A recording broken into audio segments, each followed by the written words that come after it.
G'day everybody, and welcome back for some more Kerbal Space Program. I have been itching to get back to this since last week, because I was actually kind of happy with the fact that my SSTO works. It is a single stage, and it gets to orbit. But less happy that Val is still in orbit, in a very high, somewhat eccentric orbit, and I haven't been able to bring her back. Now I think part of the problem that I have to figure out is how to make a little vehicle like this that's actually balanced.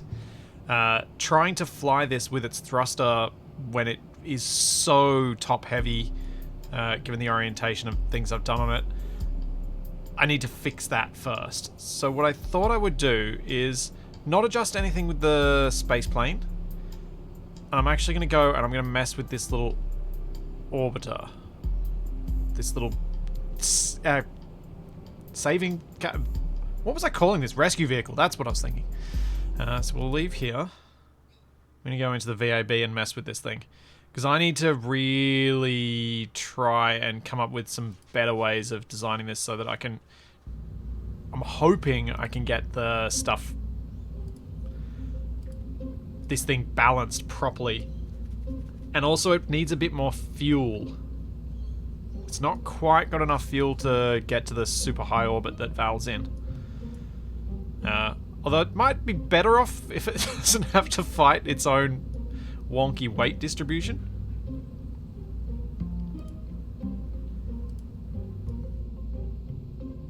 Oh man, that's not even that far off.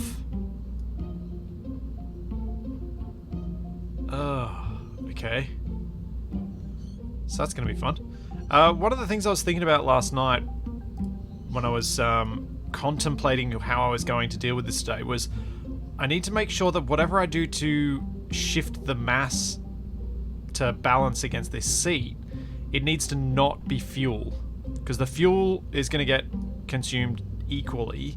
I need to not use that to be the balancing thing. So maybe these batteries will be the way to go. If I... what was the... there we go. If I put these...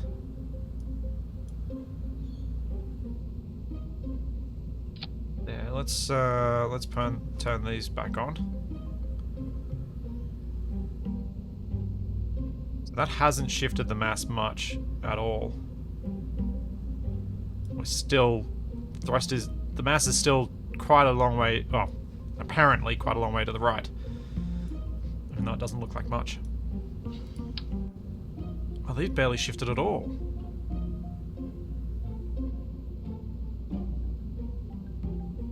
How heavy is that seat? Is that seat really that heavy? Huh. Wait. Yeah, I'm looking at these right. It's just...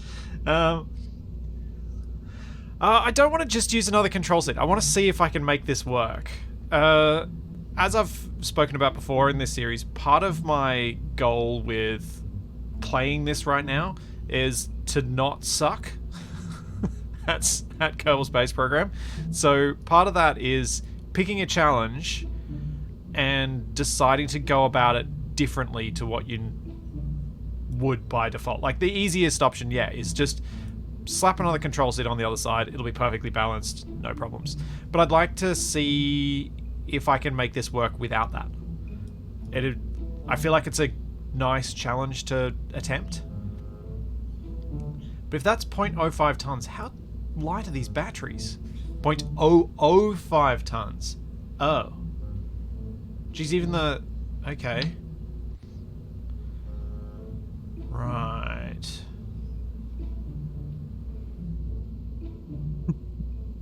Thanks, Jake Cataclysm.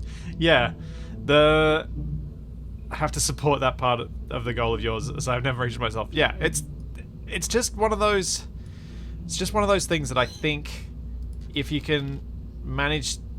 I think it helps to shoot for things that aren't necessarily easy.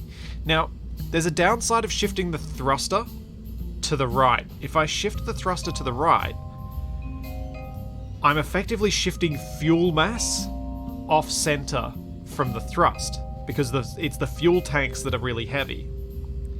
As that fuel empties, I'm going to then get tilted off axis. So what I think I need to do is keep the thruster and the fuel tanks in line with each other.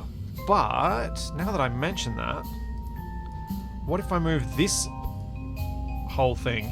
Because the seat's there and all this mass is down here. What if I move this stuff to the side? Do we get any benefit out of that? Not really. It's almost imperceptible. That's a pity.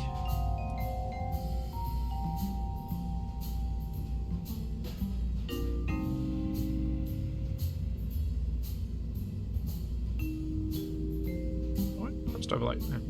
Hit itself for a second. Alright, what's heavy and useful here? Also, what the heck has happened to my mass? Need to get recalculated. Heavy and useful. I mean, if I take the solar panels off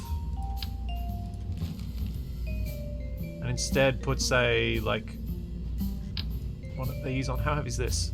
0.025. Oh, that's a bit more. That's a bit more like it.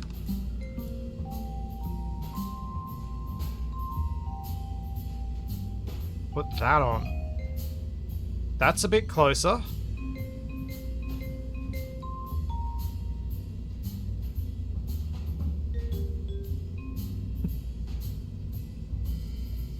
I don't lack for thrust depth, and if I use small solid fuel. Oh, you're talking about on this, the rescue vehicle, the Strangelove, or are you talking about using solid rocket boosters on my plane? Because on my plane kind of entirely defeats the purpose. It's supposed to be a single stage to orbit. As soon as you add an extra stage, it no longer meets that criterion. And that's the whole thing. I'm trying to set myself goals that push my understanding of engineering in KSP. But if you talk about on this, like you could put little separatrons on here, but I think that might be more problematic than anything else. I think that could cause me issues. Because I probably, if I have against the antenna, I probably won't do a very good job of managing that.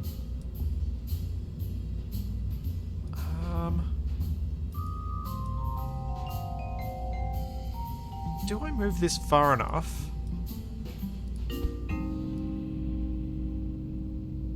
Oh, no. Turn off snap.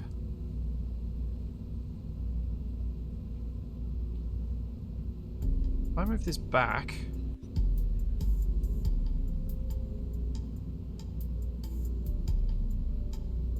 Let's take it a bit in. Is that going to get me enough? Certainly closer. Like, this feels like maybe with a little bit of thrust I'll be able to counter it with the gyroscopic effect of the... with the... you know, the thing. The, oh man, brain. Function, please. The reaction wheels. Yikes.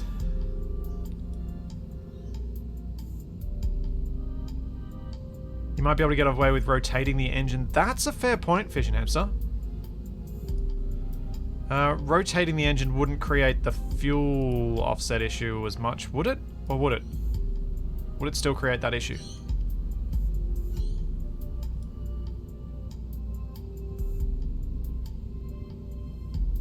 It'd need to be the tiniest of rotations.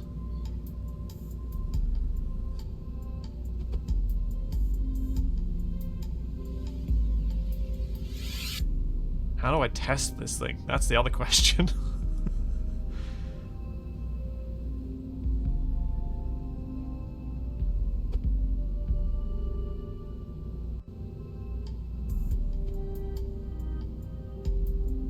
Let's just check something. If I go... This is still set to... Oh, I can test this on Kerbin. Sweet. Let's make sure we don't have any crew. Good.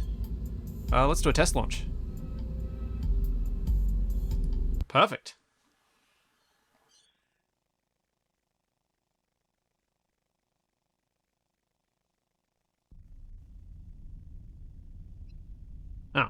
Of course, it's nighttime. Alright, let's see what happens. 3, 2, 1. Oh! Oh, look at that! Look at that! That's not too bad. I mean, I'm going to move it away from the thing because this is going to crash. Uh-oh. We're having some telemetry issues. We're only getting a minimal frame rate through. Had some interesting control challenges. I don't know why we've lost our frames. There we go, they're back. Telemetry has resumed.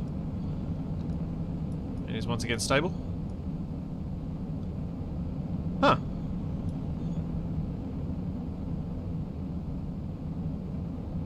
With that little kick of the... Like, that's only a single kick on the thruster, and that's made this thing quite balanced.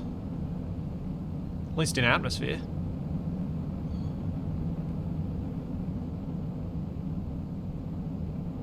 How high are we going to get? 7 kilometers. Let's just see how far this gets.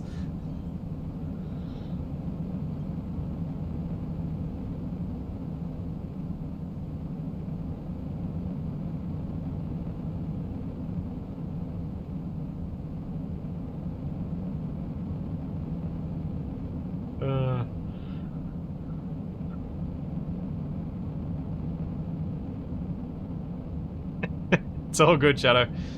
You know me. I'm happy to deal with the bots if I need to.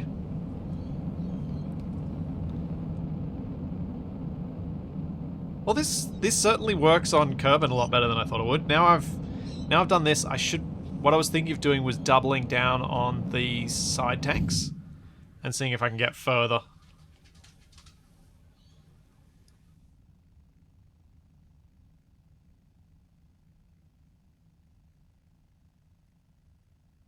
Instead of a seat, you could add a claw to grab your Kerbal. I don't think we want to imitate a claw machine. I think that would be bad. Yep, starting a bit early today because I wanted to get more time for Kerbal Space Program before playing some RimWorld with Capac. I was itching that much to get back to KSP that I started early.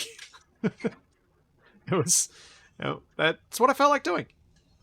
Thanks, Horizon Manu. Thank you for 7 months. Thank you very much. And we're about to crash into the water.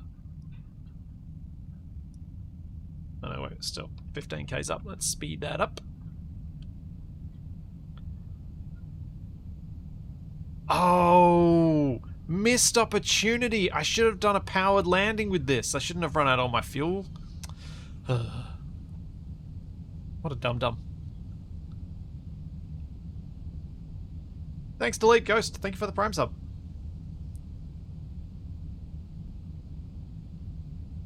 Using a claw to grab a squat green alien, I said that's a little on the nose, but they don't have those. Actually, that's a fair point. Hey, Trottles. Yes, grabbing a small green alien with a claw does bring back some Toy Story vibes.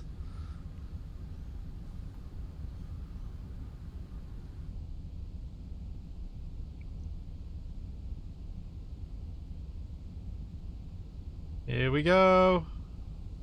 And... Kasploosh.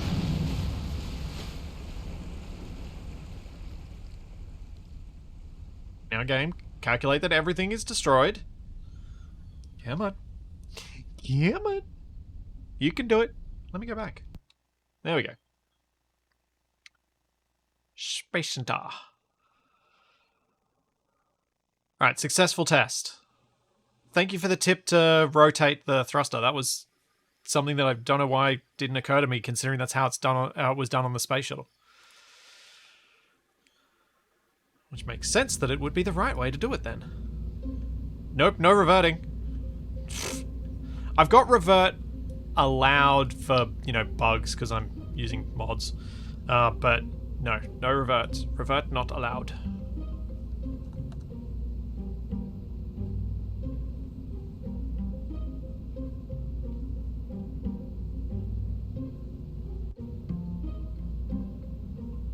Get this exact enough to not be a problem.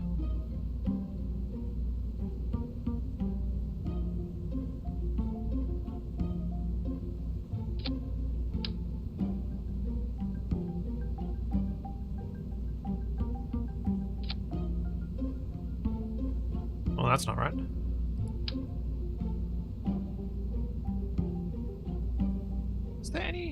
Is there any little trick that you guys know for trying to get two parts like this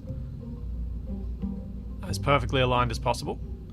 Like, one thing I was thinking of doing was sticking like a wing on here and lining up this line to the edge of the wing.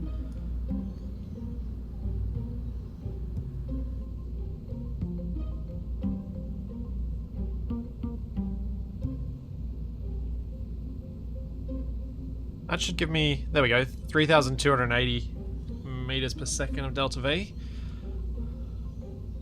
And that should still fit inside the space plane, and then we've got the ability to open this up to make sure I've got power. Yeah, I think this new Valentina Strangelove is going to give us a better chance. So let's give it a go. Which means it's time to start a prediction. Alright. No, not who will die next. Will I be able to return Val to Kerbin? So. Mission to begin is I am trying to rescue Val. So, possible outcomes. Yep, I get there, I rescue Val, I bring her back, she comes down in the space plane, all happy, all delightful. 2 is nope, not this time. That is going to be any condition where Jeb returns safely, but Val does not. And 3 is any condition where I lose a Kerbal.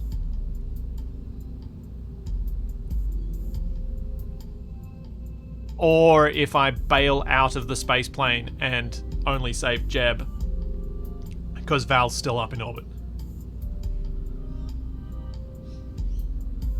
Ah, thank you, test unit. That is a good point. I do need to go the other way. That is a very good point. Thank you for that reminder. Alright, let's go back out and go to the space plane hangar. No, I did this wrong. I need to go back into the VIB and I need to make that a subpart assembly again.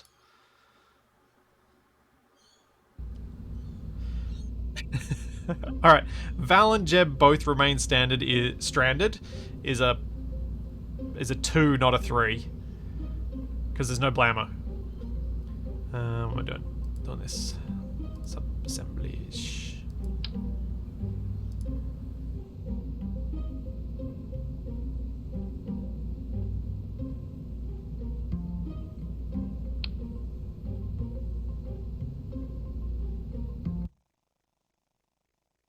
Lights on the outside.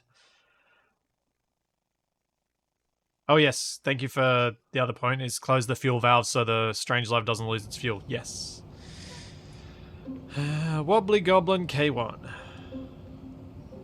Oop, that's not what I meant to do.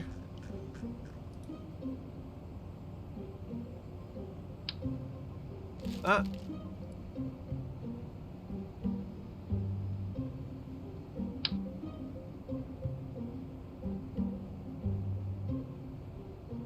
Oh no, it lost its thing.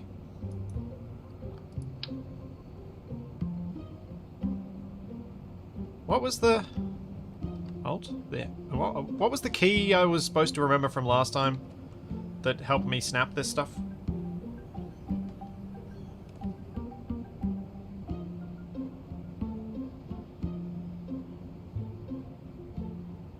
Oh. Alt. Yeah, it was Alt. I was just rotated the wrong way. Oh no, it's too big! Doesn't fit. Okay, that's problematic. We're gonna have to fix that.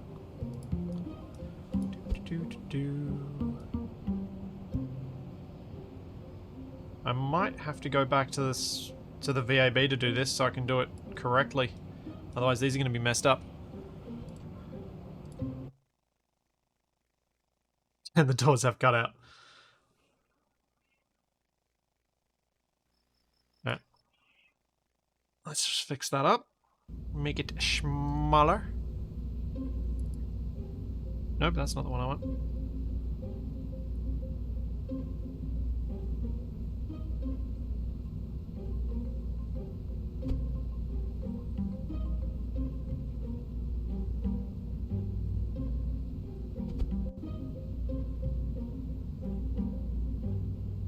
Man, those cockatoos get loud.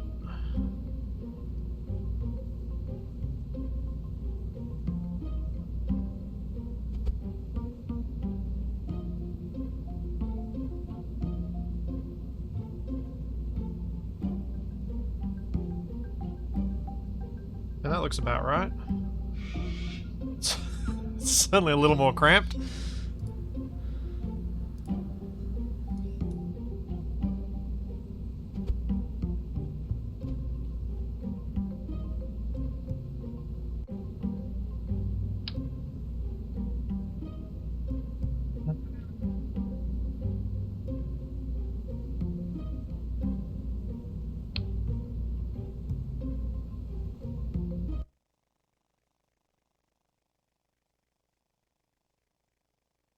I hope you're successful, but I mean hopeful of entertaining mistakes. I'm hoping for entertaining mistakes and mission success. If those two can combine, that's perfection. The ideal is stupid mistakes that are entertaining and successful mission.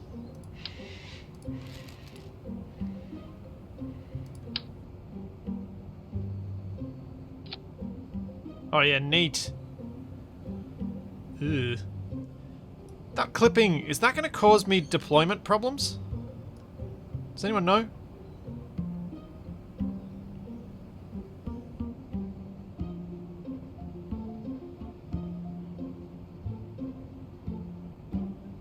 Shouldn't cause me problems?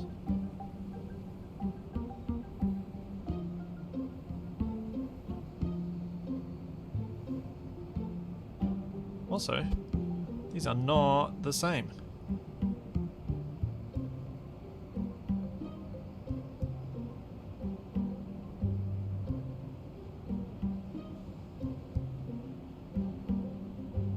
That's more like it. Which actually got rid of the clipping, pretty much.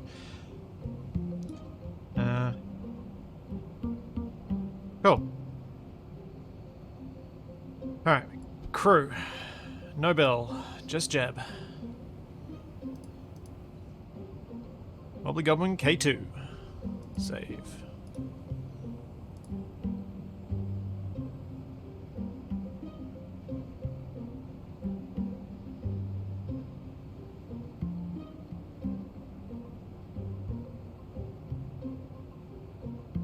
Is there an escape short? Is there?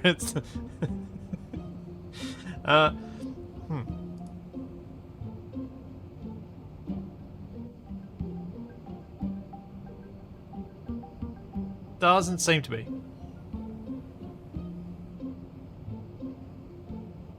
No. Yeah, there's an EVA port on the cockpit. I just have no idea how to get them out of there and not get ripped off and murderized by the forces of being ripped off.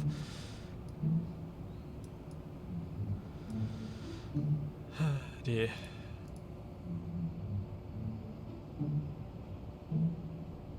Oh yes.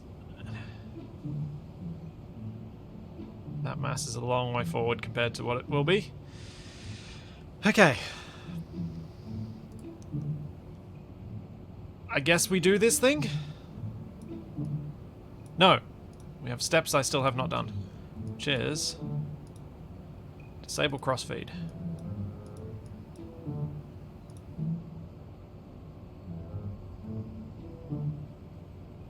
Alright, we have crossfeed disabled. We need to make sure that the extra thruster from it is not in the group. Now we can save the K2. And we can launch to the run. I hope. Thanks to Fraggle. Thank you for the Prime sub.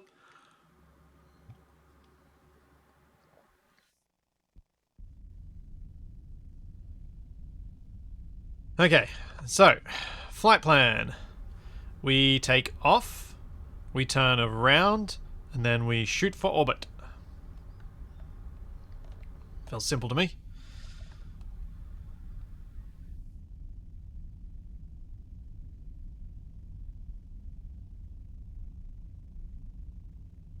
Okay. Ah, no, the prediction's already running, Shadow. You must have missed it. In 3, 2, 1.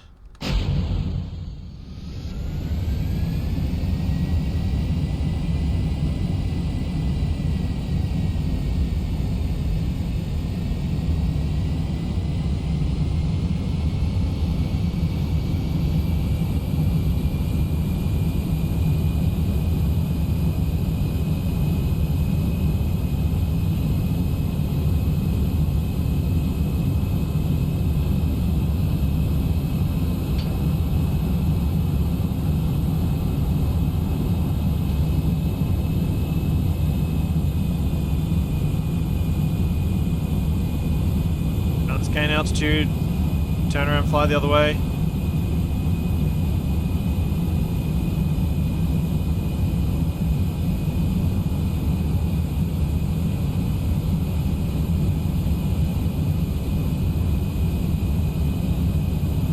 Might have turned a bit more aggressively than I should have there.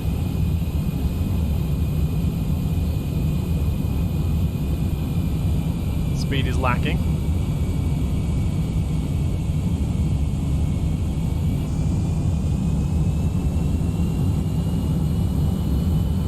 Let's fly up.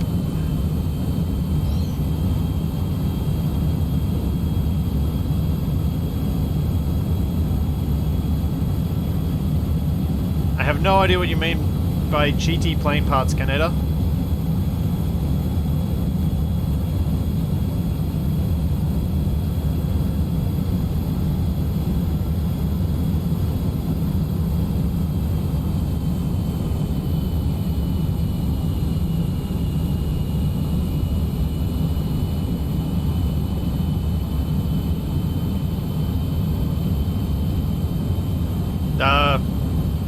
Yeah, still don't know what you're talking about. I haven't added any. The only mod parts I've got are like the vanilla-like ones.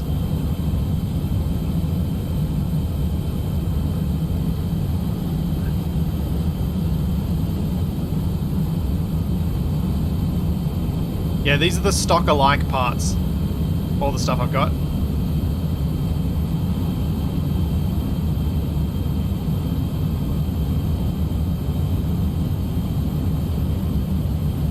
Man, I've done a terrible launch. I thought I could get away with the steeper ascent because I'd gotten away with it on a similarly steep ascent before, but I must have had a lot more speed from the runway.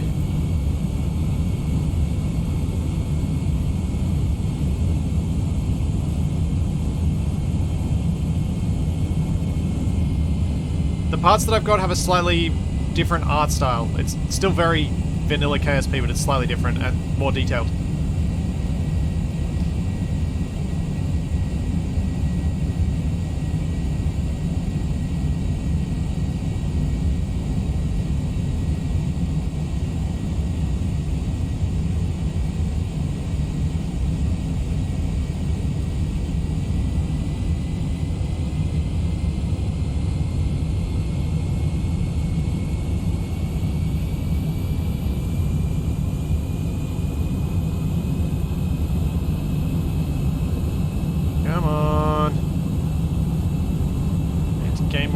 So I can get more speed. Oh, this has been terrible. I think I'm gonna have to...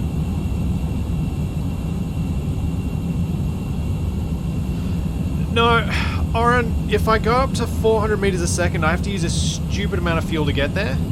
At this altitude, I needed to gain more altitude, but I'm just... everything I'm doing is wrong this morning. It's not a good start, to be honest. If I make it to orbit, it's going to be a miracle.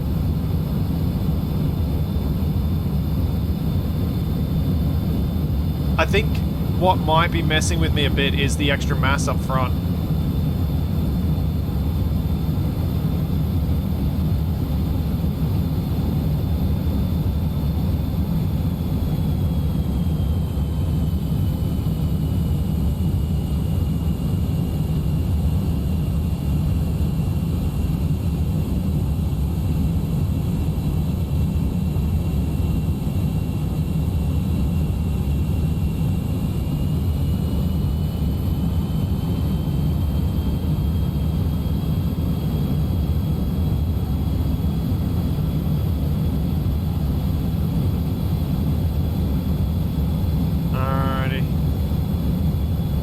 I think there's a small chance I'll still make orbit. At the very least, if I can get suborbital, deploy the rescue thing, and see if it can get to Val, that'll be helpful. Although the challenge there is deploying it, getting enough behind it that I can land this and get it orbital at the same time.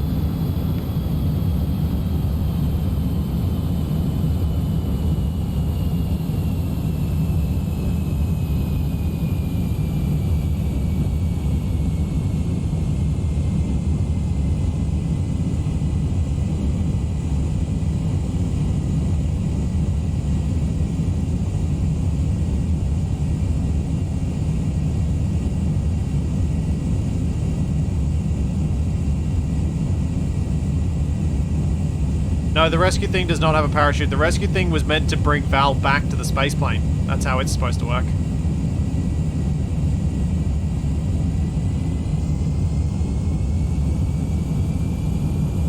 Let's keep climbing.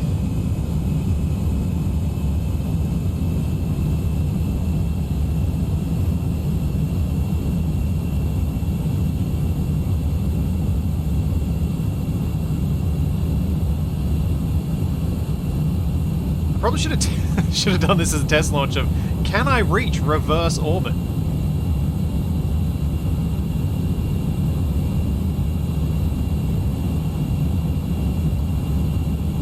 Because that's the other thing, this is a much harder orbit to reach for the spaceplane.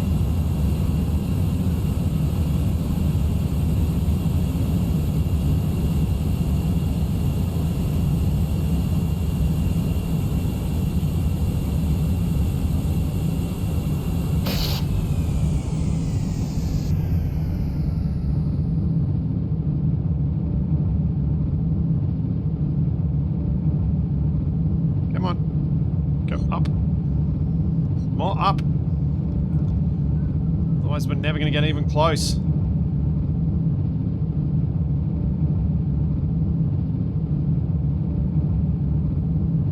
Oh, this is a terrible failure of a launch. It changed colors because I changed to rocket boosters to try and get some real speed going. I'm gonna have to cut out soon, otherwise I'm not gonna be able to land.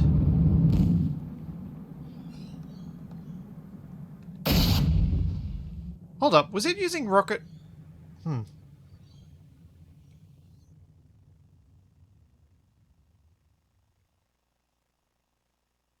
no, I think I've just run out of oxidizer. I have run out of oxidizer.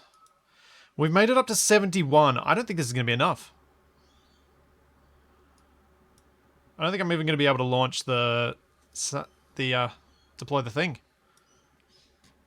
properly. Thanks, Just a Mechanic. Thank you for 26 months. Man, this is an epic fail for my first launch today.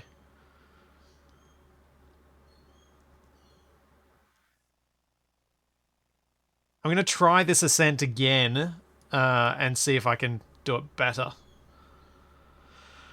After we get up there. Now, I do want to make sure I'm pretty much proper... that I'm kind of properly out of atmosphere before I do this, but we're going to try it.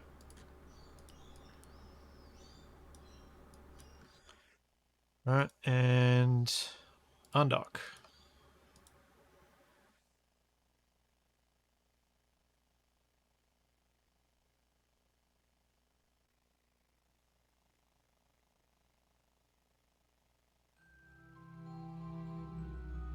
Come on. Come on, little thing, get out of here.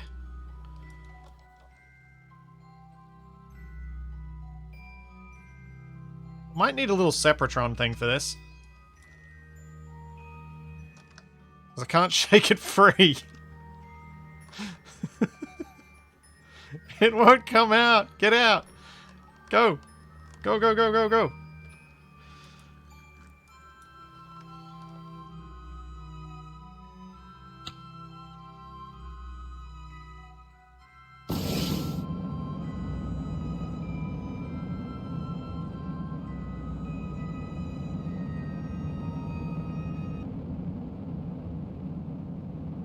Okay, this isn't going to work.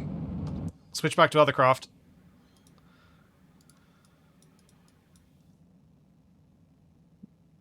Gotta fly the thing with the Kerbal in it. I think that's the more important craft.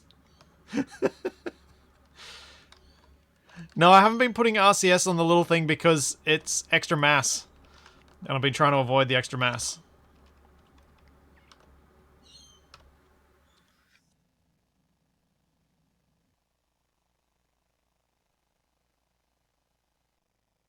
Where does... Where is it ending up? Oh, there we go. No?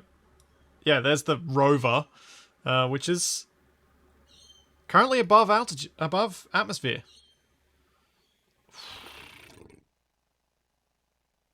I don't dare. I don't dare.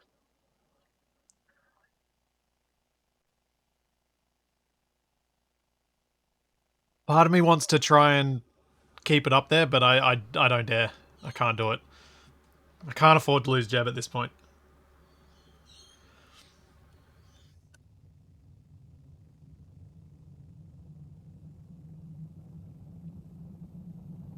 I do have time, but I need to do active re-entry to make sure I don't overheat and overspeed and things.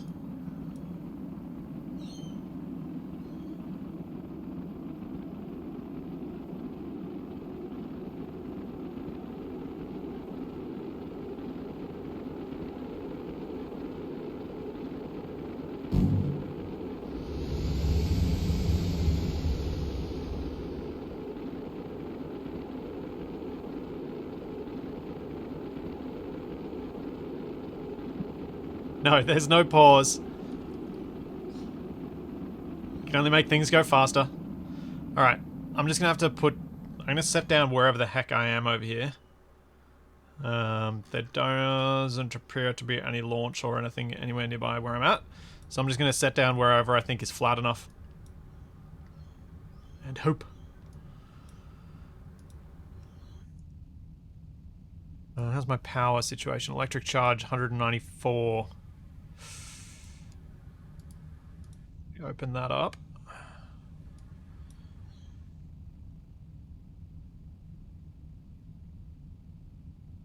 Get this solar panel ripped off.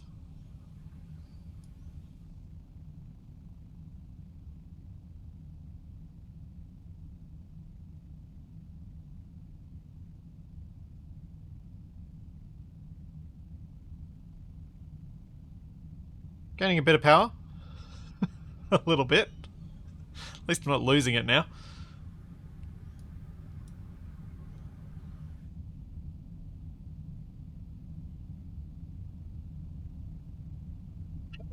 Wow, is the prediction 80% were, yep, I was going to succeed. 16%, nope, not this time, and 4% complete blammo. Well, unless I explode this on landing, I reckon the nopes have it. And I hope I don't explode this on landing, because I've kept Jeb alive this long. I haven't lost a Kerbal. I want to keep it that way.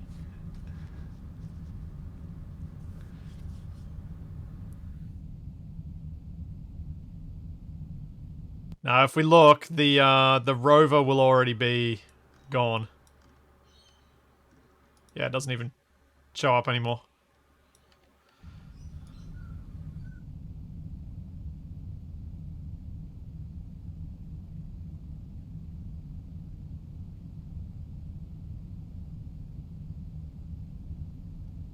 Ah, fantastic. The predictions are always for just this mission, because then I can do multiple per stream.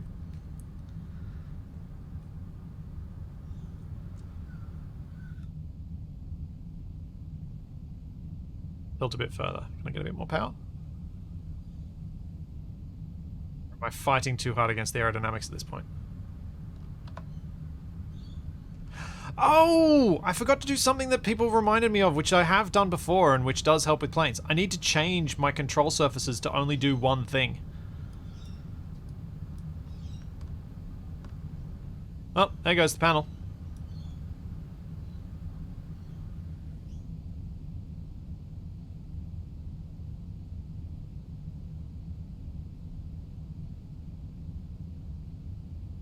I need to remember to do that when I get back. I'm gonna go this way.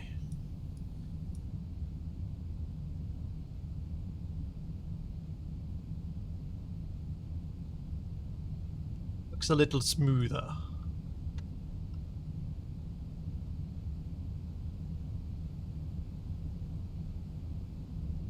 Hey, legit. The launch went poorly. I did a terrible ascent. I don't know what I was thinking. I was doing everything wrong. As was mentioned in chat, I need to get this thing up to speed so that the thrusters are more efficient and then start climbing. I kept thinking, like, I wanted to get up to a couple of thousand and then level off and get the speed up, because then I'm not getting... all my thinking was wrong this morning.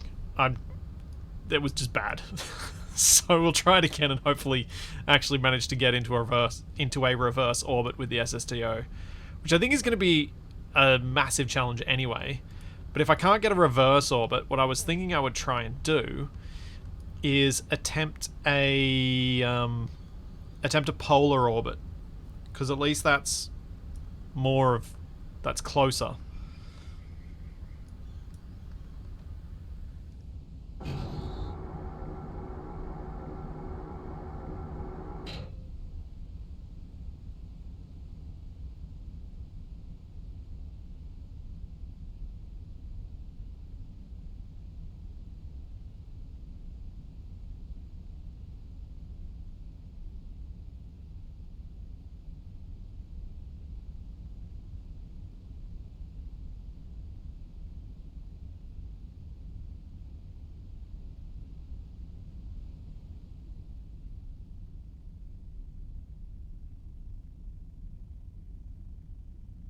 Because the reason a reverse orbit is harder is because the spin of the planet is effectively giving you some velocity, which you then take on board as you get into orbit.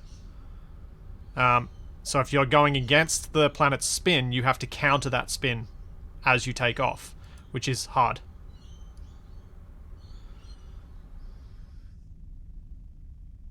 So you need extra energy to counter the spin, rather than using the spin to your advantage. Alright.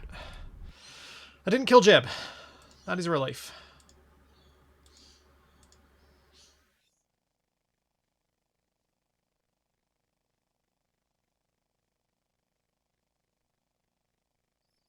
That is quite the relief.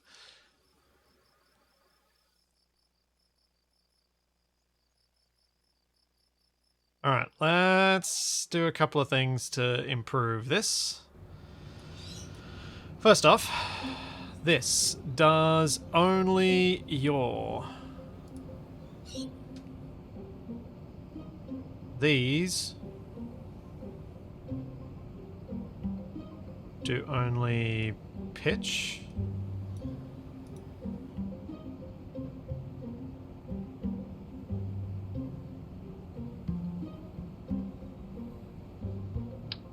Oops.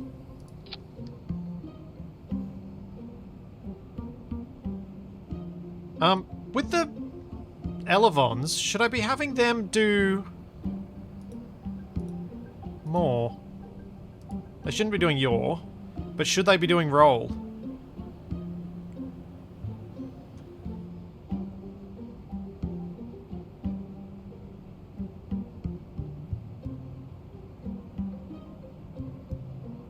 Yeah, pitch and roll. That's what I thought. So pitch and roll for those. Just pitch for this. And just yaw for this.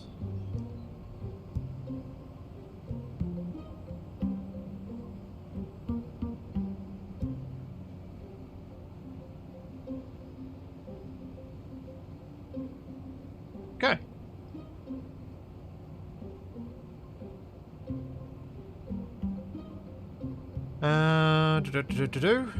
What was the other change I needed to make? It was just my Ascent profile was terrible, wasn't it?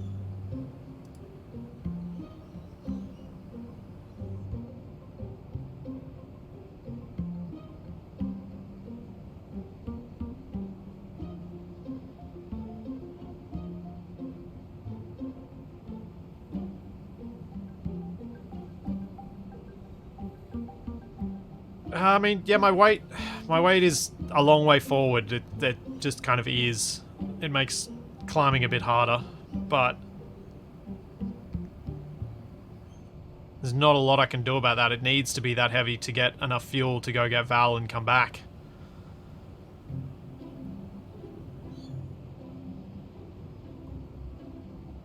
Yeah, I guess I can move the wings forward a little bit.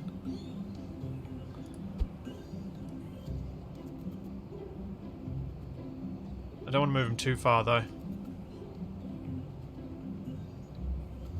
We'll try that. Okay, need a new prediction. Ugh. 16%. That's a decent payout. That's something 6 to 1. Alright.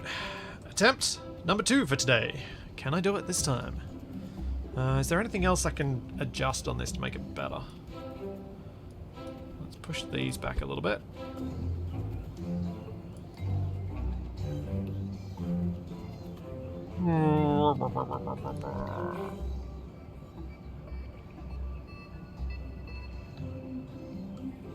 No, I'm not putting any lights on it because lights are drag. Unless lights somehow don't get drag. But I thought they do.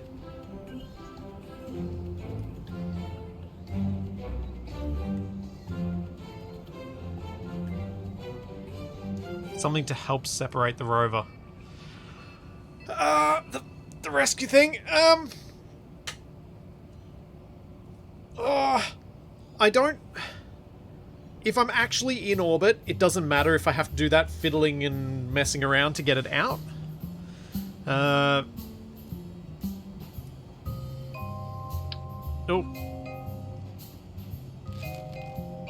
The wrong thing selected. I suppose I could recess these a little bit.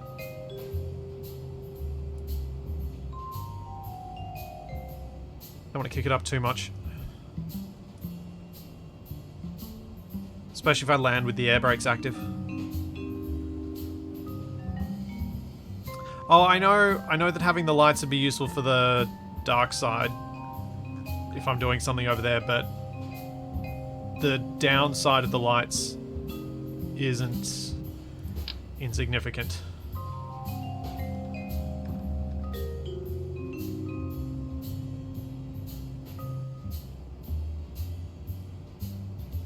I mean, I could possibly fit lights in here, but I think they'll just get in the way of the launcher.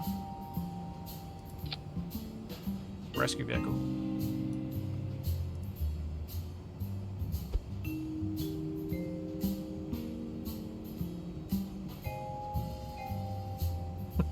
Yeah, we can do that. That gets some lights.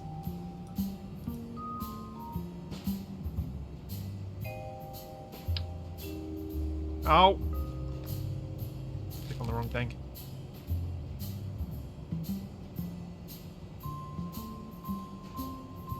No, you can't put the static solar panels on the inside of the doors.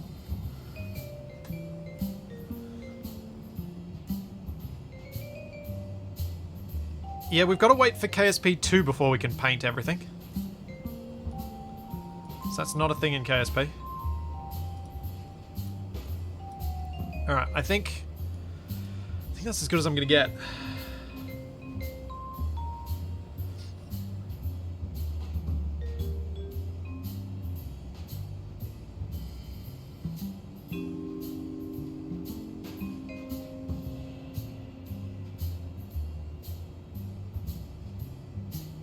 Okay, save. I'm not giving it another version number because this one's so similar.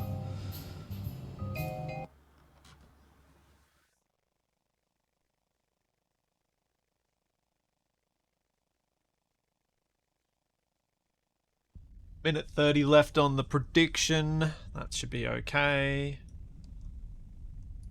Let's just have a quick look at these lights.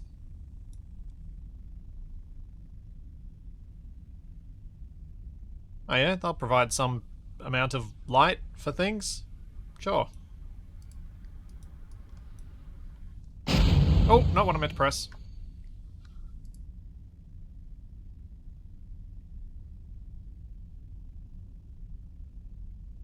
That's a strong start.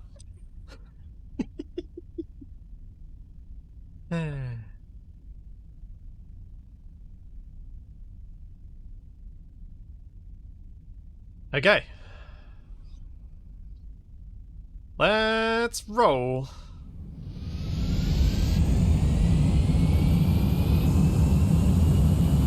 Oh, toot for good luck. Yep. Hey, thanks, Jaxalope. Thank you very much for the gift sub. Hopefully that's a good omen. Ooh, that was really close to a tail strike.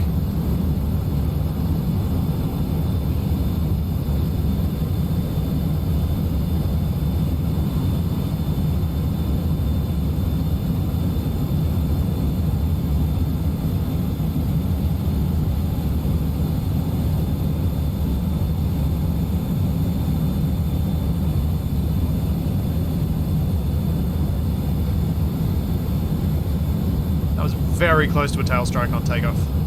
Alright, let's get the speed up like I was told to do. Then we'll start climbing.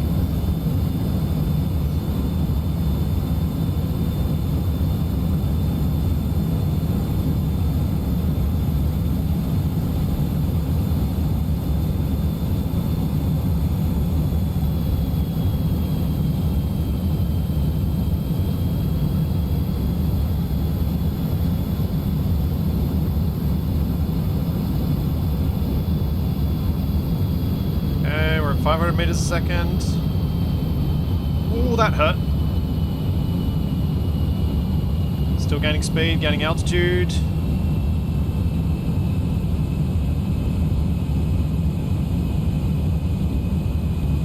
Less than half throttle, still gaining speed, still gaining altitude. Okay, that's definitely better. Thank you.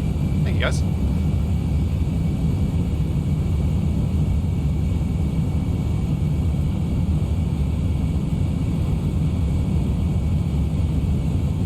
The faster you go, the less it will hurt when you hit something.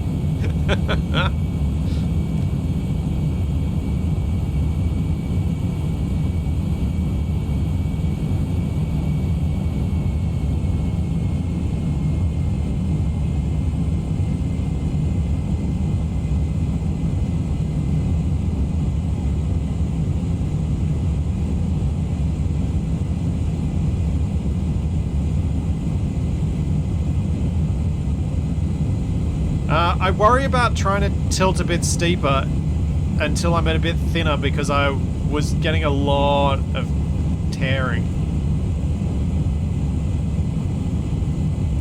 But maybe I can do it. That doesn't seem to want to.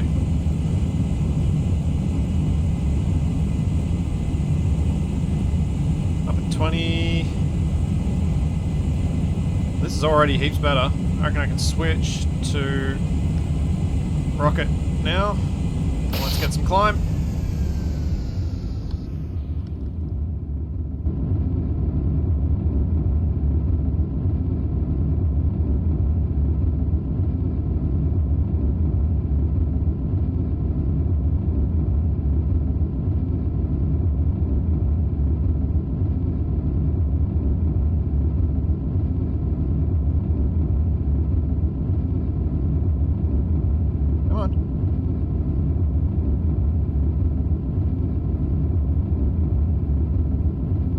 Collapses at 45, 46, 47, 50,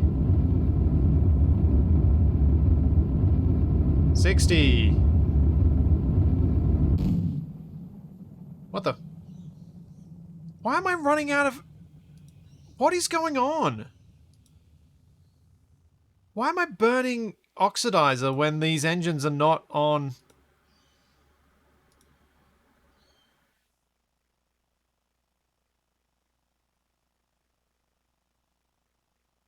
I don't understand.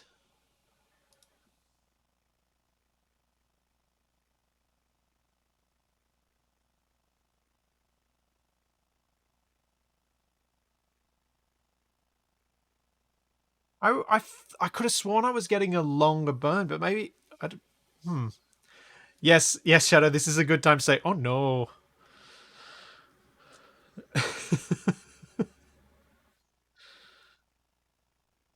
Oh, man. Oh, man. I've got a ton of liquid fuel, so I could return to the KSC, potentially.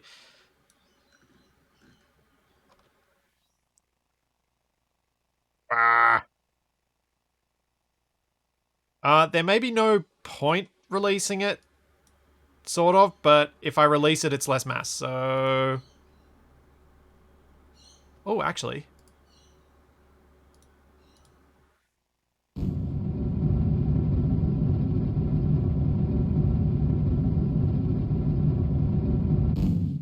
There we go.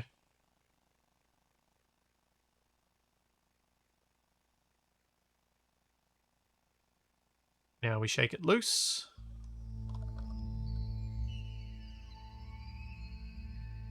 Get out of here. Go on, get!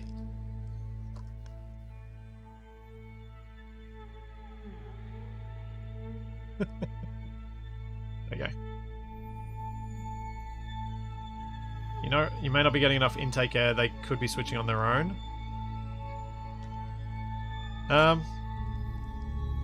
Maybe?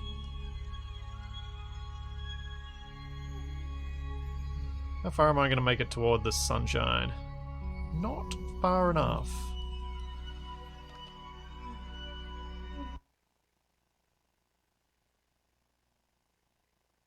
Battery power. And I've got heaps.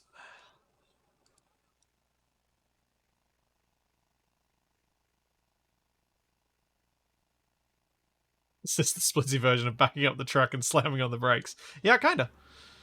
Thanks, Capyaval. Thank you for 14 months. No, that won't be space junk. That's coming straight back down. That is not staying up there.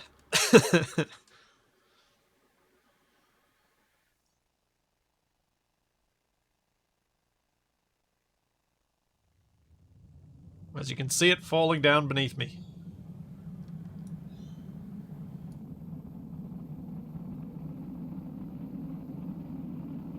No, no, no, no, no, no, no, no, no, no, no, no, no, no, no, no, no, no. You stay fighting. Thank you. And slow down.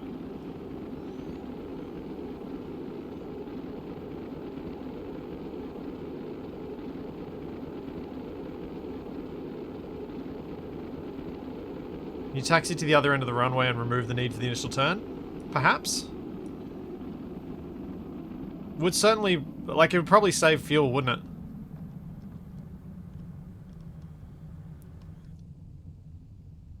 I mean, alternatively, I could just turn around where I am and just take off from the grass.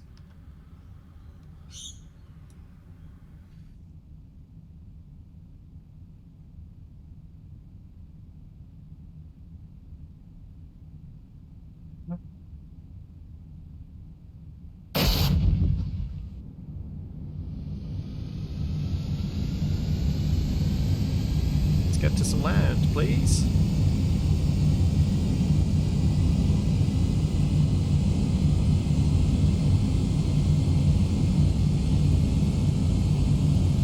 I mean, it may be that my plane just doesn't have enough in it to get to orbit going the opposite way, because it barely gets to orbit going forwards. So maybe I need to give it more fuel? but at some point that's not going to help.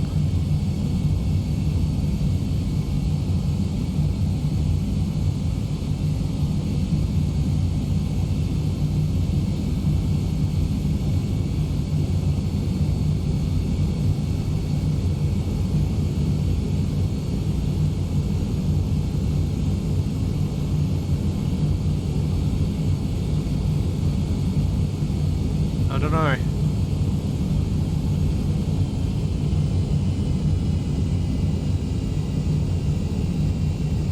Oh, what's the right thing to do? I do know that the right thing for me to do right now is head towards where there's daytime and land there rather than landing in the dark.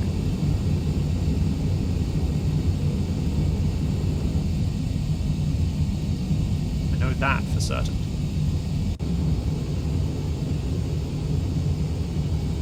Toasty.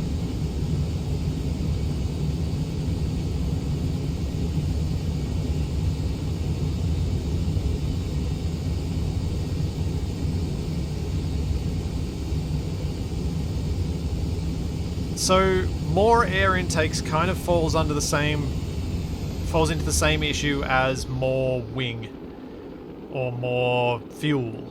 The more air intakes you have, the more drag you have, the more you have to fight against the drag, the more thrust you need. And so there's a sweet spot, and I don't know where that sweet spot is. Maybe I do need another air intake, but if I add more air intakes, am I getting too much drag? In the past, I've tended to push more air intakes, and I think my planes went dramatically worse than this.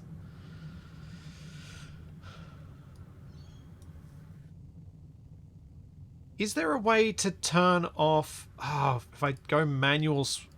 No, it's on manual switching. So it shouldn't be automatically switching.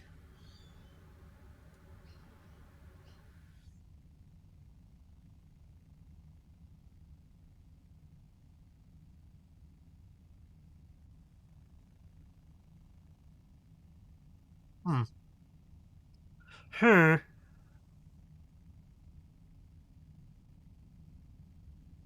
Oh, it auto switches to manual. Alright, so maybe I'll set it to manual so it can't auto switch. Because that'll give me a better idea of where I'm cutting out from... yeah, that'll give me a better perception of where things are going.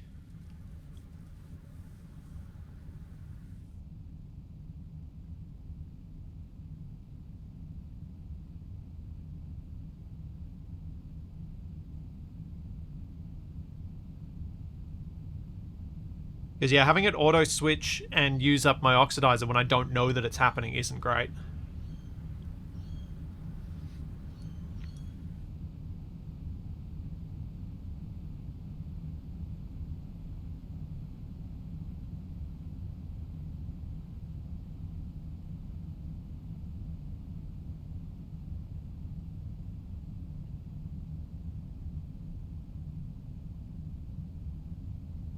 Down we go.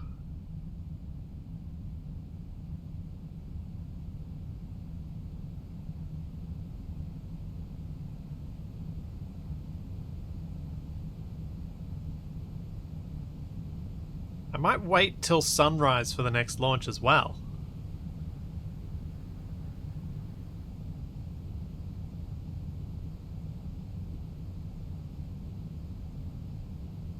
Oh yeah, I probably should switch to the ground altimeter.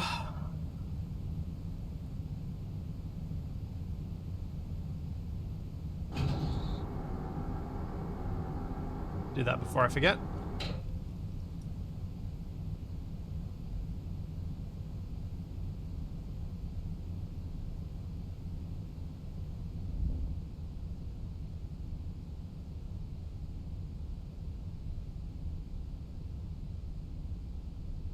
Gliding in gently for a landing. We're going to need to slow down a fair bit.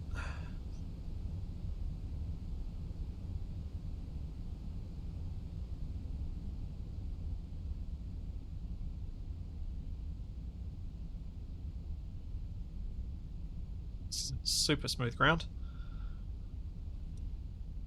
Super flat, I should say.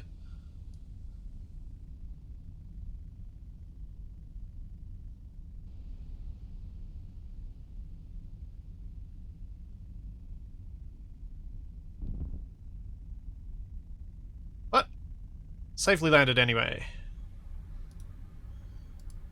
Yeah, I've already got that. Anything I've got that I can't get? No. Okay.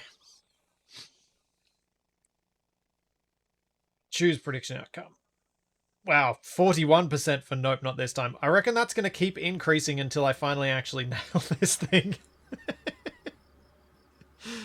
uh...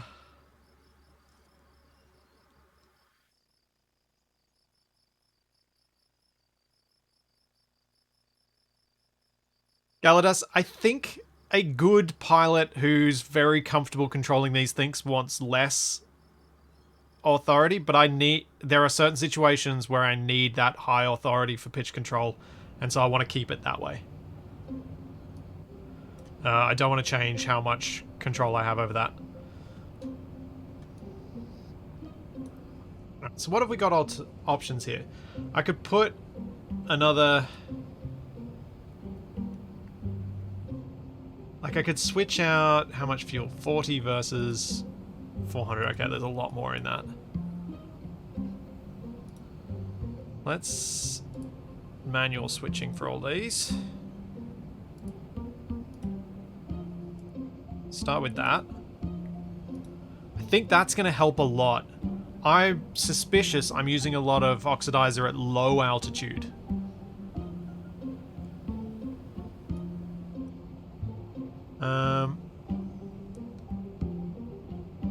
Got ramp intakes, we've got...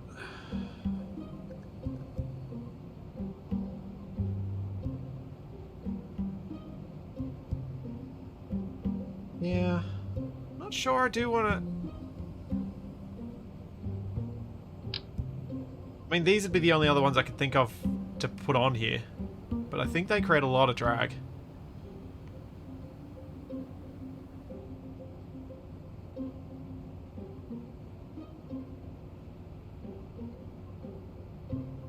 Oh, and they don't do much anyway. The intake air from this engine pre-cooler is 5 versus 0.5.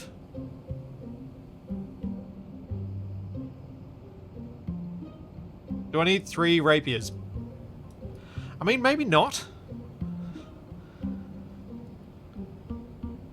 Why did I add the extra one? I had a reason for it last time and I can't remember it now.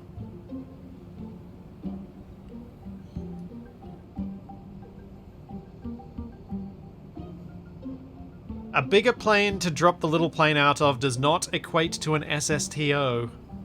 Because effectively the plane is the first stage. Yeah, I don't think I was getting enough push.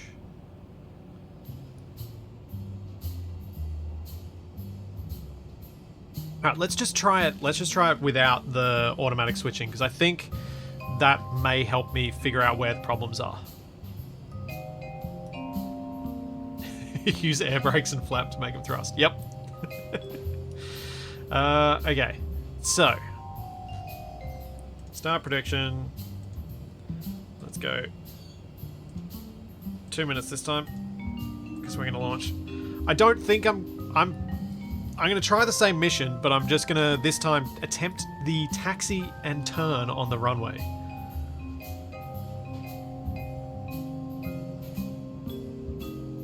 Taxi and turn, and if this one fails, we should have more information than previous, because we'll know when I'm getting cut out and stuff like that.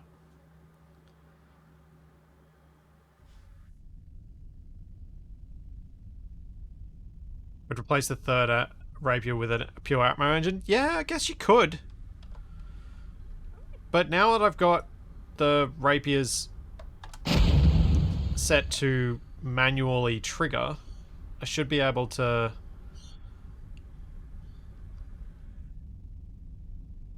I'll get a lot more information about when I'm using up the oxidizer.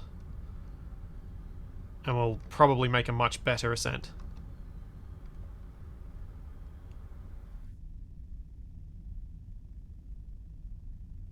Oh yeah, I should leave the fuel tab open as well. That's a good point.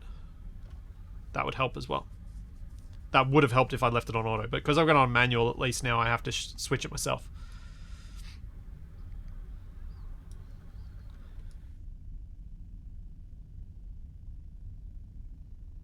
Thanks, Eggplant.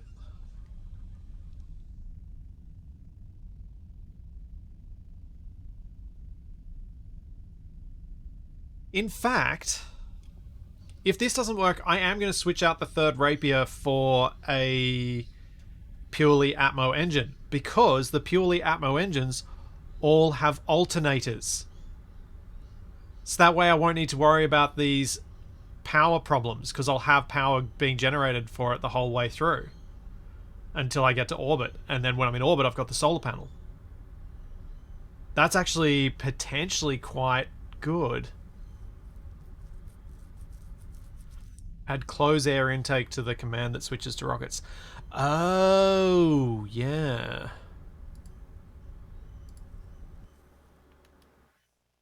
Oh, apparently editing action groups pauses the game.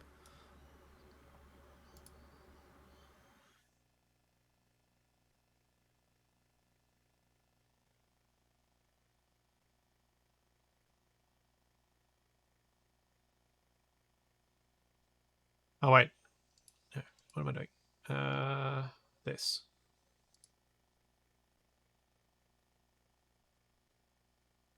Oh, no, I don't want it. I want it manual. Or do I?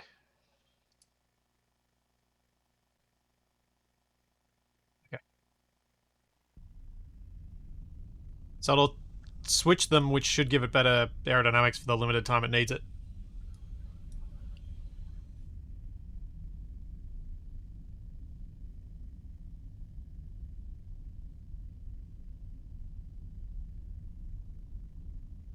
Yeah, I'm not sure I want to use a hacky thing like storing air in the intakes to do stuff. It's not usually my style.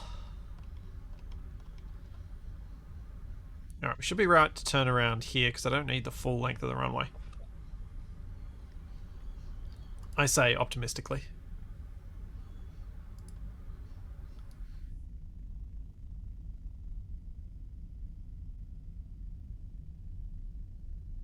Okay.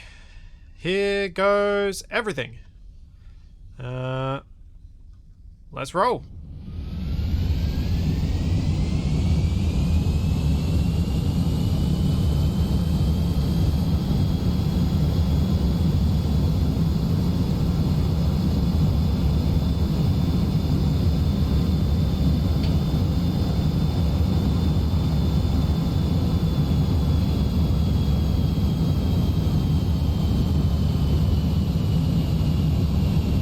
That is definitely more efficient so far. Did I do the prediction? Yeah, I did. I set it for 2 minutes, so it was short. I probably could have set it for longer because I was taxiing on the runway for ages.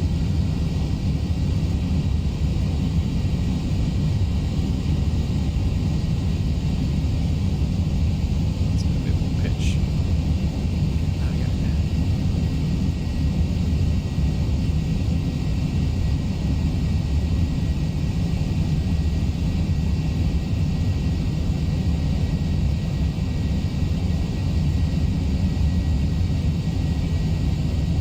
Purposely didn't predict, I keep losing.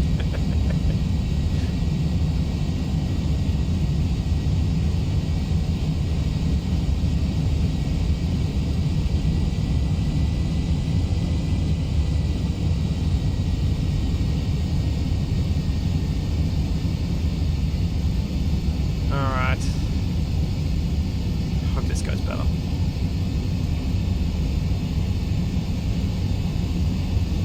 3 kilometers up.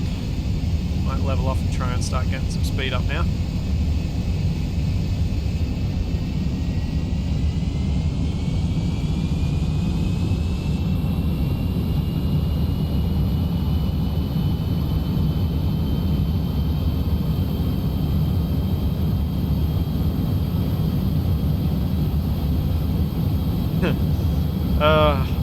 I don't know how to translate that comment for stream, Cataclysm.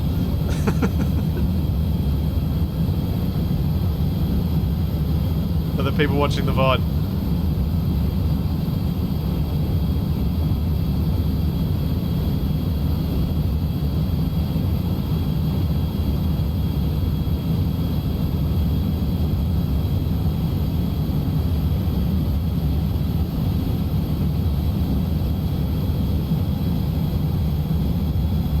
Through this thick bit fast.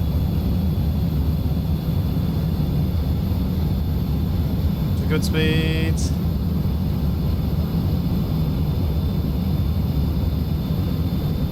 Okay. Throttle down. Down.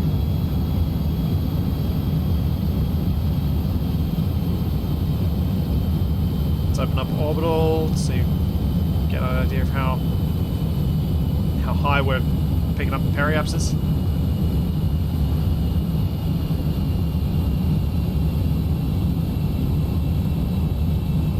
The toggle command I've got for toggle mode also toggles the intakes, so if I toggle mode, I'll toggle the intakes, so it should be fine.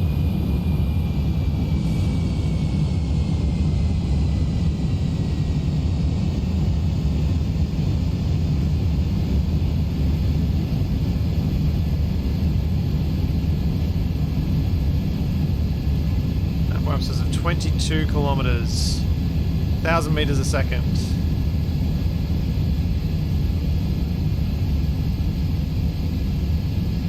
Level out a bit, get some more speed.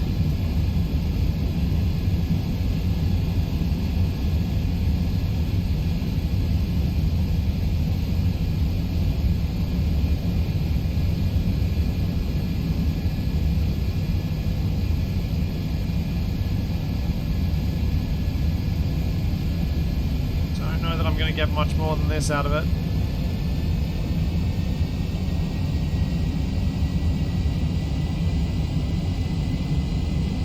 I feel like this might be about our limit.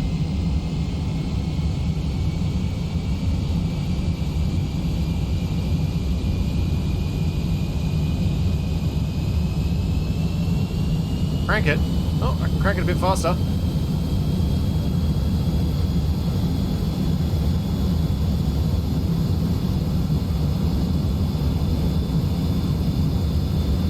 Alright, let's push it. See where they get engine cut out.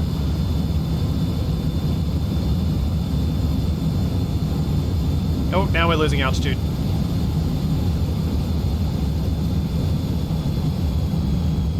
Means it's probably time to switch. Go up. More up.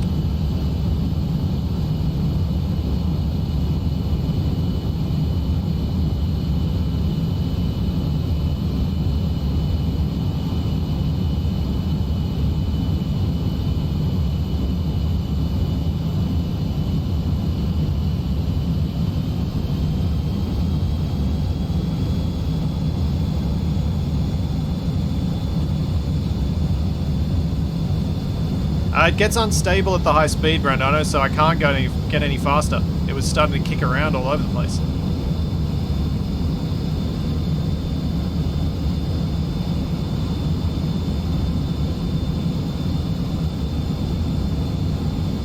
I think this is my window.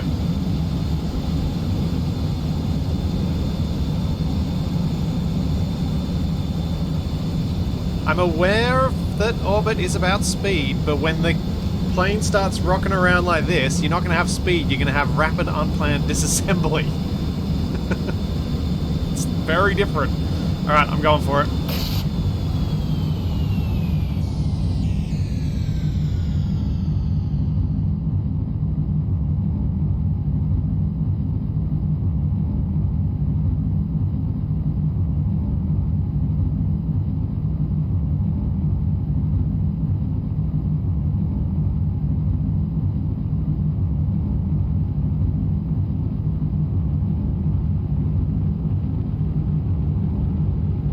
Yeah, the oxidizer really does not last long, does it?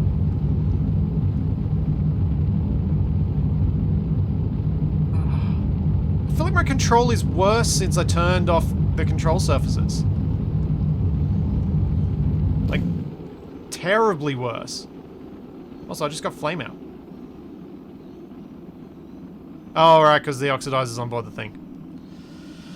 Well, that went terribly.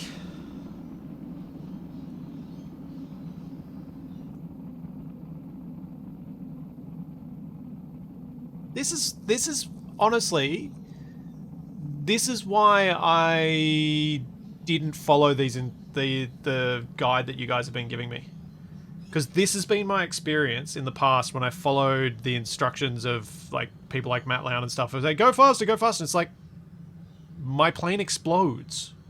Before I get up to those speeds, my plane explodes. And if I spend too long trying to get there, I end up burning all my fuel and there's nothing that actually gets there.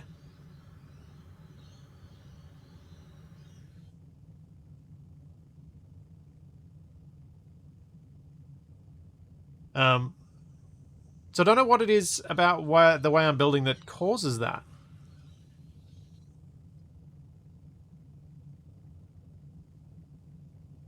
Because, like, I've got so little liquid fuel left, I can't afford to have pushed that any longer.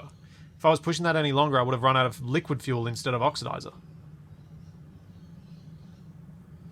Trevinated, the difference between this and last week is that I'm heading the opposite way. Getting to orbit takes so much more energy this way that I don't think the plane can do it.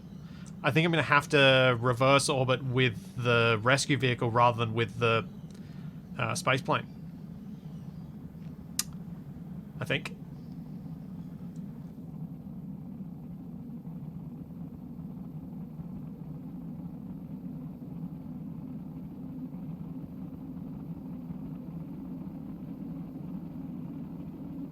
Also, I now have a challenge because I forgot to accelerate time.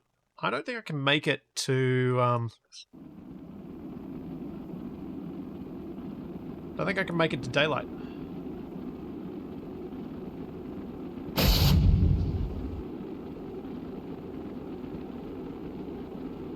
Yeah, the reason for going in reverse is that Val's orbit is in reverse. So it's to save energy for the rescue vehicle.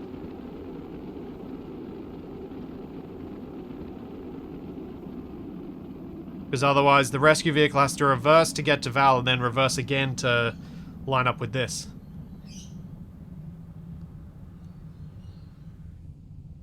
Which is awkward.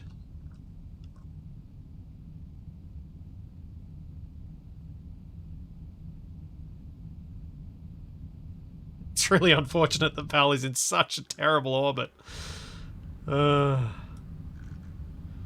Crossfeed was disabled. I'm going to enable it so that I've got fuel. So I can steal the remaining fuel from it.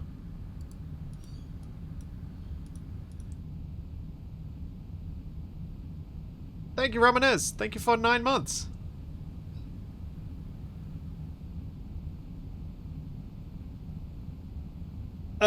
Delta Flight, Val has no fuel left. She is completely dry of fuel, so her orbit is fixed. That's boring, test unit. Why would I build a normal rocket? I know I can do that. Why would I do the thing I know I can do when I can try and do something that I haven't done?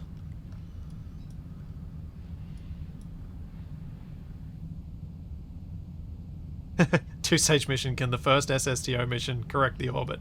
And second does the rescue? Maybe. I think what I'm going to do, I'm going to try and launch in the favorable direction and see if I can get to orbit with this heavier payload. But I'm also going to change this out for an aerospike. Because I think I can then reduce the amount of batteries on board. Because I'll have much more, because I'll have the power generation. Not the batteries are particularly heavy.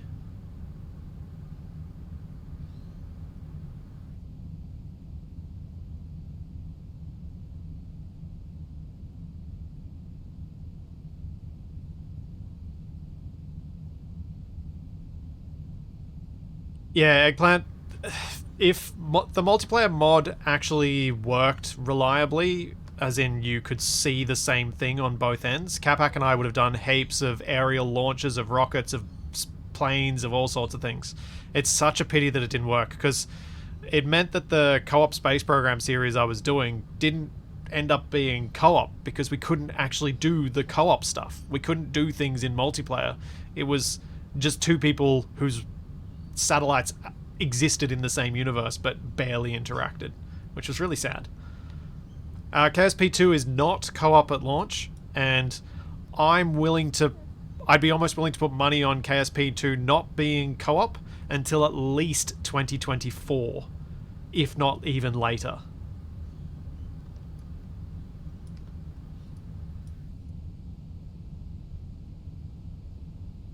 That's my prediction on that. Because multiplayer is at the end of the roadmap.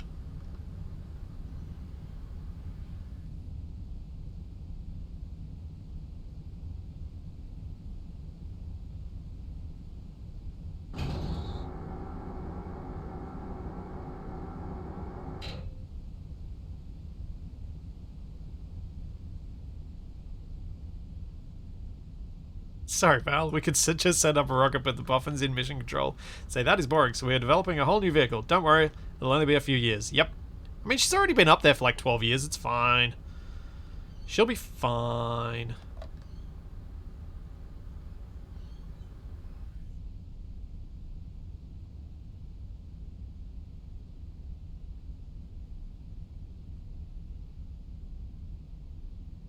She's working on her PhD thesis. She's good. Yeah.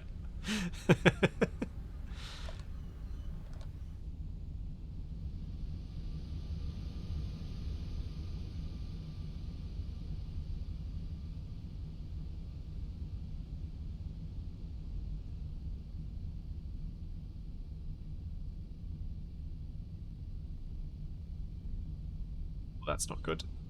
That's not ideal.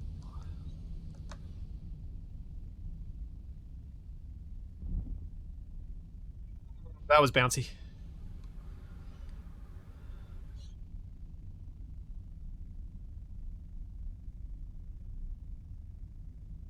Yes. Kerbals have no maximum number of years to be alive, if that's what you mean by immortal. They can definitely be killed, though. Haven't killed any of mine yet.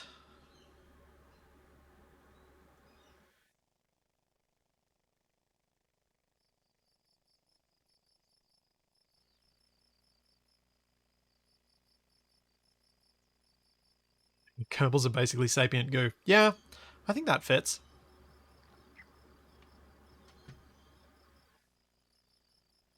Let's move daytime before I forget to do that.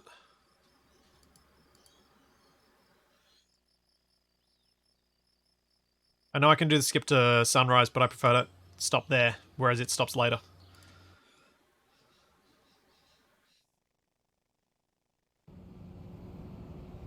Okay. Change we are doing is getting rid of that. Oh. Well, that's annoying.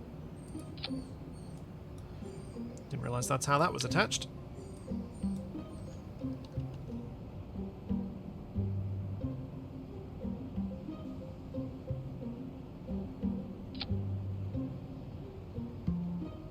That's not right.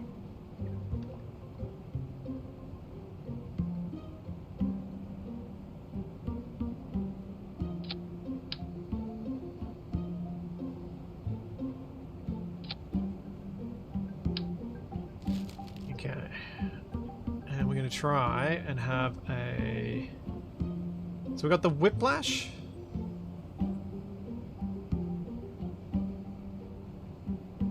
I think it's the whiplash. Or the aerospike.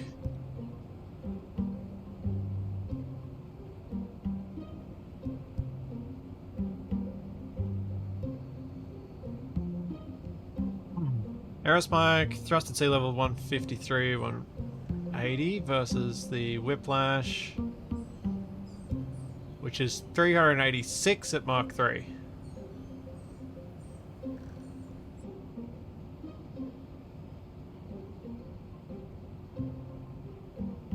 I think I want the whiplash.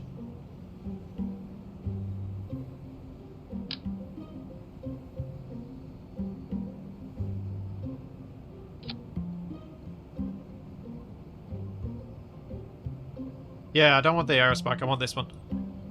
Oh, this one?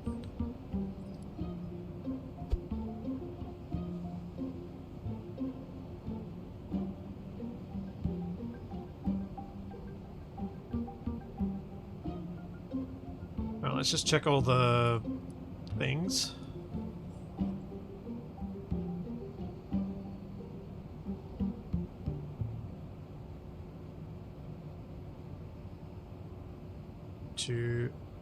lift these up a bit because they were higher.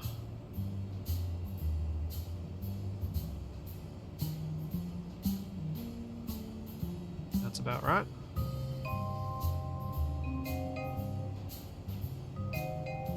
Okay. Probably Goblin K3.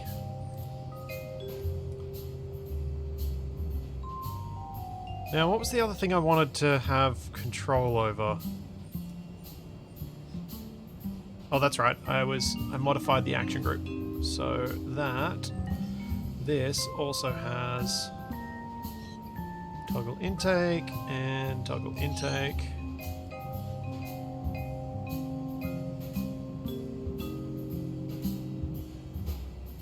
I guess toggle engine? For the whiplash?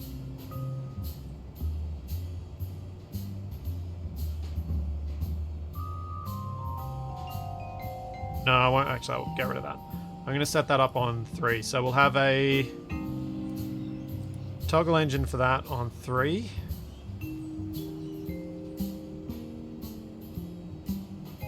Then on 4, we'll have a toggle for these two.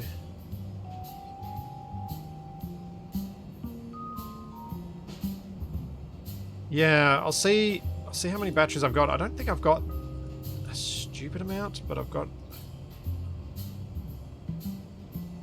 Oh, you've actually only just got these two, and they're not that heavy. Yeah, I've only got the Z100s. Lights. Yeah, are they? Yeah, they're light.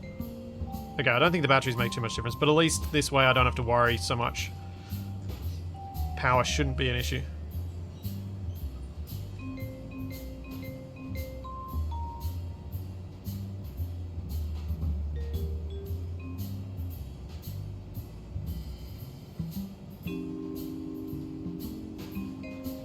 What else could go wrong? Alright, Wobbly Goblin K3. This time, we are going to attempt... Because that was another nope. There was 60% of people going on nope this time. That's gone from 15% to 40% to 60%. Alright, so this time I am launching the favourable direction for the spaceplane. Hoping to make it to orbit and launch my little thing. My little rescue thing. The date for KSP2 is the 24th of February. It is in a month. Unless they've cancelled that date again.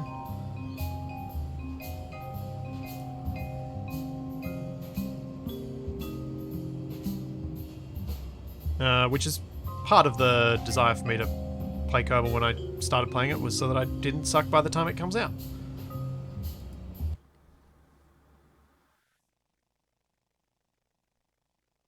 Yeah, A9, the issue was not the time warp desyncs. The issue was just desync. Like, the multiplayer mod had terrible desync. Capac and I had no idea where the other person really was. So we couldn't do the thing that we really wanted to do, which was ground control and pilot, where ground control gets the map view and pilot gets the IVA view.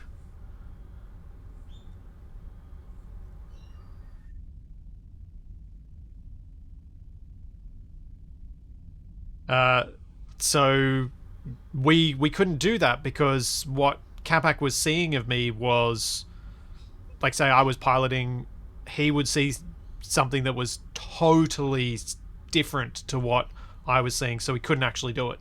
It straight up didn't work. And unless that's drastically improved, you still can't actually play it co-op. And that was playing on a LAN. Like, gigabit LAN, and it still couldn't handle it. Alright.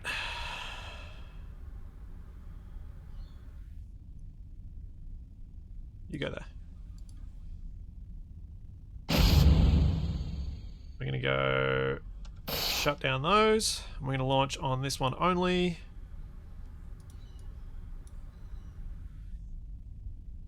Okay. done the prediction. Let's roll.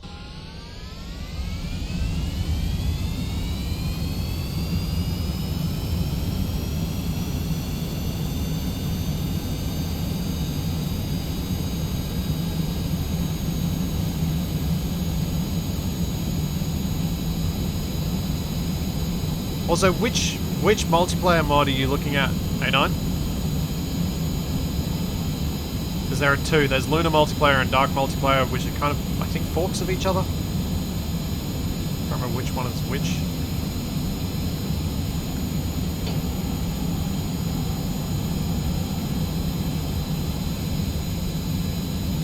Lunar. Okay.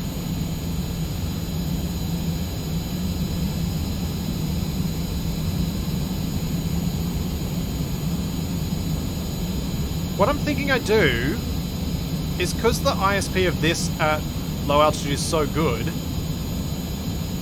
I might just see how high altitude I can get on the single thruster before I enable the rapiers to get the super speed.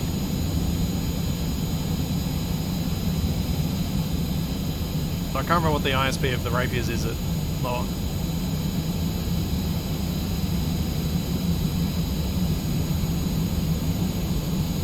I am having at full throttle, so it might actually be better just enable them now.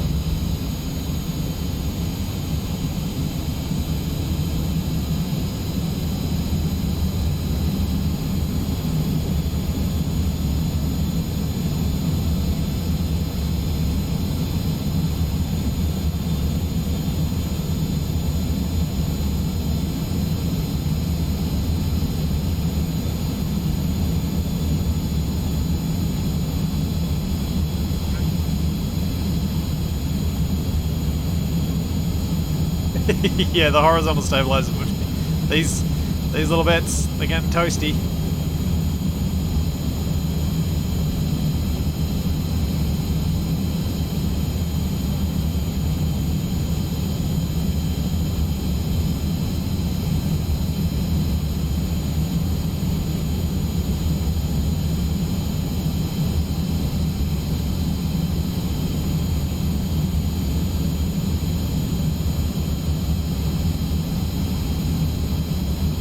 That wall.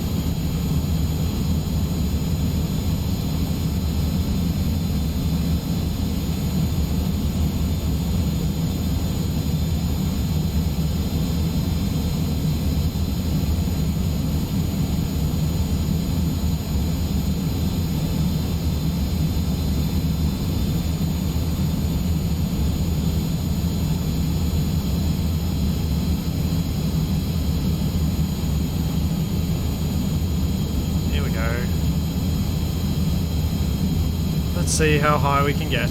Oh, they are actually getting toasty. I wasn't sure how much the thrusters were going to impact them.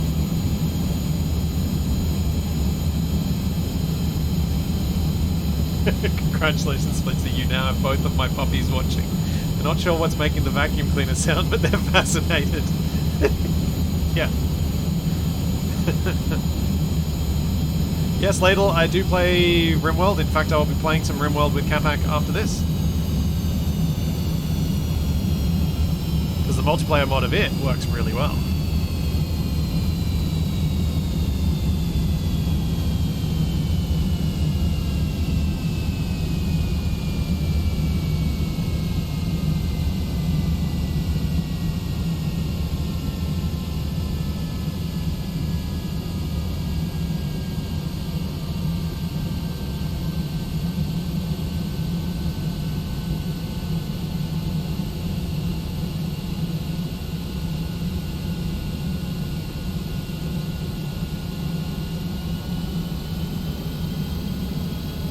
Not gaining any speed.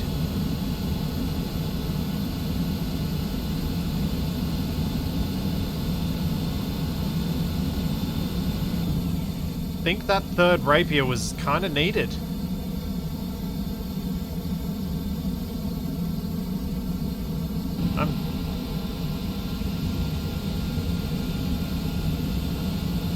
Can't get the extra oomph I need.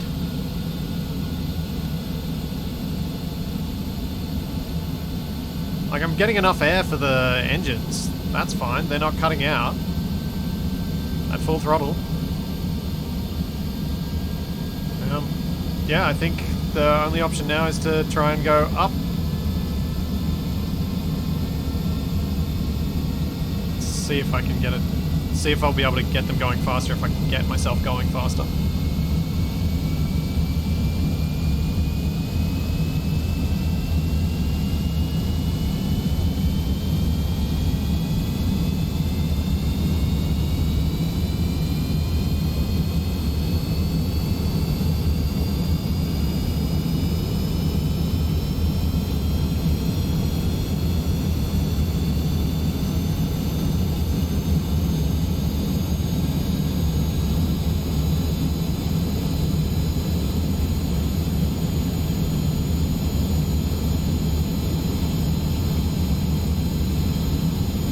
Starting to pitch up.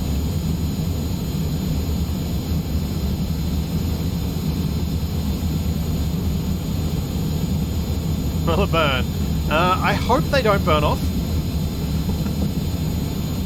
That would be bad. That'd be a big issue.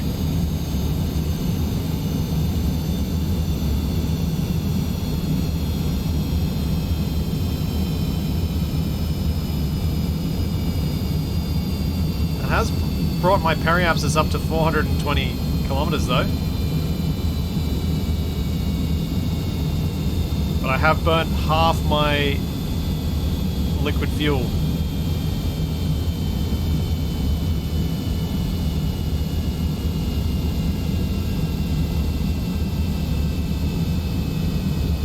Alright, I think it's almost time to go closed cycle because we're not getting any more speed really.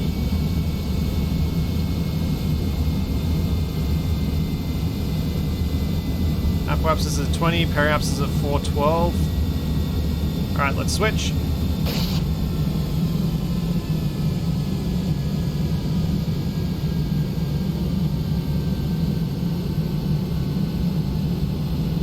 Let's see how high we get.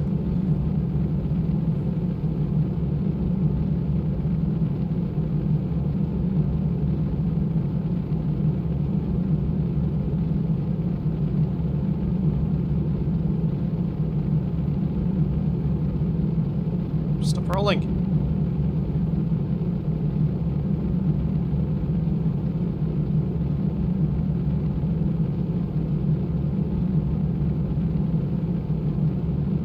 Oh, why? Why do you do this to me?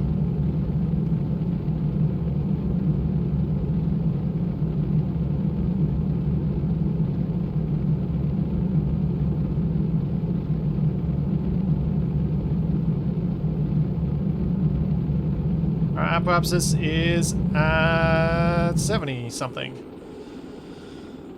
We are heading to orbit. Where do I need to do my burn to get actually into orbit, and how much time is it going to take?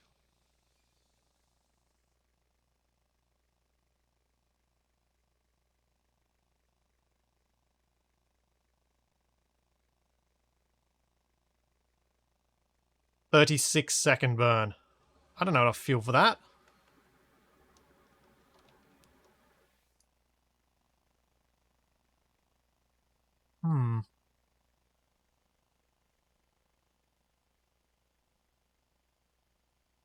I think I'm basically out of fuel on this. Yeah. I'm at a much flatter trajectory. I might be able to get the rescue vehicle into orbit.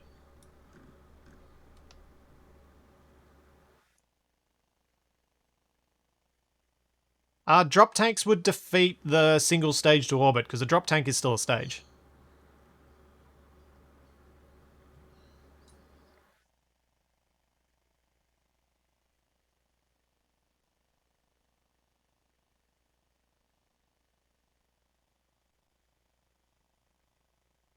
Yeah, I think we might need to do a different design. I think I need to work on something that can get up here a bit more reliably. I don't think the whiplash helped. I think the rapier was still better. It just didn't have enough oomph to push the plane as far as it needs to. Alright, let's try and ditch this. Undock.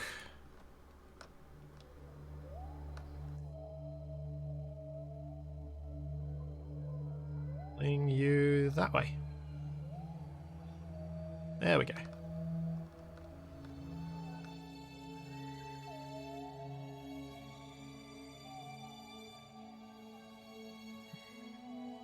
Alright.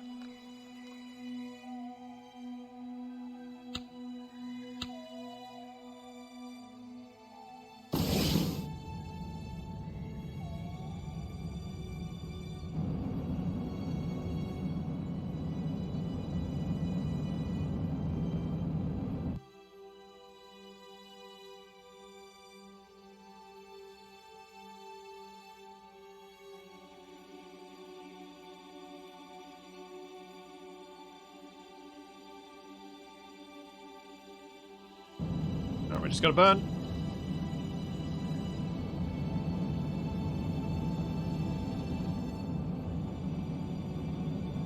Need a wing piece that can be used as a fuel tank? Maybe.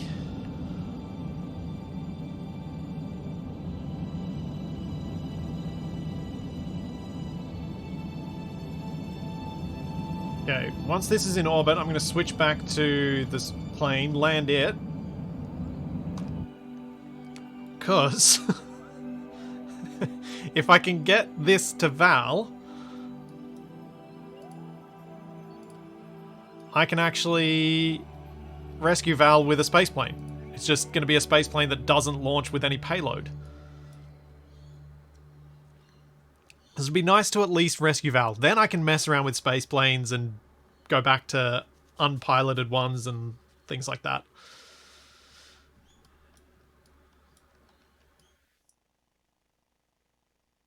Let's close that down.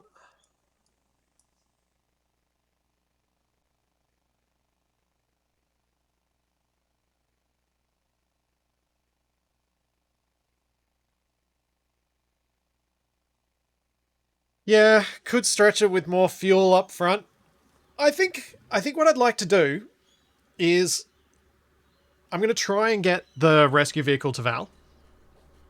And then I'll mess around. I think it'd be good fun to mess around with the big plane parts and see if they can be used for an SSTO, because they've got a much bigger payload bay, so I can put something in there that's a bit...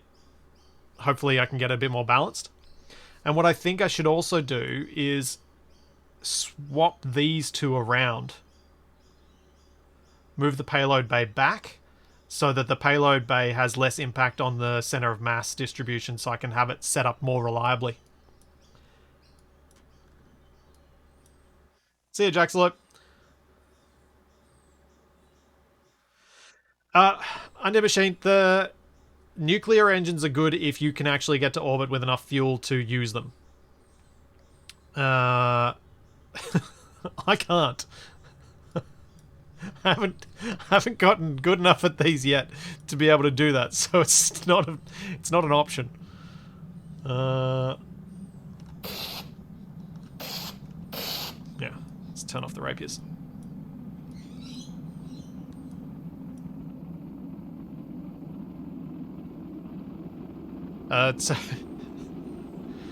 No, the rescue is not done yet, bestie. But I've got a shot at actually getting to Val and correcting her orbit. Maybe. Maybe at least a bit.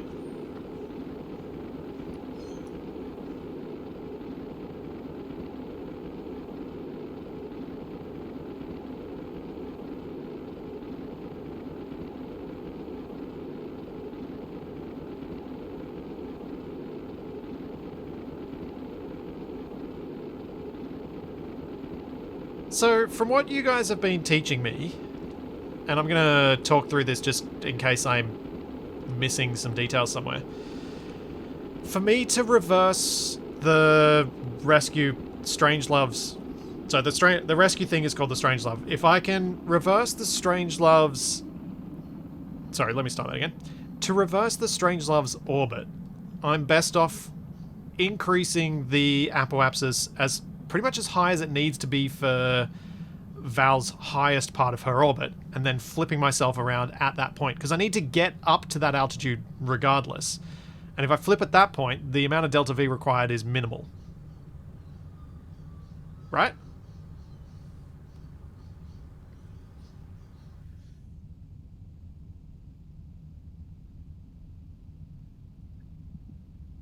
Because my speed at the top of Val's orbit will be tiny. Real tiny.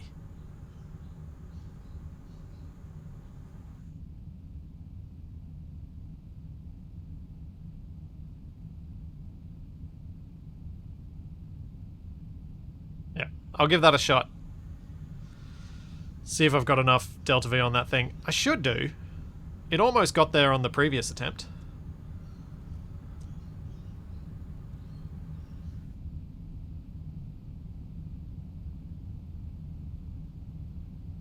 Just gotta land Jeb safely so the Jeb can fly up there and collect Val again. Without the payload in this, I should be able to come. I should be much more comfortably able to get to space.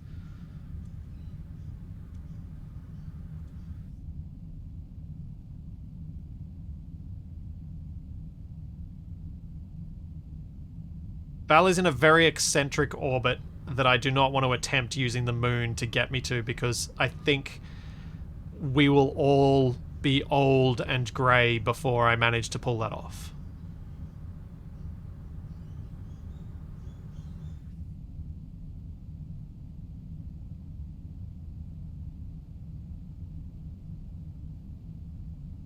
I just don't think I can do it.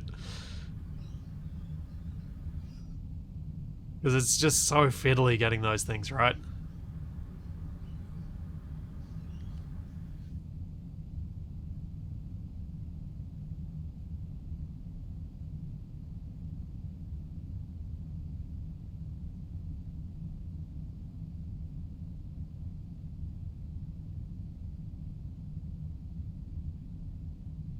Too late, my hair is already starting to turn. I mean, we could talk about... Sure, your skin turns grey. How about that? Oh, this is... Oh, I should have added the volumetric clouds mod. They looked pretty cool. It was really annoying though. There was a video I saw of the KSP volumetric clouds mod. The person who put the video up, they didn't edit out the launch bit, so you're waiting like a minute and a half before you actually get to seeing what the clouds look like. I was like, come on. Do some editing, please.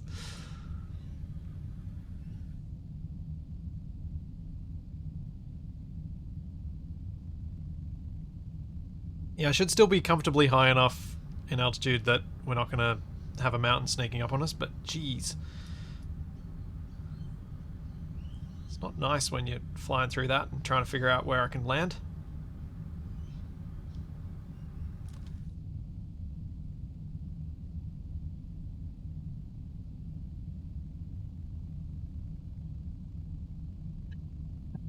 Not a mod review, no.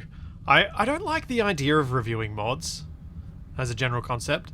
Like, there are mods that I don't like to use in Space Engineers and things like that, but I don't like the idea of reviewing them as such. Like, something about reviewing someone's passion project just feels a little off to me. I can not like it, but I'm not going to critique it in a sort of deliberate fashion.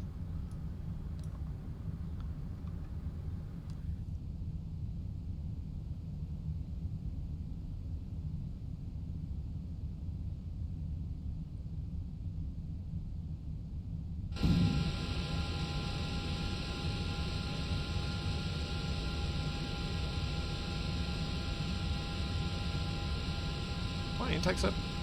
No. Switch them.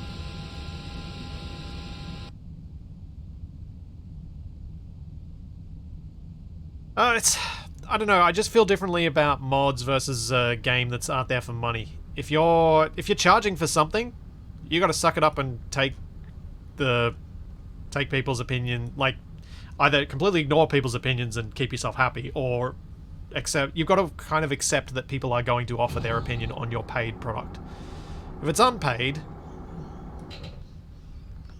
I don't know. I don't want to be that guy, I think is probably more the way to say it.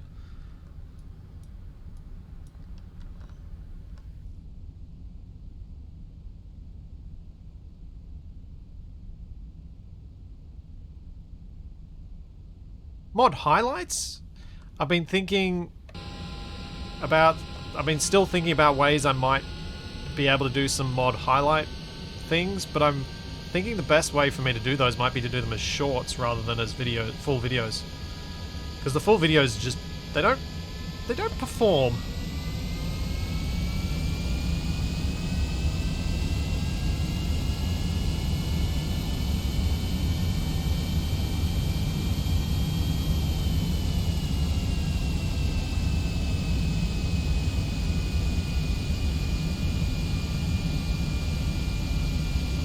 Cut throttle, air brakes. There we go. Whoa! Whoa, much bounce.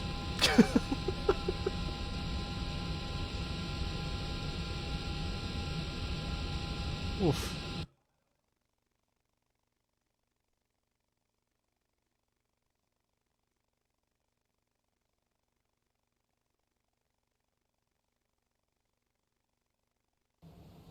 Oren, having multiple different types of engines that I switch through is a lot of extra mass, so might not end up being any more efficient than just having the Rapiers be slightly less efficient at lower altitude.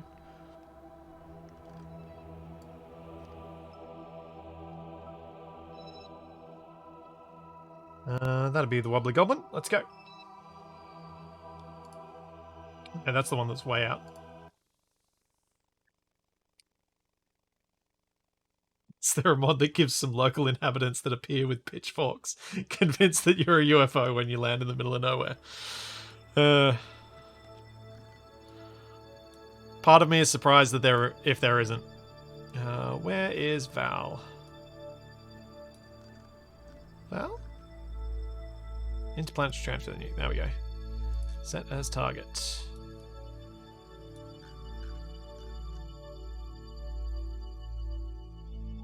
I go there.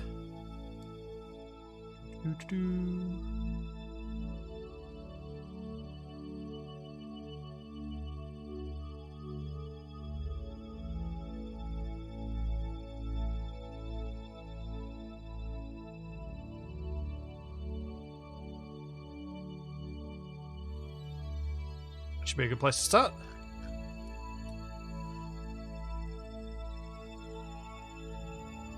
Let's deploy our solar panel first, so we don't run out of power.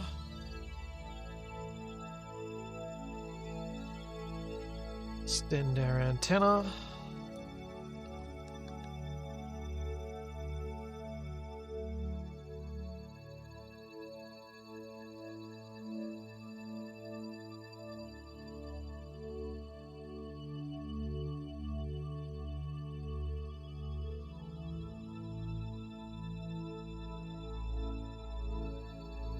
And speed it up.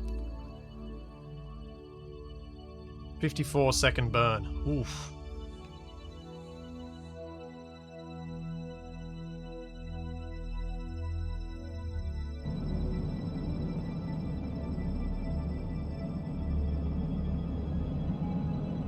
Got 3,400 meters per second of delta V.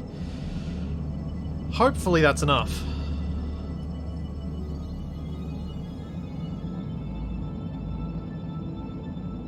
Hopefully.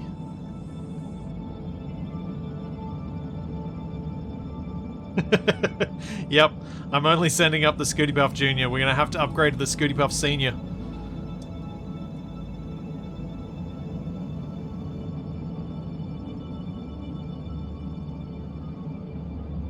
Val, my hope is that Val can ride this back down to a correct to a corrected low Kerbin orbit.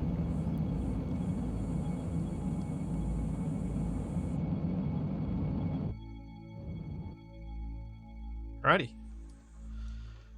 That's probably the biggest fuel expense.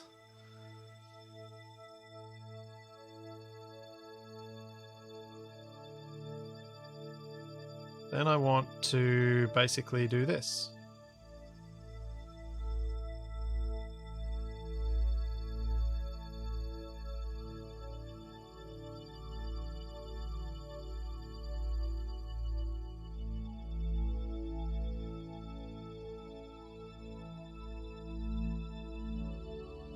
Flip it around and get it just inside.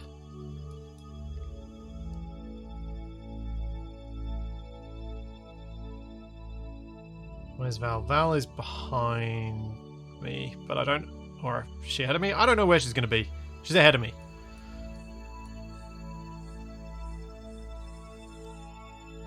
Keep the orbit inside and we'll catch up.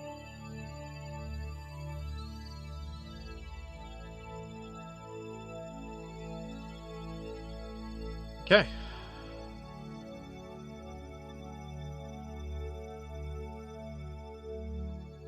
$43-second burn. Another 839 meters per second of delta V. I think we might be able to get to her. As long as I don't screw anything up badly, we should have this. Obviously with a bit of patience, because I'm quite a long way behind. I'm like half an orbit behind, which is... I probably should have thought that through and timed my burn differently. But we're here now, so we gotta do it.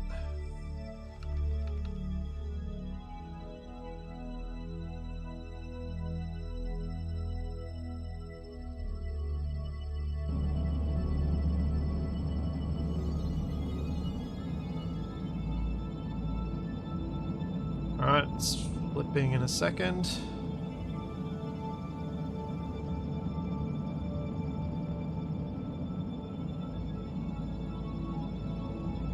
Yeah, it might be tight. I mean, what I'm thinking I should do, if I can get Val on this, I'll flip my orbit. That's priority number one. Is flip the orbital direction. If I can flip the orbital direction, we'll be in a much better position to pick Val up.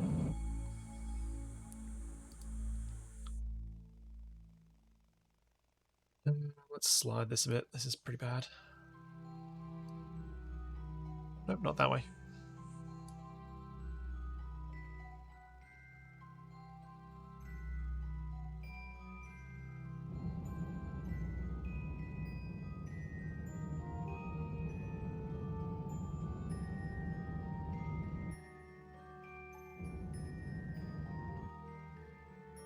It's better. What's my deviation? 1.8 degrees.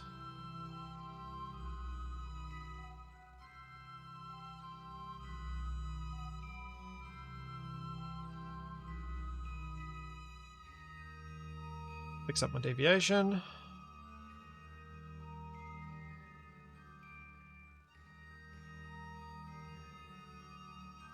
To the mark. No, I'm getting further from the mark. Okay. Let's fix what we can now.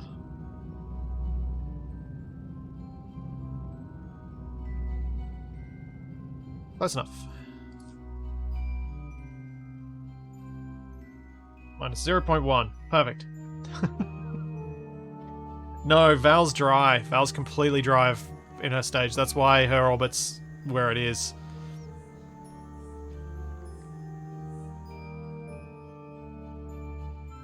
Not sure how many orbits I want to wait, but I don't want to really use any more fuel if I don't have to.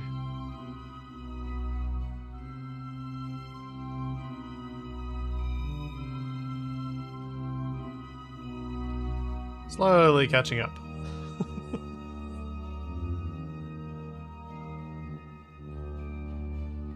Yeah, there weren't enough seats coming back from Juno, because I needed, for one of the extra missions I added on to the Juno mission, I needed to have 2 pilots aboard a station orbiting the sun. That's why Val ended up on board. Otherwise, I wouldn't have brought an extra pilot. And that's what's left me with this situation, where I have to rescue her. Or recover. It's not really rescue, because it was planned.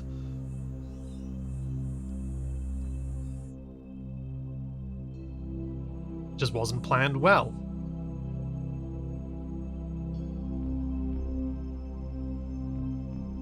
I think one more orbit should be enough. How far are we? Distance 235.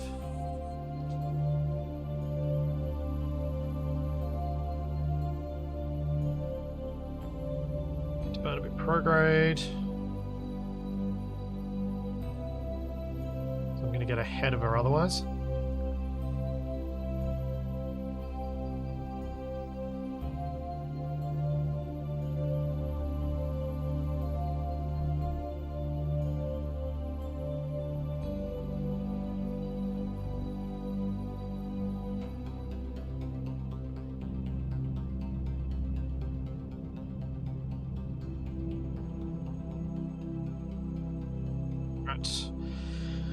Let's see how close we can get.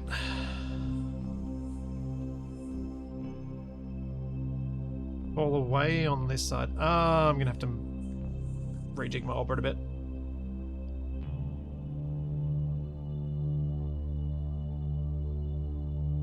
So if you needed to go even lighter, cheaper, could Val just hold on to an external ladder instead of a seat?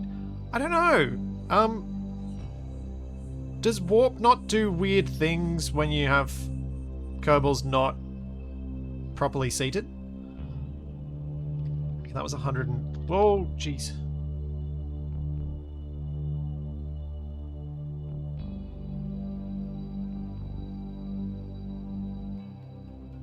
Yeah, the timer overshot a bit there. It should be okay, though.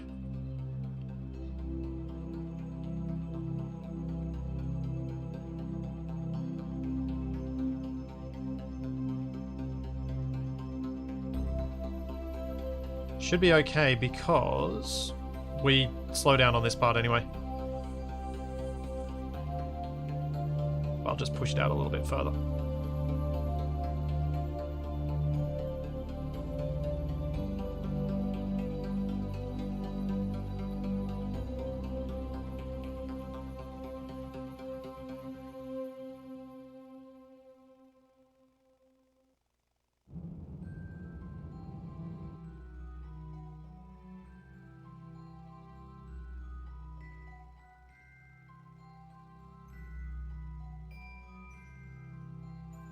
Okay, we want to head toward that way.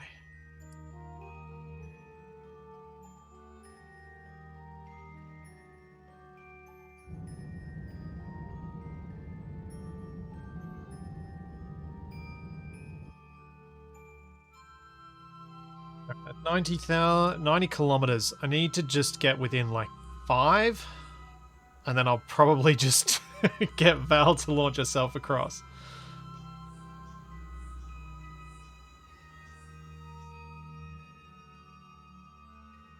Why is my distance getting higher? She's on the tighter orbit.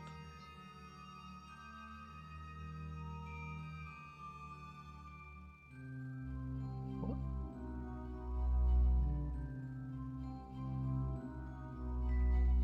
No, whatever. It's closing up now.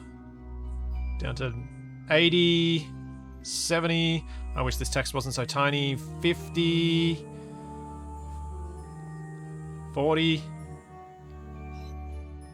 30,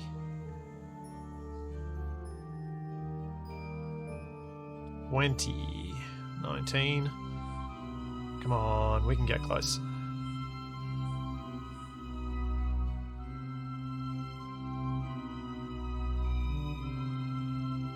Alright, on the next return loop, we should be good to do an EVA transfer.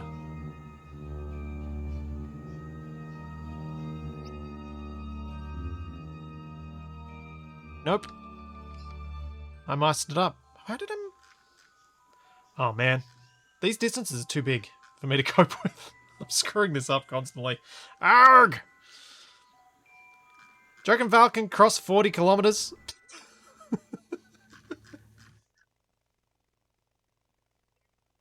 Doing this. What is wrong with me today?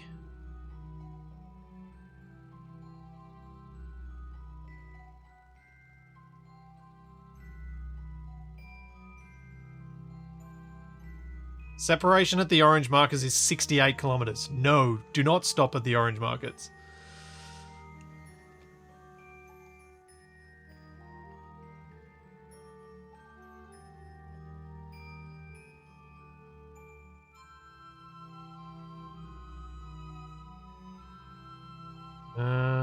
Let's go this way. Also, Mima, if you keep going caps, I'm gonna be banning you. So.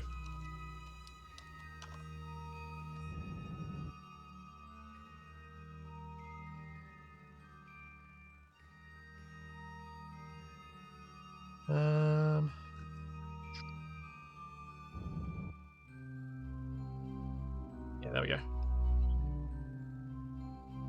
Yeah, the...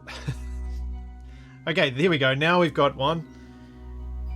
Position at intersect 2. Separation 2.7 Ks. That's exactly what I'm after.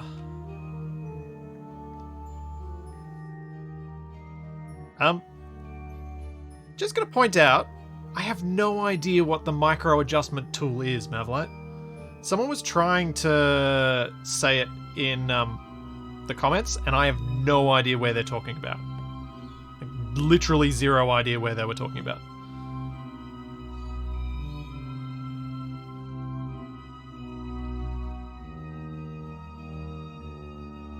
$40K separation, now it's starting to come down again. That's 37Ks, that's terrible still.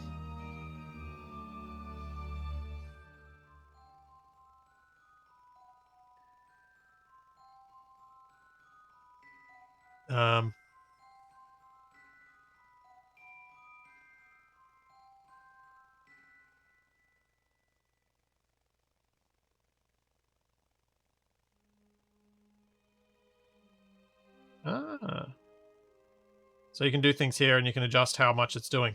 Okay, cool. I didn't know that was a thing.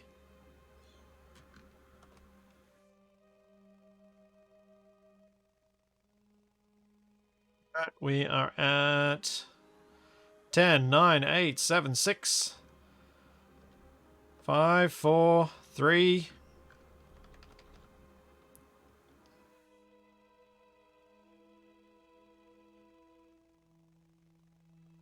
Can I see the other thing? Can I tell when I've got the HUD marker up or not? Hello? I hate that there's no indicator to say when I've got the HUD markers up or not. It is... Oh, it's up. There it is. Hello. Hello, Val. Let's switch to Val. No nearby objects. No. Not counted as close enough yet. Fine. Switch to.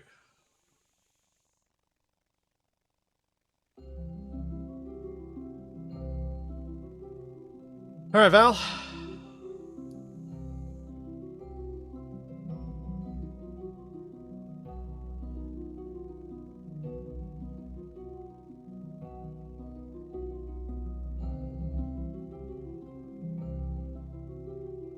Let's roll. Or fly, or whatever you're gonna do. Jetpack fuel.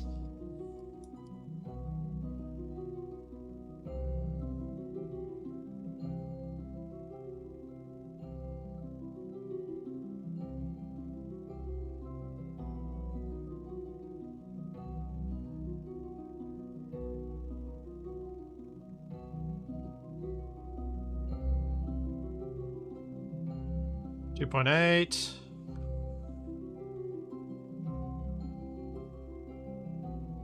fuel up so I don't mess that up. Goodbye. Home for several years. Decades.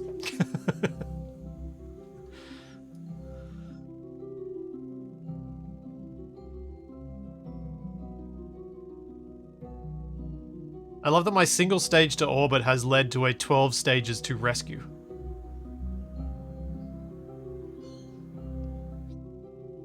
Yeah, you can't set it as target when you're in EVA. Apparently.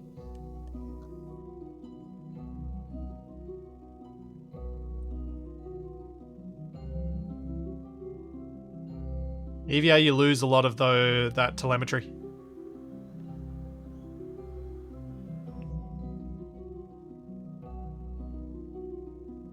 .4Ks, 2.3, closing at a decent speed, I think. Obviously don't want to close too fast because then I'm going to have to slow down at the other end. I've only got so much EVA propellant.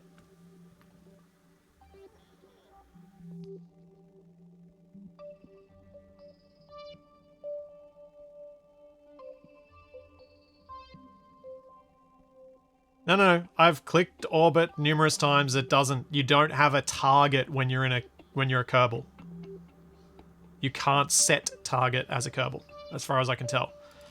Like, there's no. See, even when I click on an object. Oh no! Now it does. I have to do it in map view. Oh, okay, cool. Take that back. I didn't figure out how to do it. I had to do it from map view. I was trying to do it from main view. There you go, 10.4 meters per second towards target. That's fine.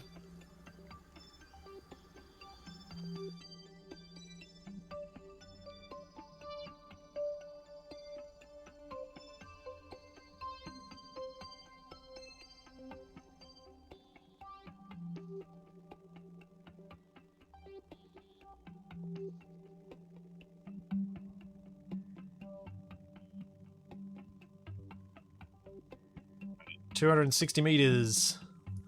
We can see the gold glinting in the distance. Valentina's excited for her planned rescue. She believes this is going to take her all the way home. She's wrong.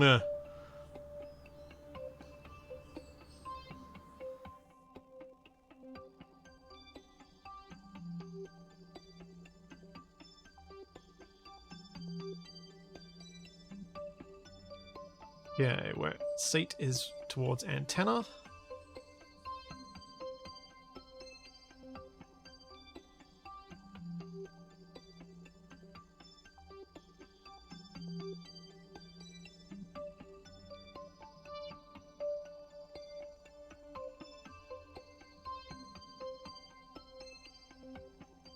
Now, Val, did you turn the lights off before you left the station?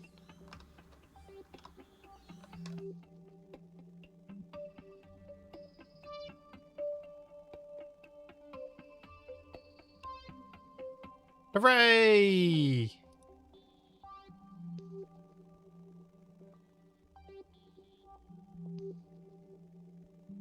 She's on board! Look at how happy she is.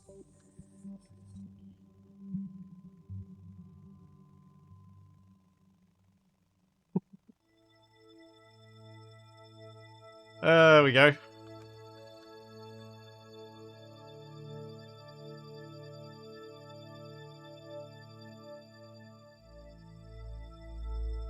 Too far.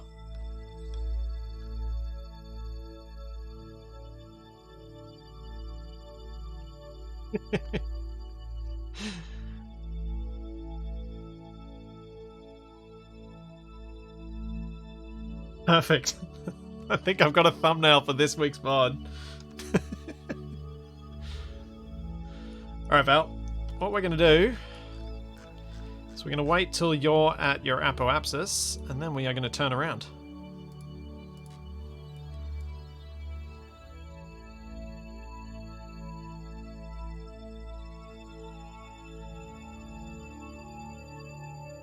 Assuming I have enough delta V to do it, which looks like I do.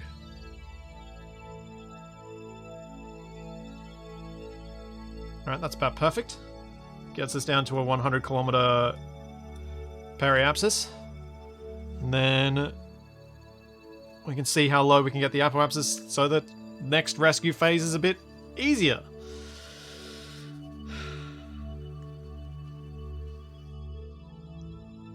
No, I am not atmo braking with this thing. No, that would be very, very bad.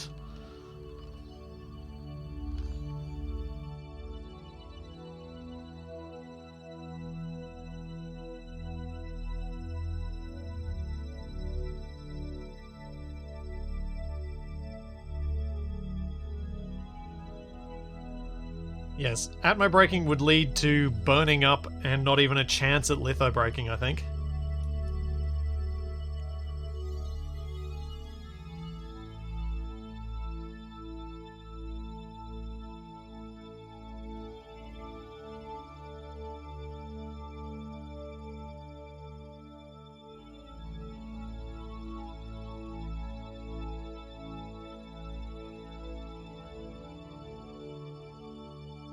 I think all I'd do is just burn up before I reached any reasonable altitude.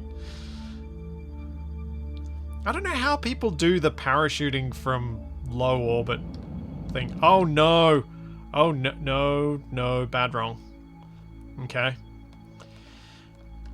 Apparently it does calculate the mass of the Kerbal. That's gonna make things awkward.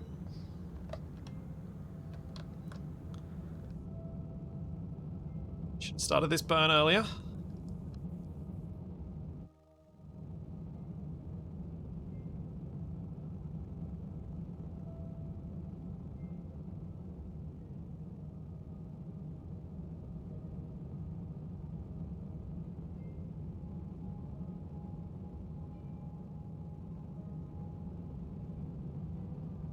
Come on. Stay there. Stay there. We can do this. It's going to be a bit delayed and a bit off, but that's fine. As long as I can get it reversed and that I don't end up on an intercept.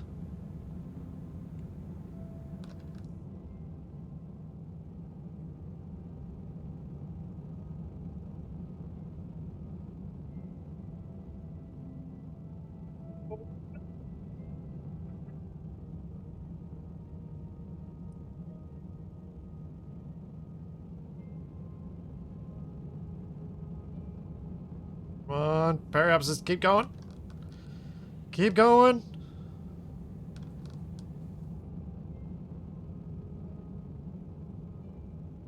When's it going to turn around?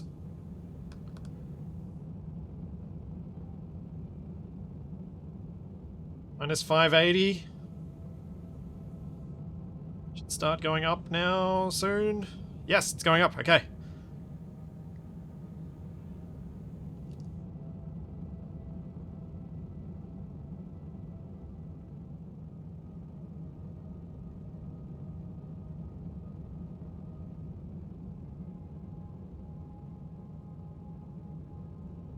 Come on, keep going up, keep going up. Fuel is going down. We need to get out of it. We need to get this into a stable orbit.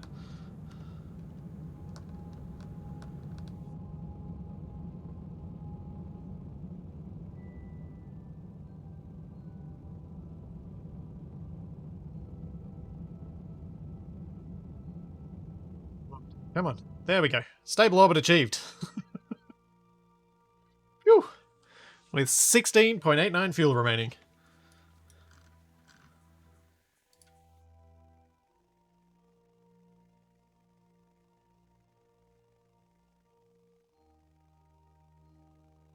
Ready. Warp to here.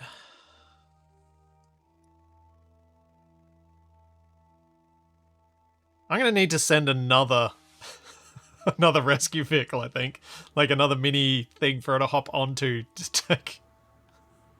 to change over from this. Because I'm not going to get this into particularly low orbit.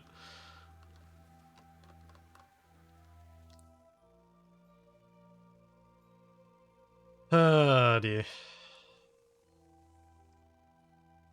Yep, space leapfrog, exactly.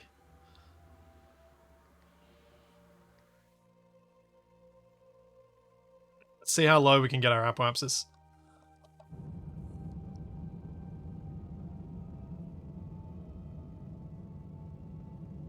Maybe I can get it down to just a couple of million. Yeah, it's a staged rescue for a single stage to orbit. Totally makes sense.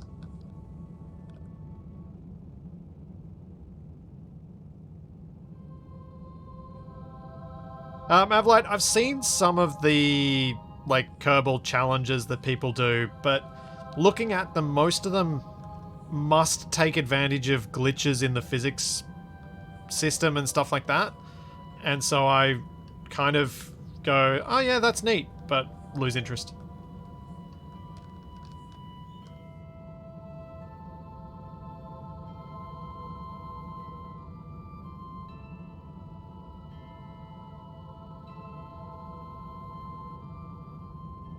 Okay, we're at 1.5 million, and I've still got 9 fuel left. I may actually be able to almost circularize this thing. Need to be careful though, I'm a fair bit past my periapsis. Need to take another orbit. Oops, not that.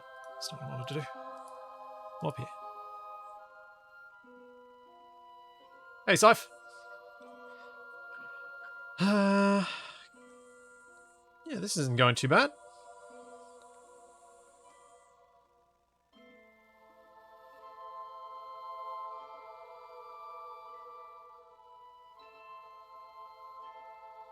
Hold retrograde. Maybe you can hold it better than I can.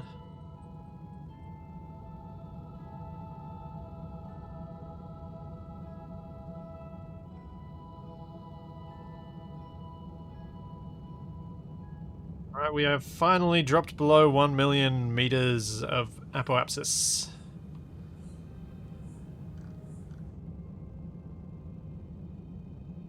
What am I trying to do at the moment? I'm trying to lower Val's orbit so it's easier to reach her. I'm trying to use what energy is left in this rescue Strangelove vehicle to lower her orbit so that the next thing that needs to get up to her doesn't have to go as far. So I'm trying to bring my apoapsis down to see if I can circularize-ish in low Kerbin orbit. And I think I'm about to run out of fuel, so we're about as good as we're going to get. I know I should probably wait for another orbit, but I have half a liter of fuel left. There we go. We're out of fuel.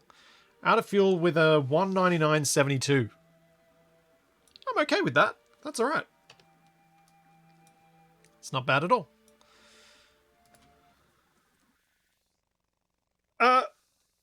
Behemoth. I mean, favorite space game has to be Space Engineers, because I don't think I've played any other game as much as I've played Space Engineers. But that doesn't mean that I don't also greatly enjoy games like KSP and other things. Okay. Spaceplane hangar.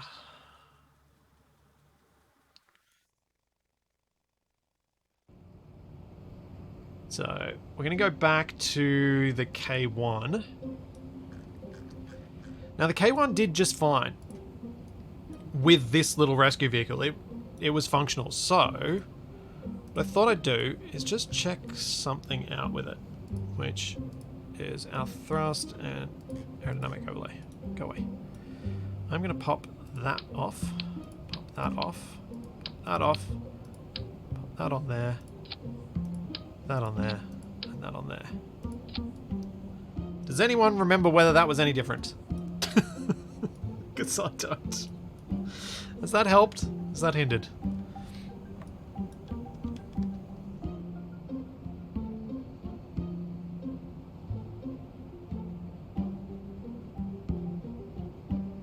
It's about the same. It's really not much different. In fact, I think this one's actually better.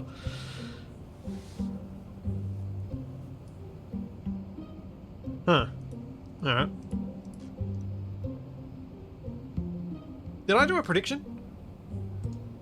I did. Oh, it's another nope, not this time. Got closer though. Which makes the next one a bit interesting. Will this be enough to get Val back?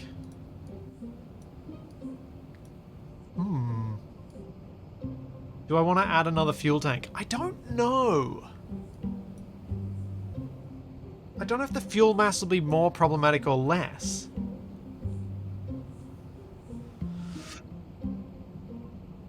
Alright, standing up for this one apparently. Thanks, Mavlight.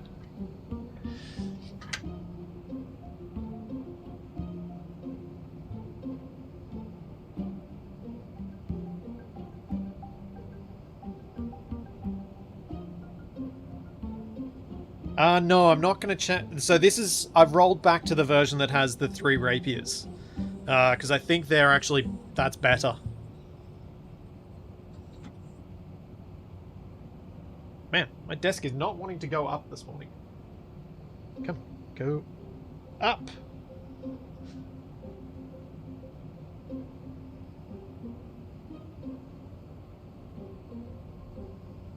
Go up.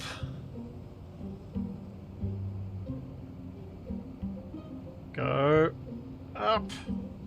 The motor does not like how heavy all my 2 computers are. For my motorized sit-to-stand desk. Okay. Do I want to modify this, or do I want to just use what I know? I'm gonna modify it.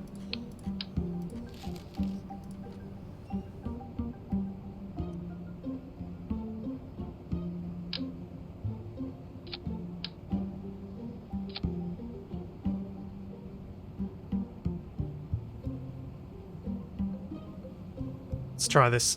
We're going to go different. And the reason we're going to go different is because it gives us information that we didn't have before.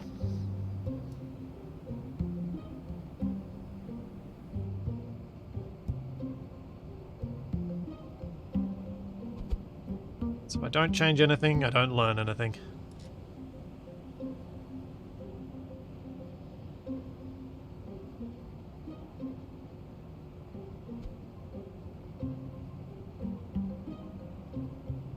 Okay. Hey, Red Monster. I'm trying to avoid control surfaces near the cockpit for no particular reason. I think I got kind of scared away from them after Capac locked himself in the cockpit after we got all the way to a destination and were locked in the cockpit. Alright, so I have turned off crossfeed on the ports. Close that. Oh, wait. No. This is the still wonky one. We need to get rid of that. We need to get the good one. Which is strange. Oh, we are going to have to bring the big one. Dang it.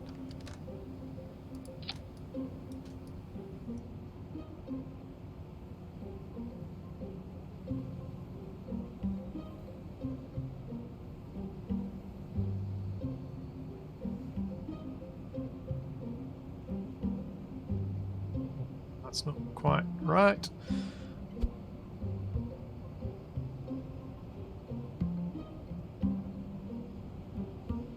And I might rotate this one notch further. Oh, that's too far. Oh. Well, it's going to be that much. Hopefully that's okay. I don't know how much I've changed it. We'll just close that and forget about that. That's fine. I'm sure it'll be fine. Couldn't possibly be a problem. And I'm going to change these from automatic to manual. Because I want manual control. We're going to save that. And I'm going to take a quick bio break. I'll be back in just a second. Let's give you a whole bunch of Capacs on the screen.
And I'm back.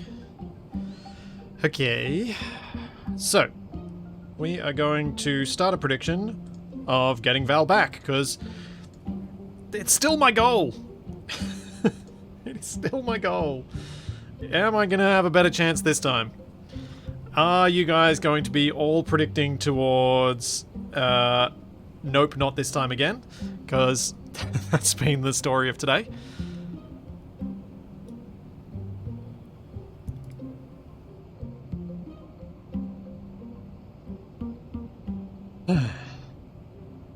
I tried moving the payload compartment back, and it made almost zero difference in weight distribution, so I decided to just leave it there. It's easy to clear there. Yeah, I did try that, and yeah, no lick of difference. Alright, Wobbly Goblin K4. Let's check our crew, make sure we haven't gained a crew member, because we have.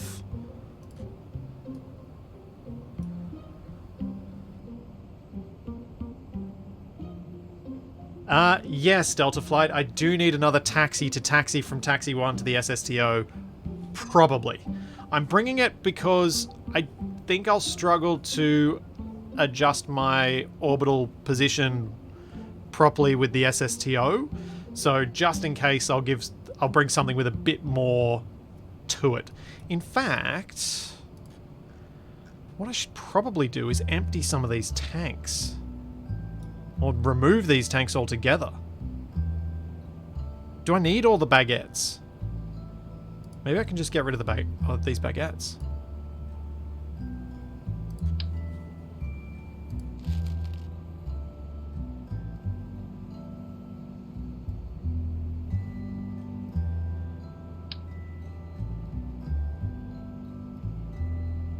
Just go down to 2. That's at least some mass lost.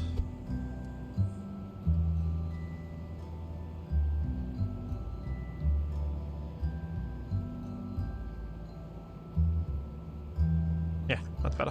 Because I don't need to go so far this time, and I don't need to reverse my orbit or anything, so that should be enough. Okay, that's good. Oh, people are more confident this time. 73% on yep. Yay! My confidence is back. All right. Let's go out to the... let's save.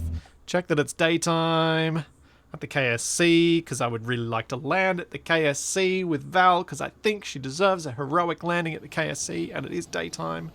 It's not late daytime either. There's basically no shadow, so... We're good. We're good. Let's launch.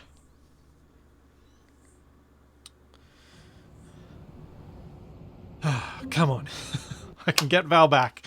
And then I'd really, really like to see if I can make a proper cargo SSTO. We're going to try with the big bits, see if I can make that work, because then... Or, actually, I'm not going to restrict the cargo thing to be a strict SSTO. Drop tanks, I think, might be fine for it. Because what I'd like to see if I can get a cargo vehicle that's like this, that can take stuff up to low Kerbin orbit, so that we can start assembling something that might be able to take me further planetward. Or even not quite so much further and just go to Ike, because I haven't been there yet. But start ticking off the list of planets and planetary bodies to go to. Alright. Gauge thrusters. Prediction has a minute remaining, so hopefully I don't blow up on the runway. Let's roll.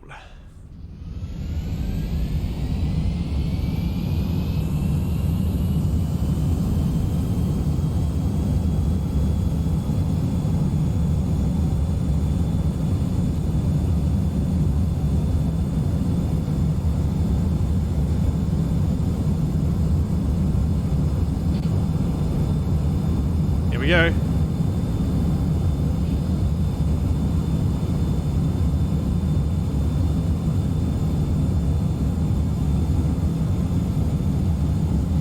Fuel up. Speed's getting up. Let's get that speed kicking along.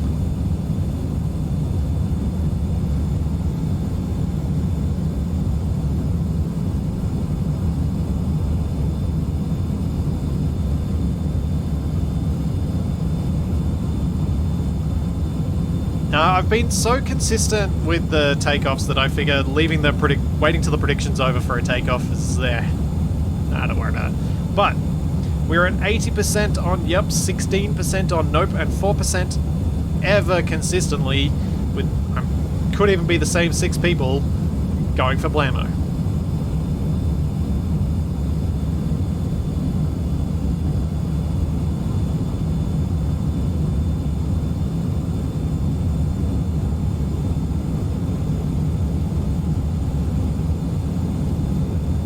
It would appear that I might have set this on a pretty good trajectory for this launch. Apoapsis is at 43, 44. Surface speeds at 1300 meters a second. Parallax is below 500. I'm just going to keep with this.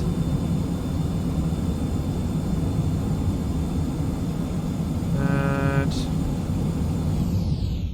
flame out. Let's go.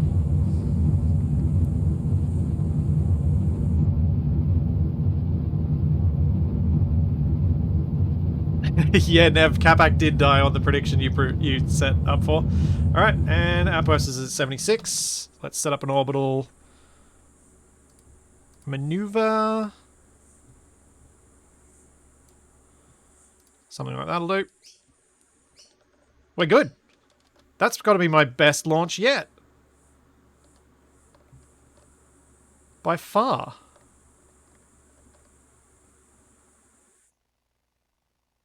Look how much fuel I've got left. And oxidizer.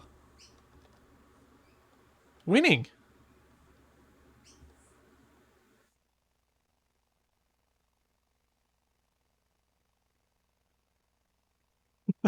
Winning at life here. This is a nice change from the previous launches. Oh, it's so good to do one right. Oh, such a relief.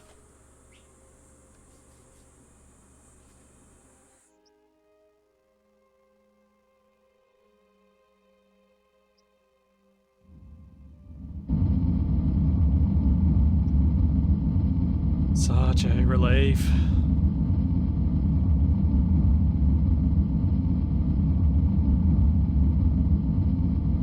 It is not burning fuel from... Oh, it shouldn't be burning fuel from the probe. I turned off the ability for crossfeed to go across the linkage, so it shouldn't.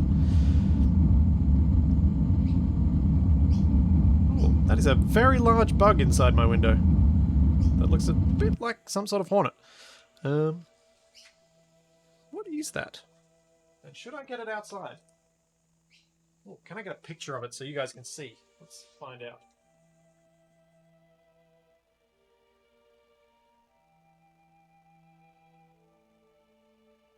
Focus, camera, focus!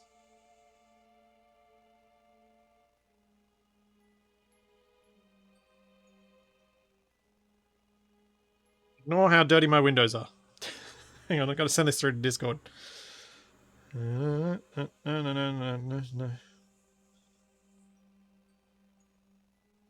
Yep. Bring this up in a second. My Wi-Fi sends it through. Yeah, this. This is in my room right now. I have no idea what it is. It's got these iridescent blue wings, though.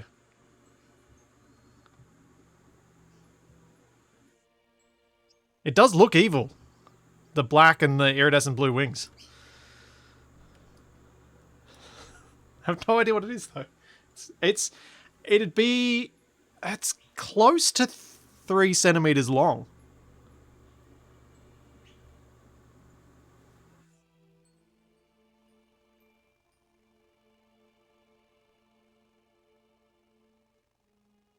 Oh, I could save Kargan. Wait, is Kargan actually in there anymore or no?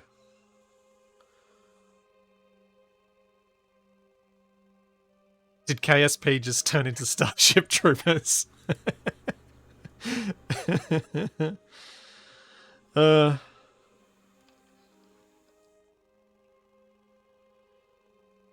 Maybe. Alright, so... Well, I need to catch up to, so I can do a couple of orbits and catch up. I will attempt to fix... Now, should I try and save Val with the SSTO as it is, or should I try and use the rescue vehicle?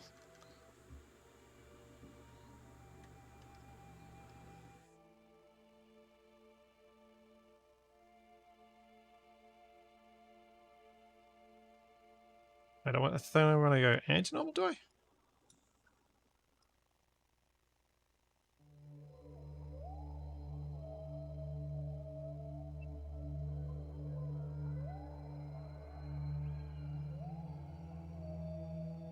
Yeah, I want to go anti-normal.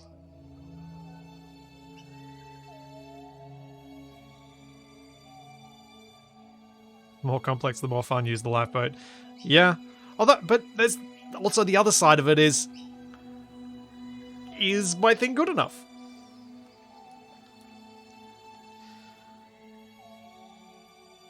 Yeah, I probably don't want to end up with a situation where I can't get this thing back down to... Oh, I've got reserve fuel. I don't know. I'm going to correct the orbital plane first. I think I should do that because that'll make it easier for the transfer.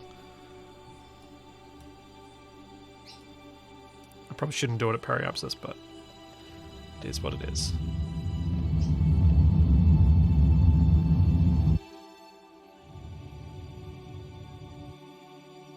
There you go. Corrected.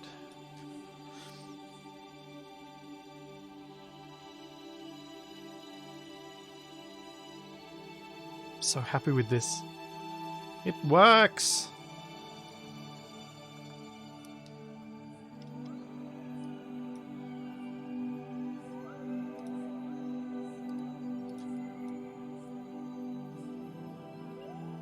Let's get some light on the...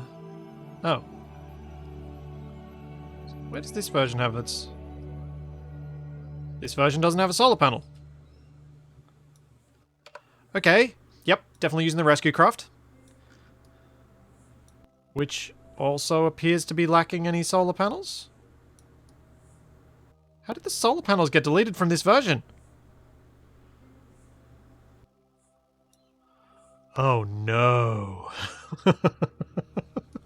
How did I do this?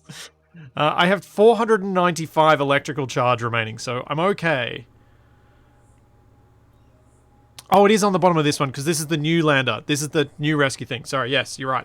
I forgot that I did change it out for the new one. Alright.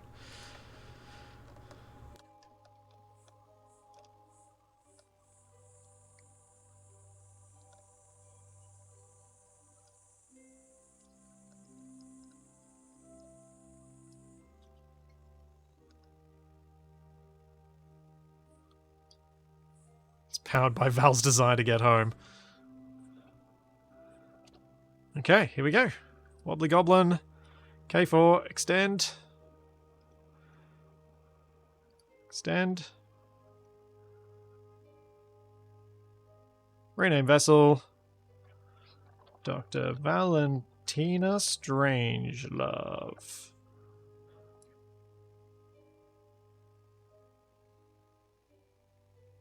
Alright, what do I need to do to target Val?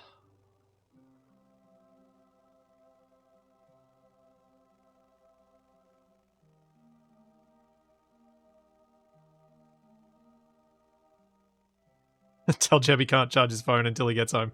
Yep.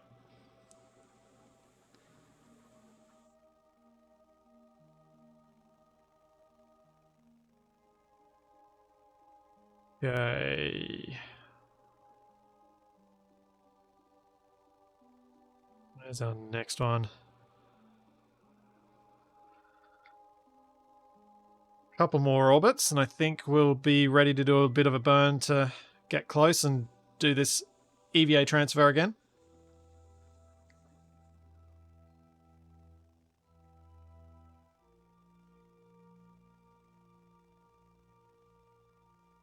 Yeah, I think this orbit is the one I want to do it on.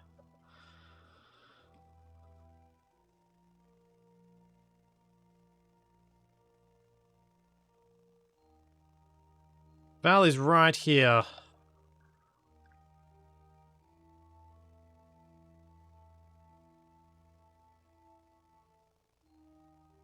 think I want to close that up so that I can catch up more slowly.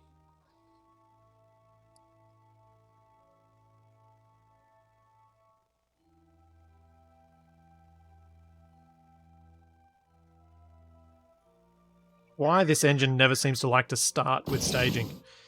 It's weird. Weird.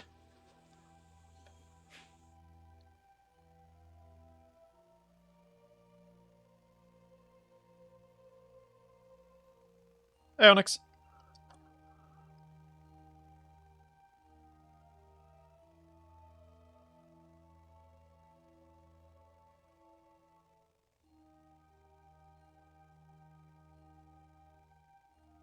I'm half surprised no one knew exactly what that wasp thing is that I showed off when I showed it off.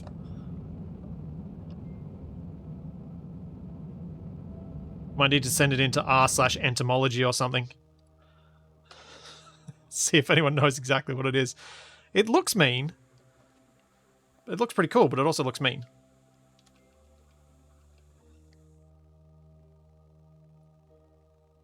Alright, so orange is there.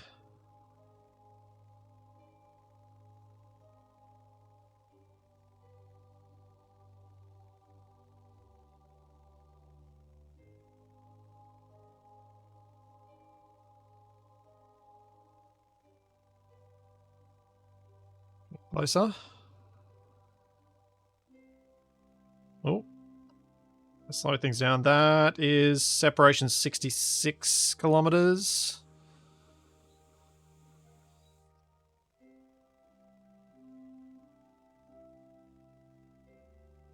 Black flower wasp. Yeah, now that's 18 kilometers. But I'm ahead there. I think. Poop. I should have burnt. Nuts. I can probably wrangle something. Stupid mozzies. Go away. Getting attacked by all the creatures right now.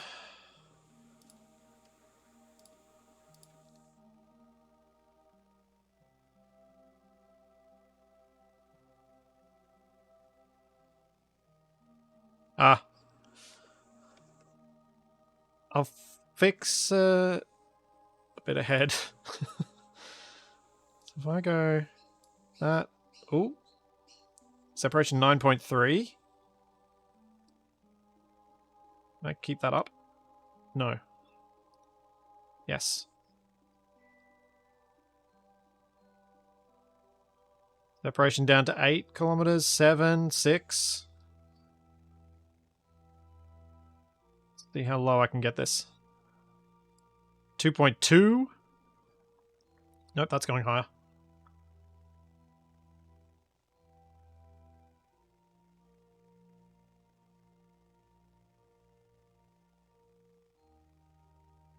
Bring that back up. Separation is 4.8 kilometers there. 4.3, 4.2, 3, 1 point. Okay, I think a separation of just 100 meters should be fine. If I can get a burn precise enough to make it happen. Yeah. The creatures want to check your maneuver points. They're experts at flying and backseating.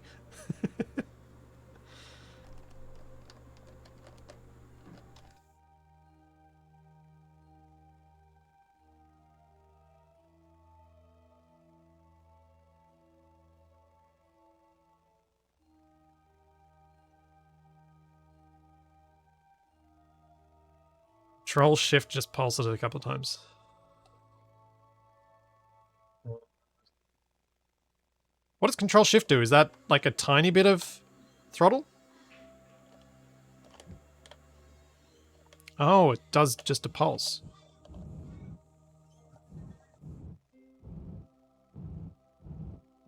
Ah.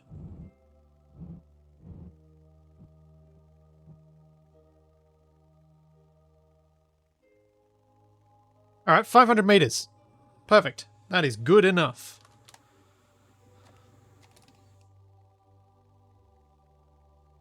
See, all these things I'm learning that may well be in KSP2, so may well be useful to me. I am very appreciative of it, even if I get very confused sometimes, and confusion... Once you get confused, I find it really hard not to get frustrated. Not to be like, no, it doesn't work! Stop telling me things! And I've got to fight that internal urge that makes me just say, no! No! Which is difficult to do sometimes.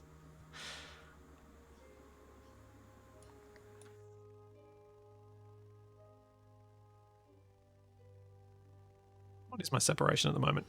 3 kilometers.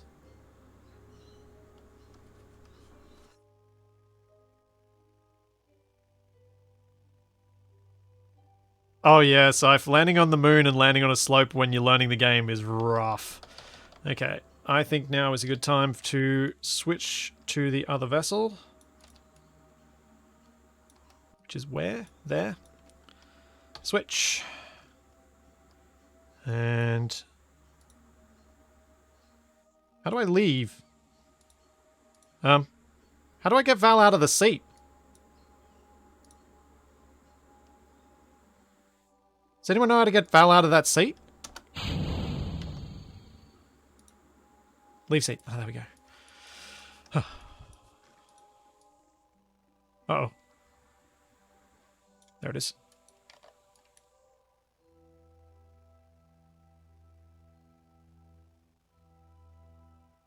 Must have been clicking on the wrong thing. At first I didn't see the leave seat option.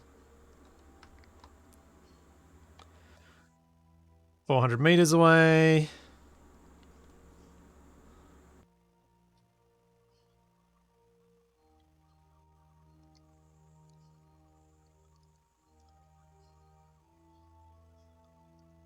$300. Hopefully KSP2 has better text scaling than KSP1 does, so that you guys can see these numbers and I don't need to read them off all the time.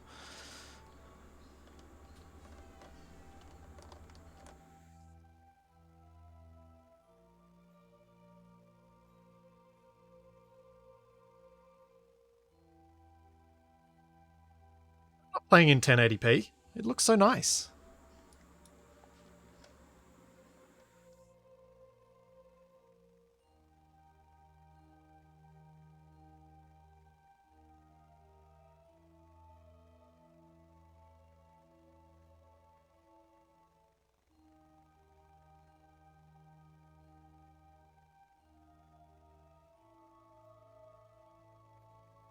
Hooray! We're into the rescue vehicle. Now, we need to target our SSTO, which is down here.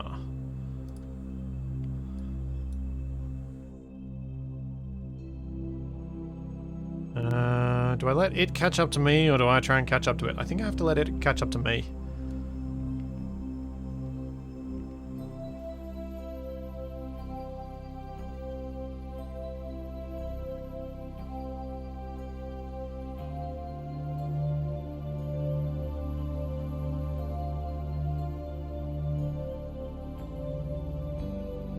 So I don't think I'll be able to get under its orbit by enough to catch up to it.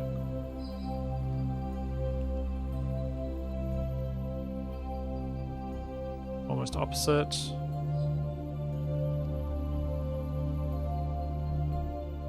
Okay, orange separation is 678, pink is 686.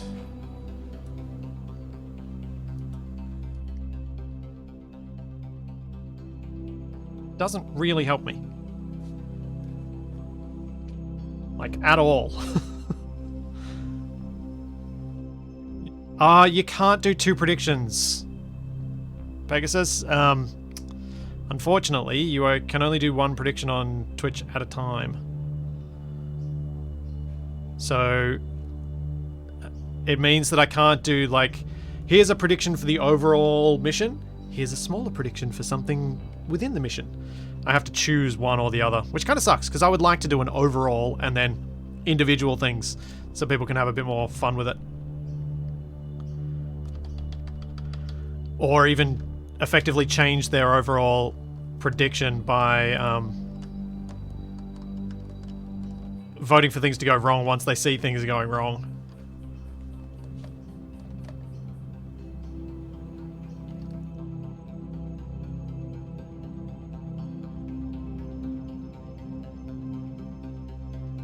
Okay, that's more similar.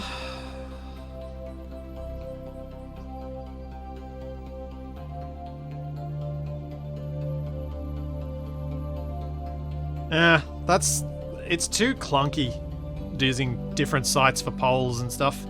I've never liked using straw pole and similar.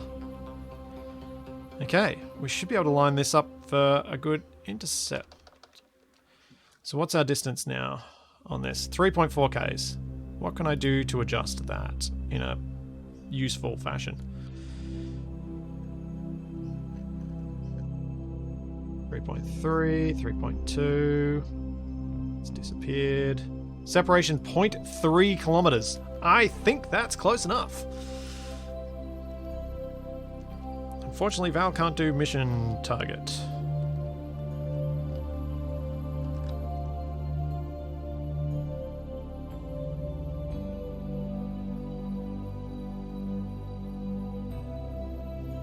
In about 5 seconds, I reckon I'll start doing little pulses like I did before.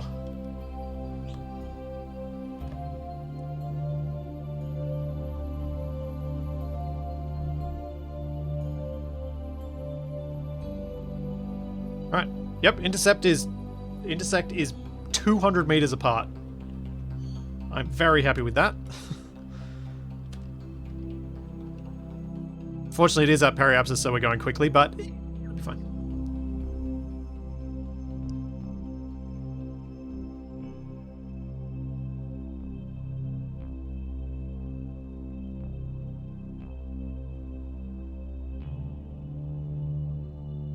Yeah, it might be a spicy approach velocity. The orbital heights aren't too different, so it should be okay, I think. Might do the switch about here. Alright. Where is it? There it is. 2.8. Can I change vessels yet? No. 6, 2.5, 2.4, 3, 2. Should be able to transfer now, yep. Alright, Val, here goes. Let's get you home. Yeah, why can't I need to click Val, that's what I need to do. Leave seat. Us, rocket system on. No, jetpack on. Let's go.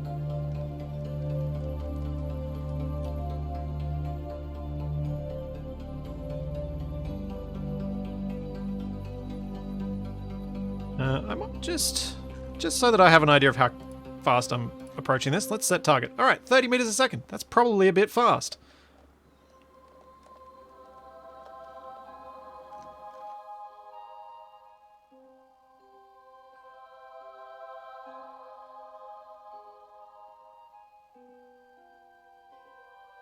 So let's move it down to a more reasonable 10-ish meters a second.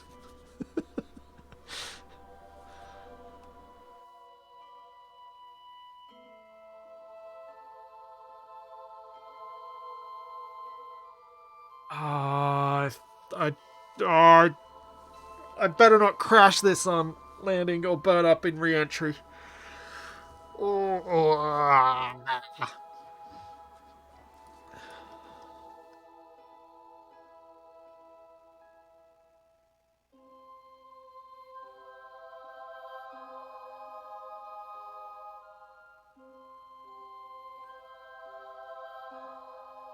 Can it land on water? I proved last week that yes. Yes, it can. It's difficult. But yes, it can. It's technically capable of that.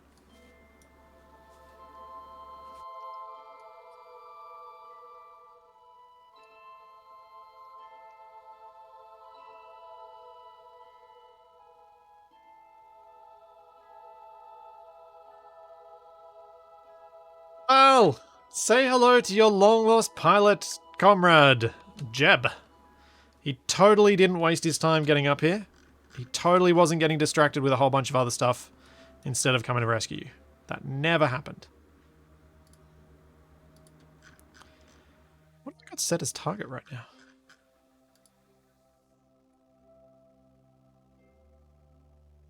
Weird. Anyway, we're going to stay up here for a little bit until the KSC is in daytime. Then I'm going to attempt a landing at the KSC.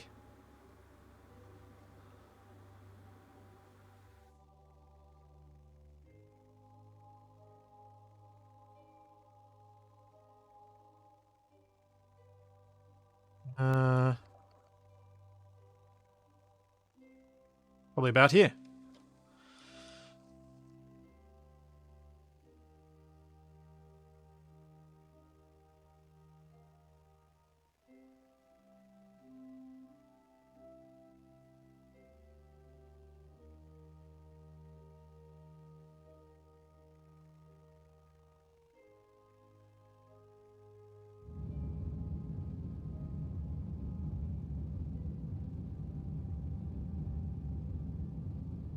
Periapsis is nice and low. Probably going to overshoot the KSC by a bit, but I think it should be okay.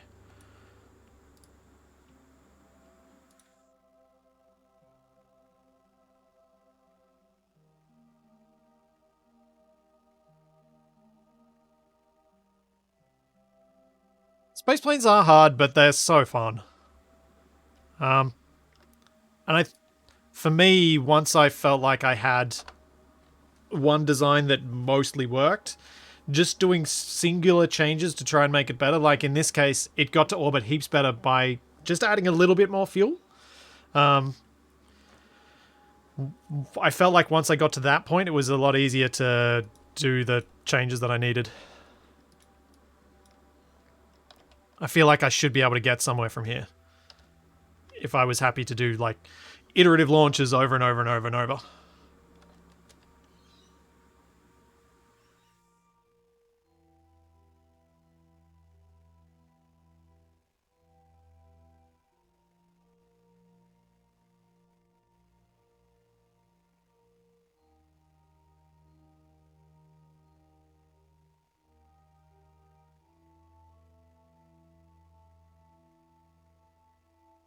Okay, here we go. Atmosphere bound. Oh yeah, I'm so going to overshoot the KSC by a ton. Whoops. I might have... I should have enough liquid fuel to get to fly back, though. To turn around and fly back.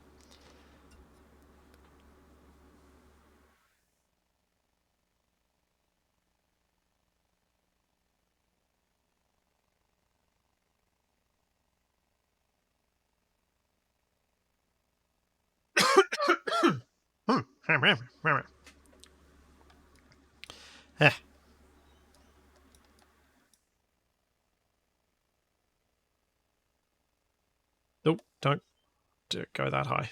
That's too much.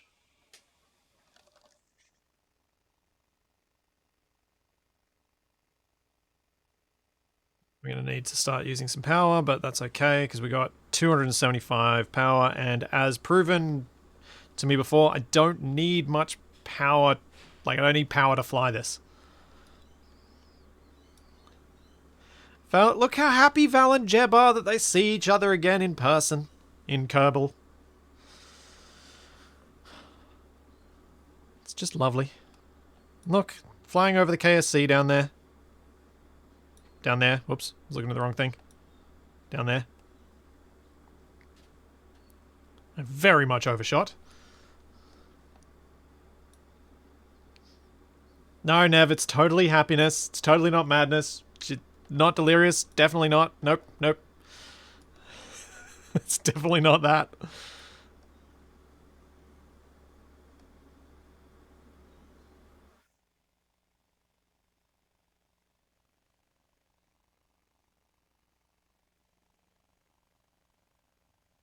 The fact that this is glowing already has me a little bit worried.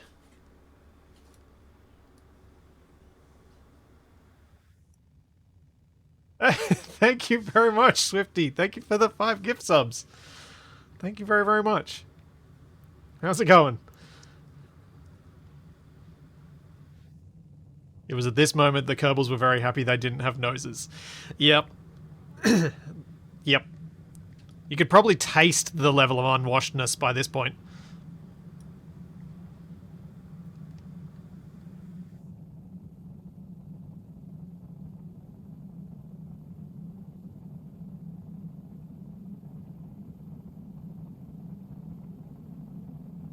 We're slowing down rapidly at least. That is one of the things I really like about space planes. You've got so much more aerodynamic control on re-entry. You can do so much more about could go wrong. Admittedly, also, I think more things can go wrong if you try and change your attitude too much.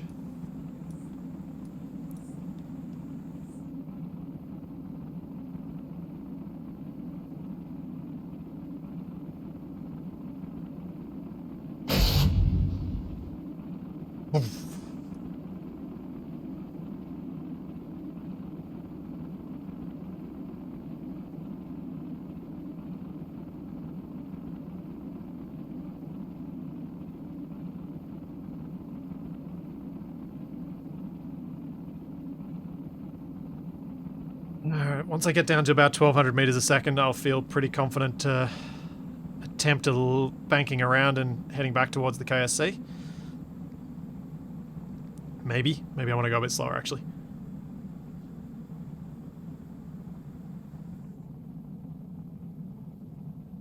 I probably need less altitude. I'm a little bit high still.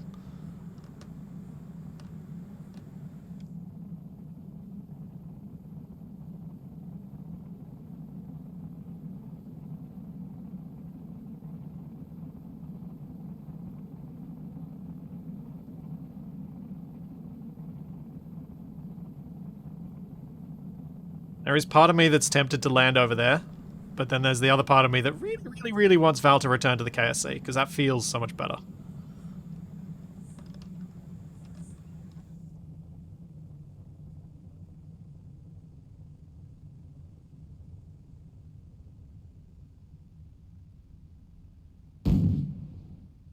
Let's get some thrust going.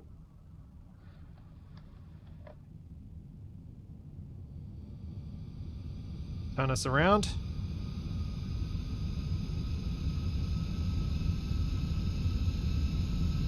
Making this mission that much less likely to succeed by having to fly back. But I do have quite a lot of fuel for this, still.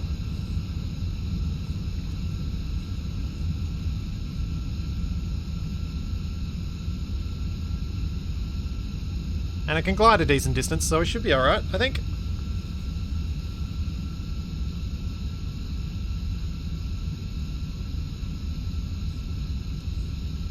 Val and Jeb still seem to be okay about it. They're not looking worried yet.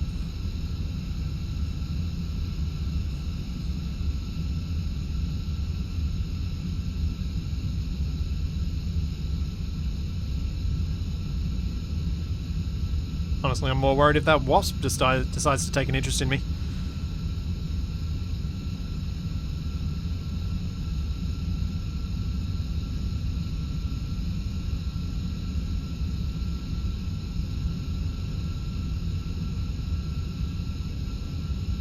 Yeah, Val... I swear I have seen Jeb look slightly concerned, same with Val, but it's very difficult.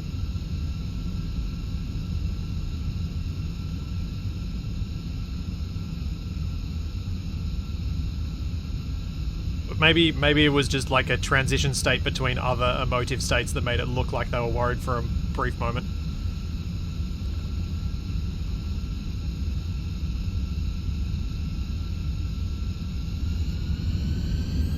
Okay, how far are we?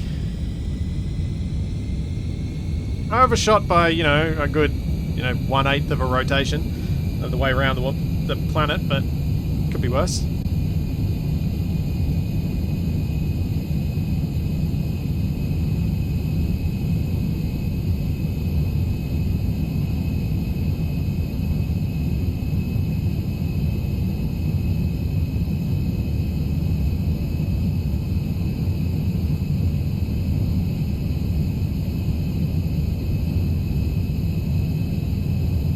Yes, Nev, there's always the landing for the blammo. You predicting blammo. How mean.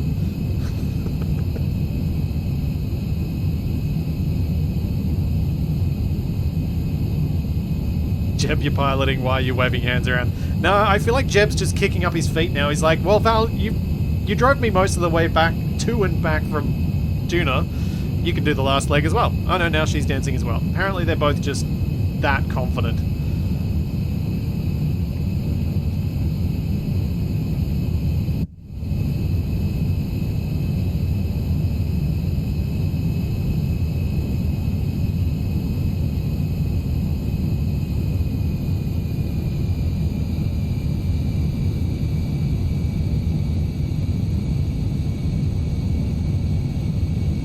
You've managed the landing every time so far, so of course the blammo is guaranteed now.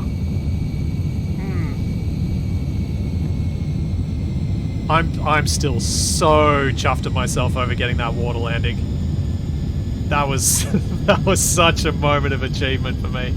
I felt so proud of myself.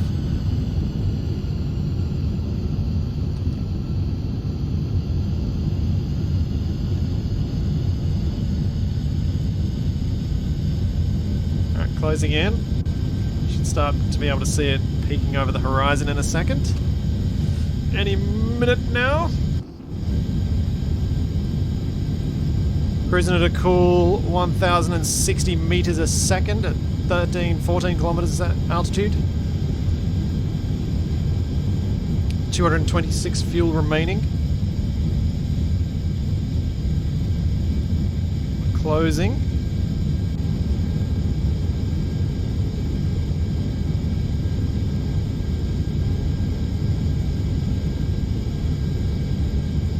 Yep, hypersonic airliner, definitely.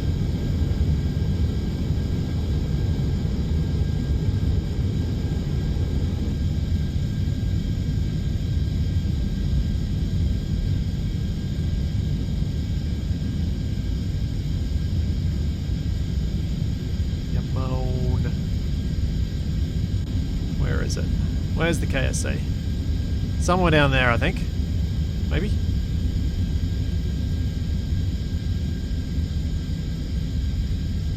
Probably kill my thrust and just cruise for a bit. So I think...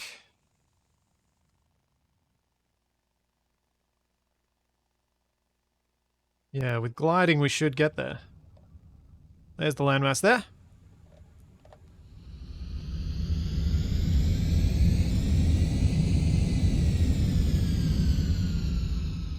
Yeah, it's not hypersonic. Hypersonic is a lot faster than this, but I was just reading off the comment. But it'd totally... you know, if they had airliners going at Mark 4, they would totally call them hypersonic. You know the marketing people would do it.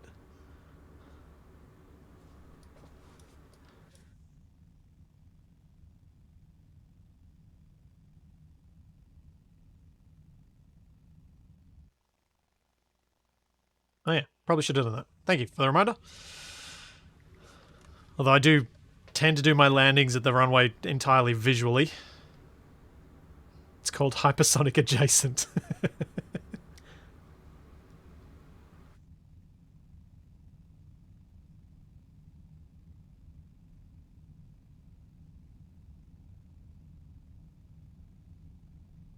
Not a bad approach on the runway, but not a good one. I've got to fix it a bit once I get down low enough that I can.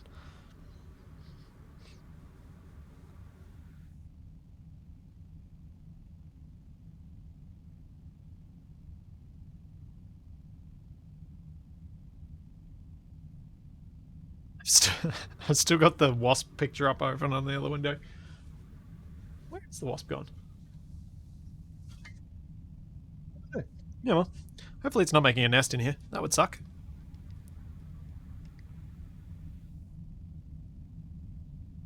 Running out of electric charge. Ooh, yeah. Actually, that's not a problem. My landing gear will still go down, right? Let's put my landing gear down just in case. I didn't need electric charge for anything else.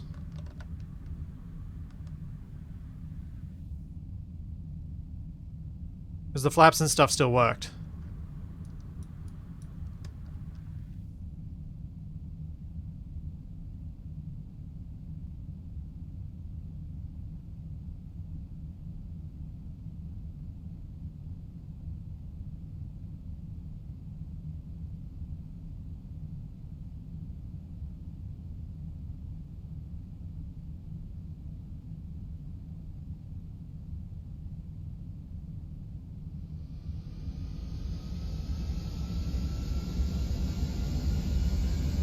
didn't need a landing gear either. Oh. Oh well, whatever. I didn't want to take the risk on that one. I couldn't remember it well enough to be sure.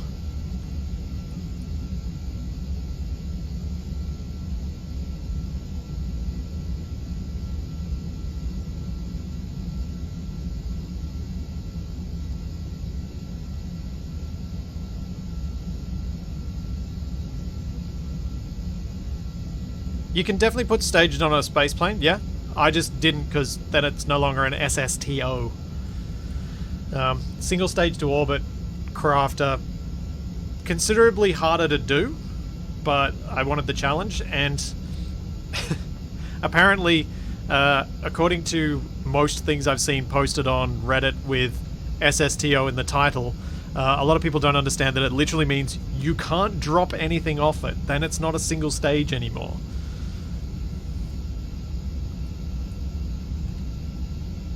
Because I've seen so many things tagged as SSTO by the people posting them that, yeah, no, they're not single stage.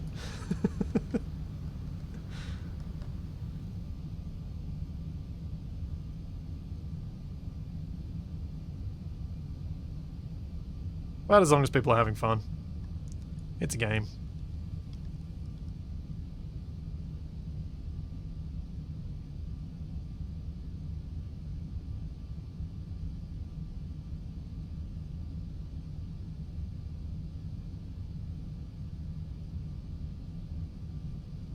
Yeah, MN Lumberjack, I would say that includes external fuel tanks. Because you're dropping a fuel stage. A fuel-only stage.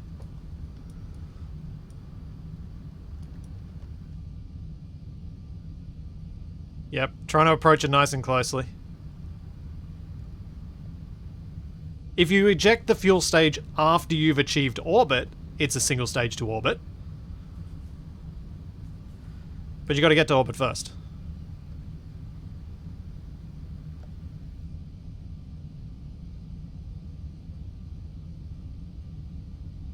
It's one of those little pinwheel generators.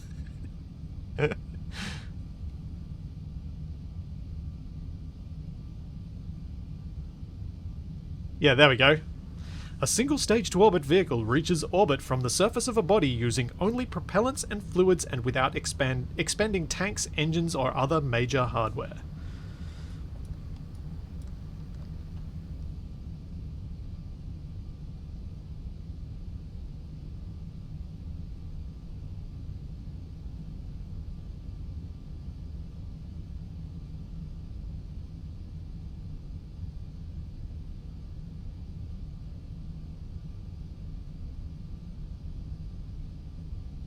Okay, here we go. Down to 113 fuel, so I've got enough fuel to just keep cruising like this.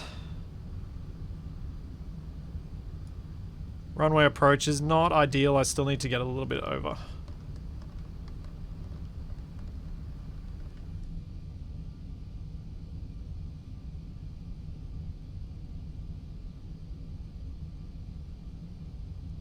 Yeah, trying to land a spaceplane on a planetary body that doesn't have any atmosphere kind of makes me nervous.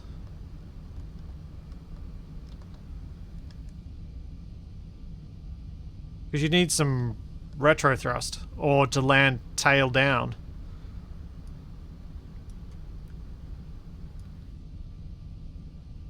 This is pretty good. Pretty happy with my approach.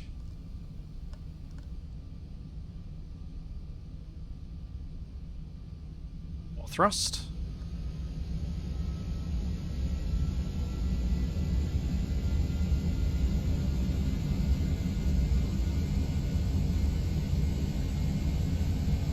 Yeah, I guess VTOL, yes, that would also work.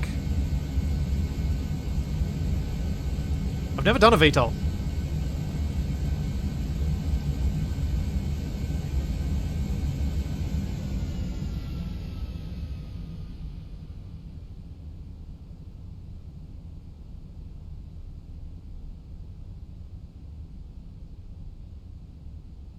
That is something I have never even attempted, really.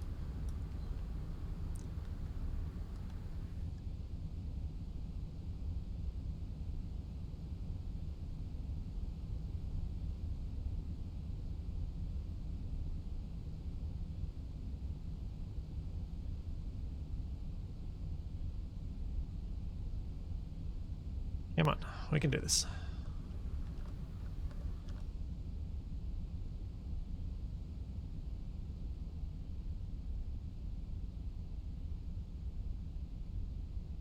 I got this.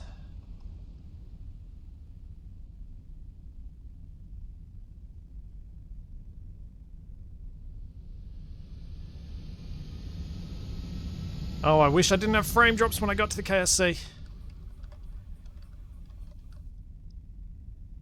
My heart is pounding. Runway landings always make my heart pound. Oh! What the heck just happened? Oh, did I...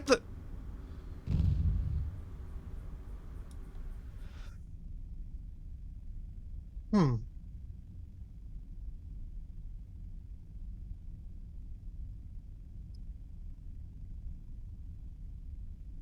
I mean...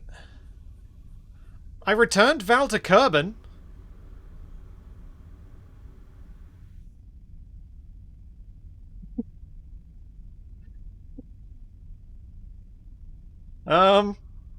That's success. I wasn't going that fast. I was only going 40 meters a second. Was my vertical velocity too high? Hang on, can anyone clip that so I can have a look? Oh. As we see that bouncing over there. Doing. Oh. Doing. Oh. That's like, there's some Kraken force going on there.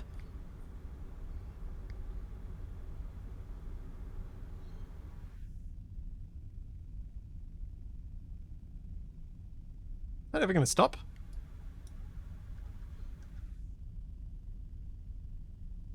I'm not sure that, landing going wrong was my fault, given what's going on with that wheel.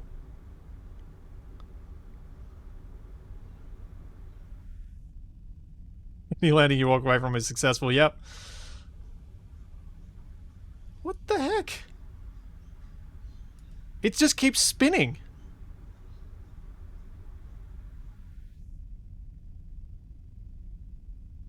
I'm just waiting to see if someone drops a clip in chat.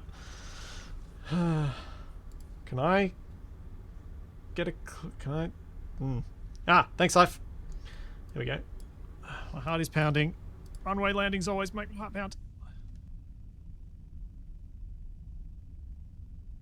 Let's have a look.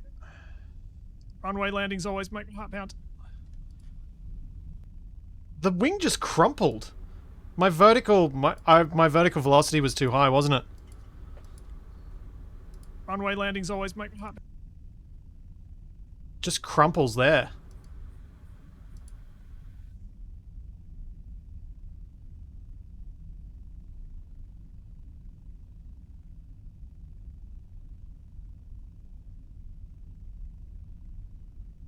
Huh. Yeah.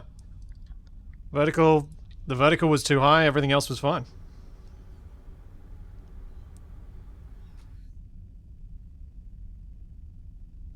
Alright, well.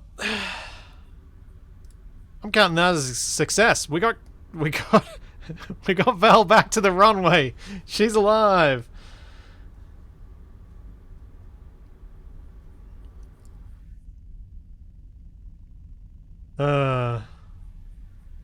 Onyx, if you think Kraken won't exist in KSP2, you are dreaming. There's going to be all sorts of physics bugs in it as well, don't worry. Hopefully fewer, but they'll still be there. Alright, we are choosing the outcome, and the outcome is yup!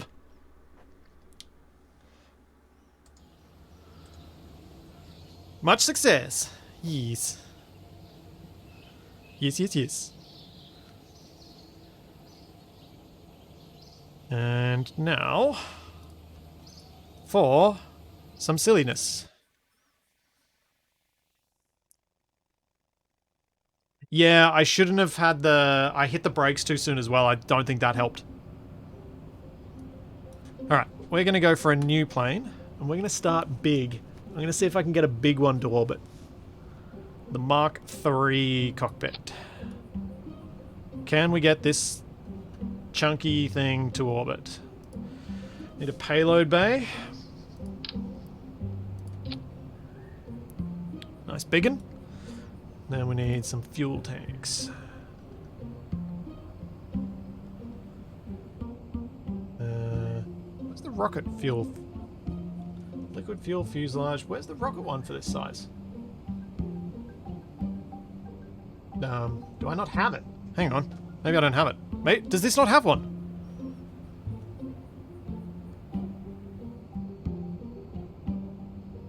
See ya, Tufty. Let's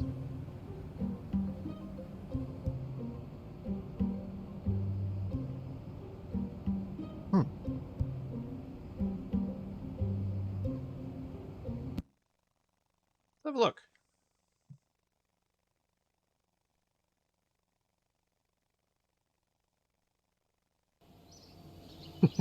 I call shenanigans. That thing should have exploded. I have the spare bolts to prove it! Wait, shouldn't have said that. Well said, Nev. Am I missing something? Aerodynamics-wise. Experimental aerodynamics. Ah, nuts, I am. I need 550 science.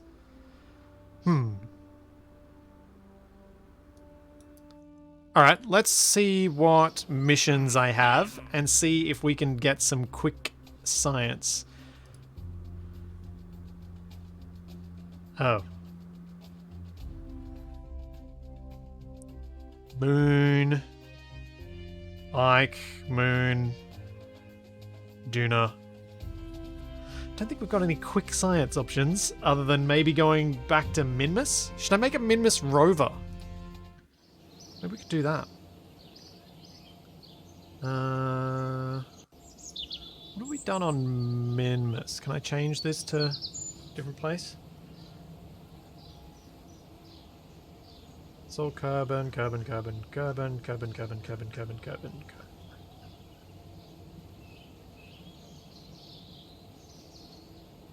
Oh, moly. Oh, carbon. Duna, Minmus, here we go. Oh yeah, I've got heaps of Minmus left to do. Alright, cool. Let's make a Minmus rover.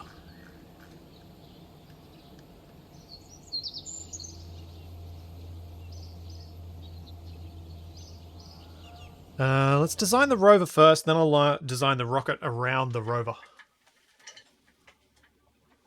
I'm not sure what rover pieces I have.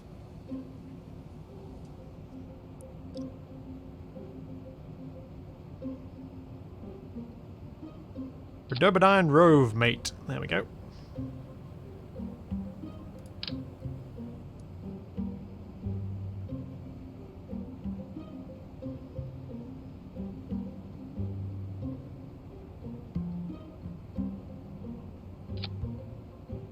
Rover with some wheels. What wheels do I have?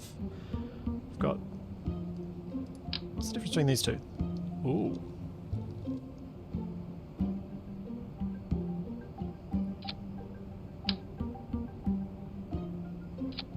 What's... Which wheels should I go? I don't think I've unlocked mining and fuel processing yet.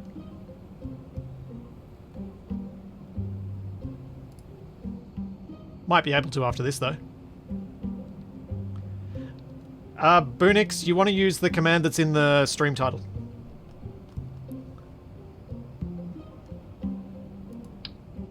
Go big or go home. Yeah, that's what I'm thinking.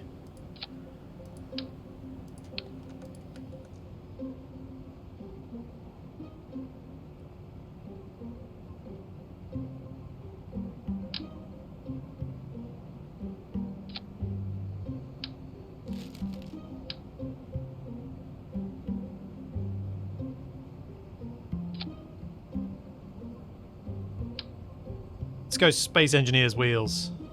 6 wheels, because apparently that is always the best default for a Space Engineer's vehicle.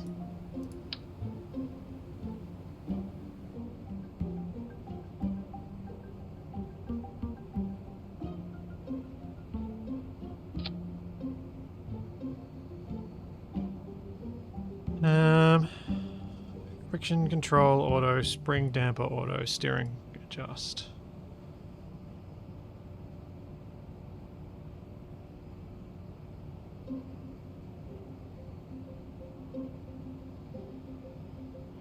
Man, looking at the way KSP does the options for your vehicle's steering controls and stuff like that, Space Engineers should have done the same thing when they simplified wheels. Have auto, but have the option to toggle off auto and get access to all of the different controls, so you can mess with it. That would have been better. So, electric charge 120. Okay. Let's drive this around with nobody in it, actually. Because I'm probably going to crash it. Yeah.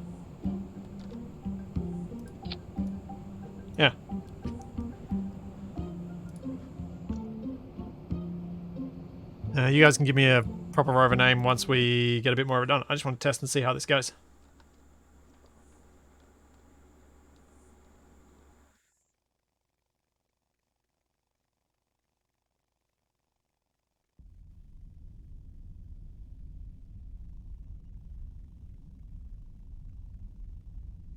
Zoom, zoom, zoom! What's our top speed on the runway?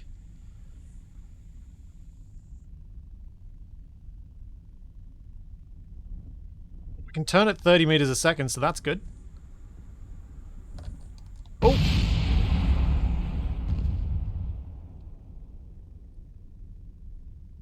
Okay, we can turn ish at 30 meters a second on the runway. Oops. Upsie. I went a bit fast. Pretty sure I saw Richard Hammond in the driver's seat. Yeah.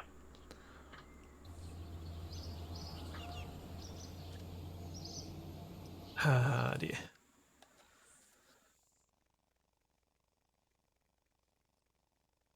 You can turn only once. And yes, needs a Space Engineers style gyro on it.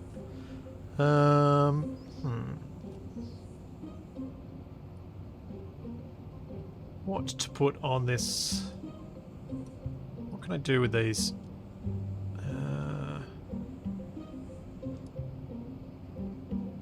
Traction control drive limiter.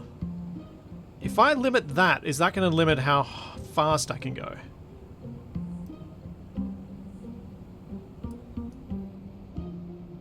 Let's find out.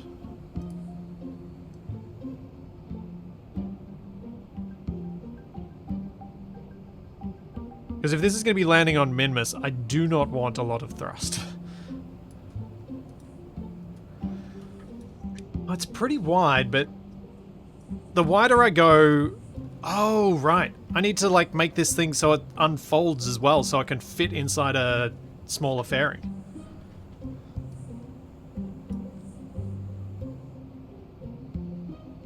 Just going to test this, see if it lets me... See if it forces me to be slower.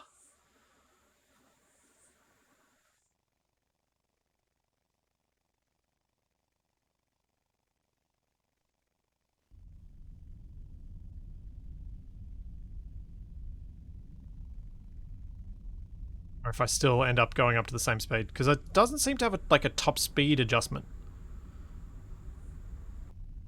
that I can see. Aim camera, friction control auto, spring damper auto, steering adjust override, traction control override. Yeah, we're not getting up to top speed as quickly, so I guess that's sort of working.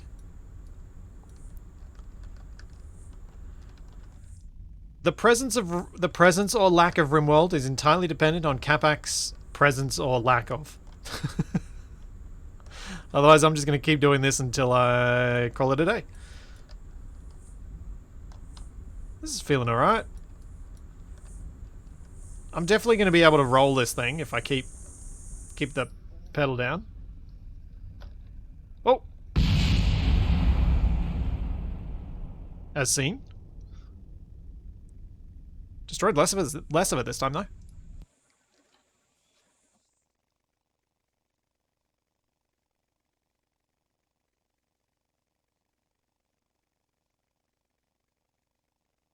Early stage around the Space Center. Yeah.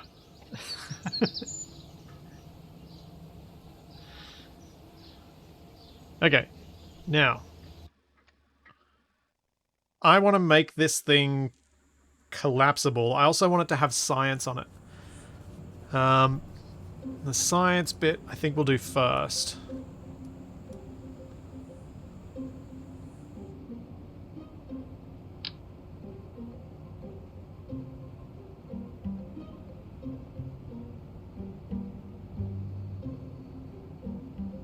Sure, it's in the center.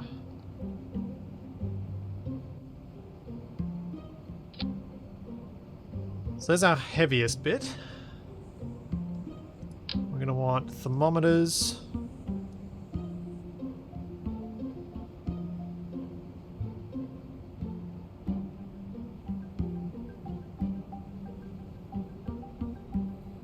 Thermometer. There's no point having the atmospheric fluid spectrovariometer thing, is there? Because there's no atmosphere. Ooh, light scanning arm. I should put that on.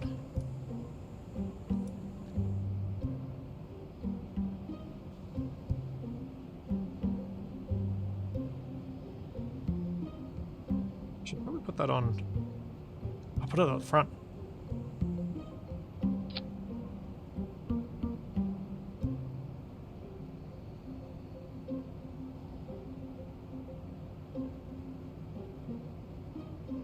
Okay, yeah. I think that works.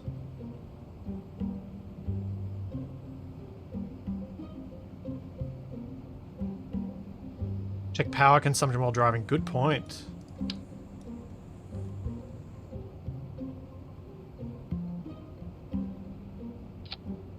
Okay, that works better. Now it's actually using a mounting point. Alright, next up we've got seismic accelerometer.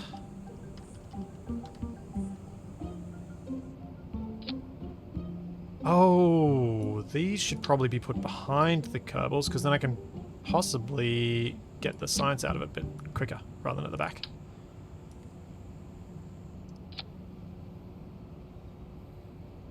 Magnetometers only work in space, so there's no point having that. Mystery goo.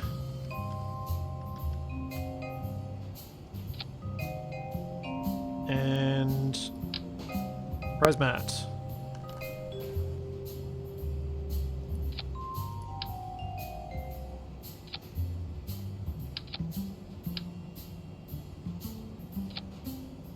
What else we got? I think that's it. Infrared telescope. Surface scanning module.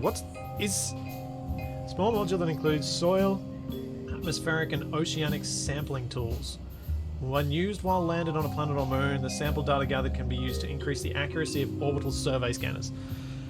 I might put this on, just in case I decide to do a refueling depot on Minmus. It'd be handy to have this here already. Just for style. Hey, Nico. Hey, Space Ghost.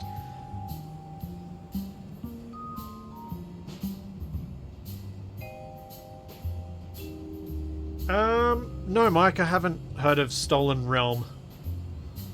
Oh, solar, good point. Thank you very much. That is a very good point. Let's get some power on here. Probably not the big ones, no. They're a bit too big.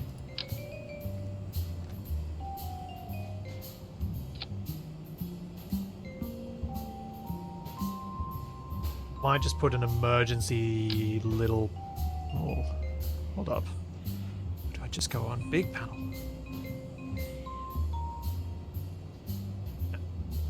No, I don't.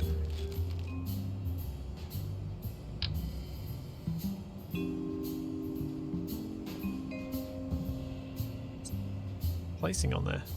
Weird.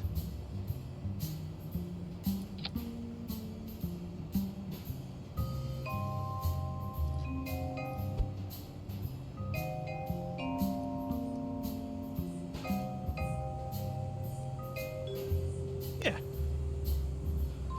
I kind of want to lift this up as a spoiler. Can I do it? Do I have the parts to be able to do something like that? How big's the cubic? Oh yeah. Yeah, I can do this.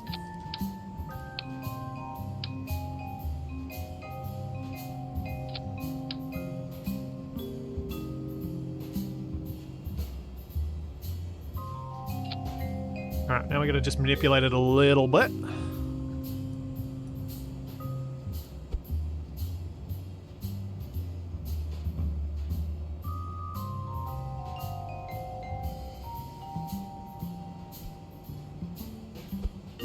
Gotta give this thing some style if I can.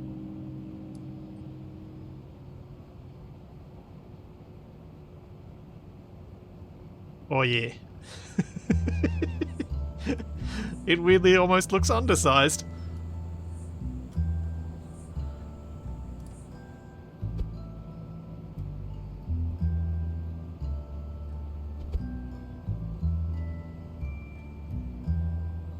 I think it kind of looks too small. I like it though.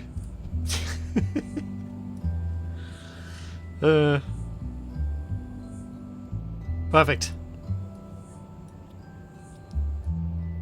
Ah, lights. Good point, lights. Lights would be a good idea too.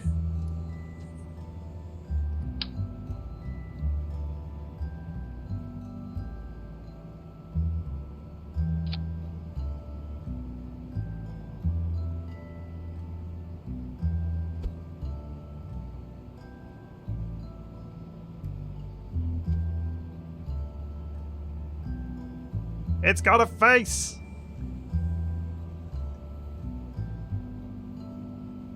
Storage for deployable experiments. Yeah, that's probably not a bad idea either.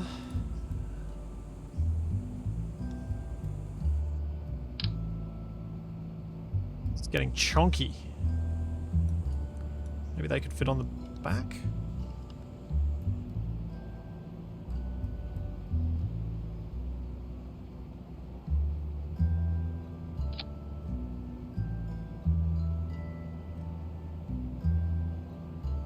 Where's my center of mass at?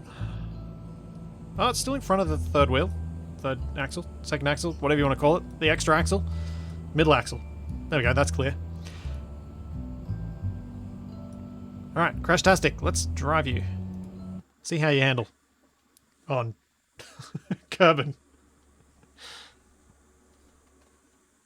And a front splitter. Well, I can't really put this front splitter because I've got the schnoz on there. The scanner schnoz.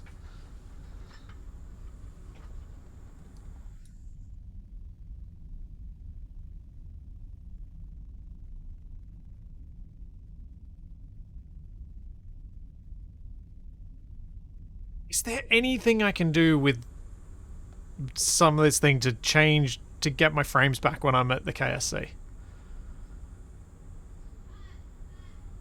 Does anyone know?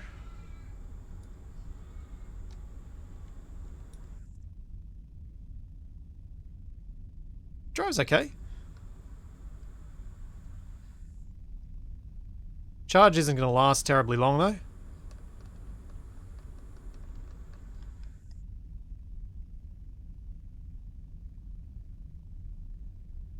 Maybe. I think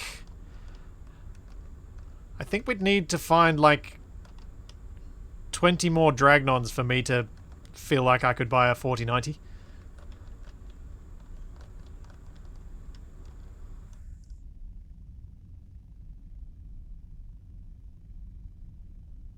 Yeah, I don't know how to turn the grass off. That's part of the problem.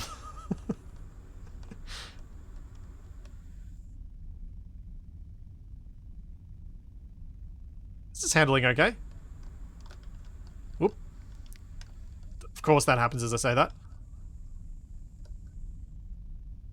Looks like it would turn over in lower grav. It might do. It might do.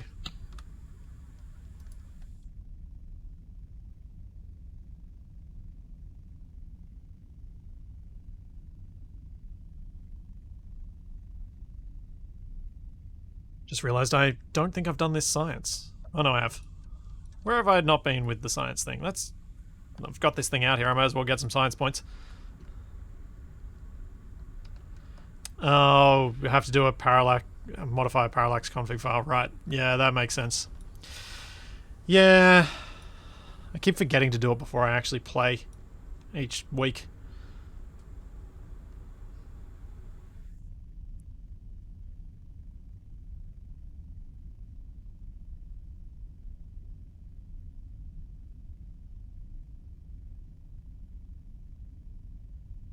Hooray! 7.5 science.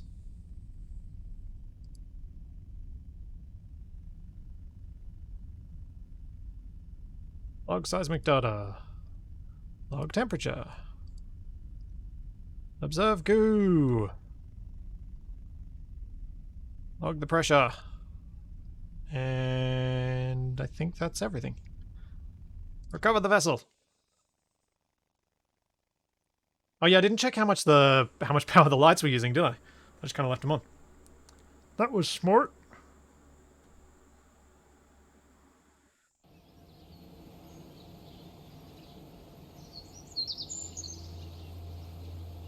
Yay, 22.5 science. Okay, let's recover these things that are here anyway.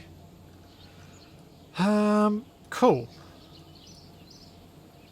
I'm going to have a look and see with this rover whether there's whether it's going to be big enough, small enough for me to fit it in assembled as it is. And then I have to figure out a way to deploy it once I land on Minmus. So let's create a subassembly of it. What are we going to call this? Yeah, it's remote. I was just remote controlling it. It can definitely be remote controlled. It doesn't need a kerbal on it. Oh, hang on. Before I drop it in the subassembly thing, I should put some things in here.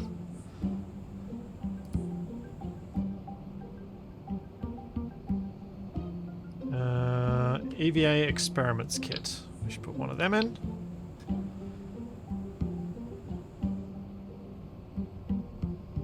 We need to put 2 panels in. Then with the panels we want the goob monitor. And we want the ground slam seismometer. And we want the experiment control station. That should be everything.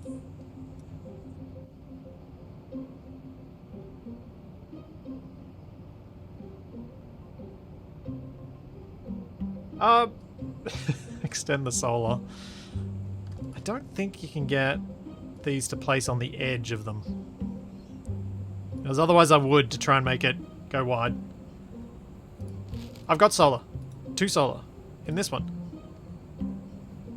2 solar in that one, and then the experiment parts in this one.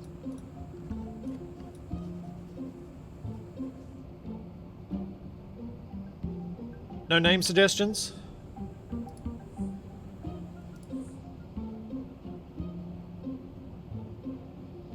There we go. Be that for now.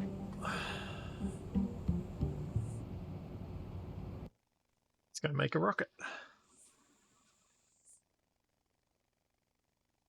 Mule. Minmus Racer. I don't think I want to be encouraging myself to do any racing. You saw what happened to me on the on the runway. Okay. So we're going to Minmus, and I would like to bring one of these. Now, how in the heck do I deploy this rover? I need a big payload bay to fit it in. Or I use a fairing.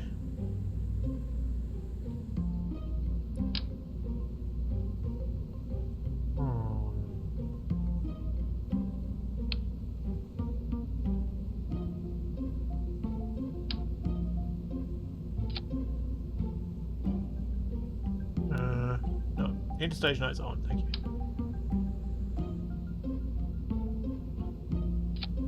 Something like that. What?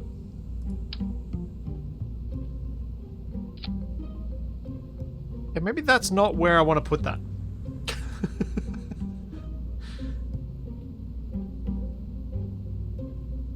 Skid mark, Mark 1. Yeah, maybe that's more appropriate. Alright, let's plan the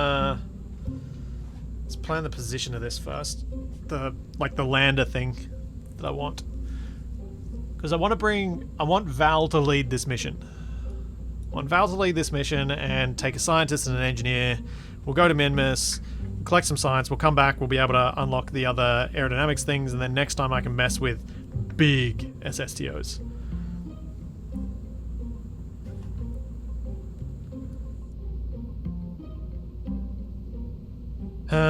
But if I've got the rover, I'm just trying to think how on earth I have that in this.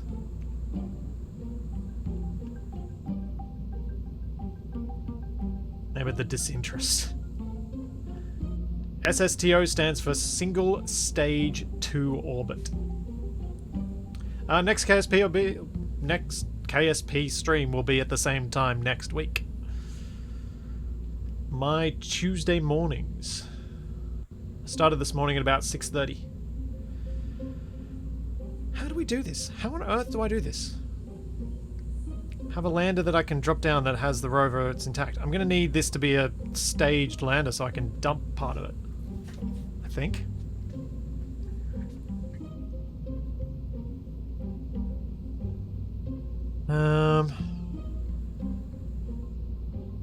So I want this I want to make something that can return to Kerbin first, and then I'll make a payload bay for the rover, and then something that can land all of that in one go.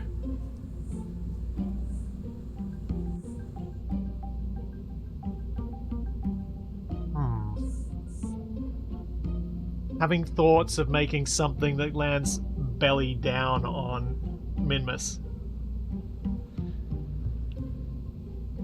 Having thoughts. Should I try it? Should I do it? No, it's not going to be. It's not going to be remote controlled. It's going to be remote controllable, but no, not remote controlled. The Kerbals will be riding in it. I can't even think how to approach what I'm doing here.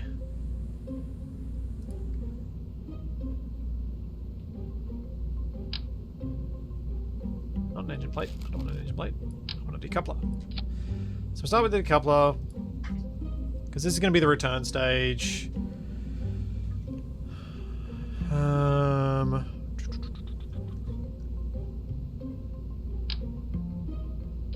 Fuel tank. Where's my thruster? There's my poodle. The poodle weighs 1.75 tons and gives me a thrust of 250 kilonewtons. The pug weighs 0.4 tons, so it's just under 3 times less and gives just 25 kilonewtons of thrust. But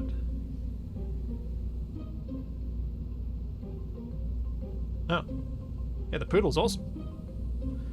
Poodle is good.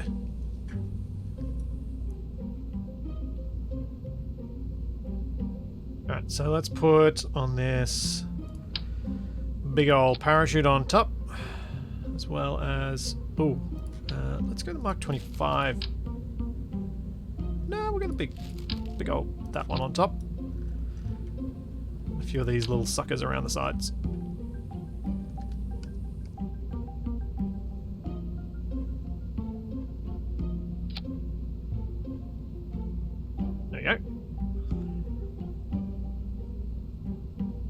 So if that's the top of the launcher, the lander, and this will detach.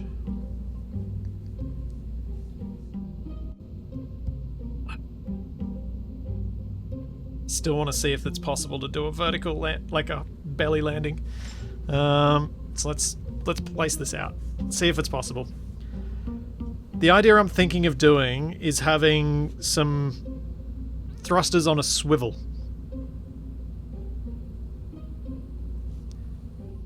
That get deployed, that are detachable.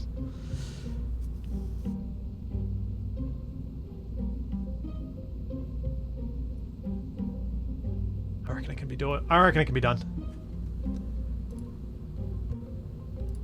It's just stupid enough to work. Alright, fairings.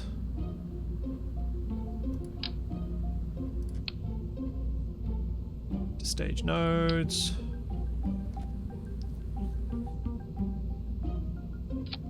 Something like that.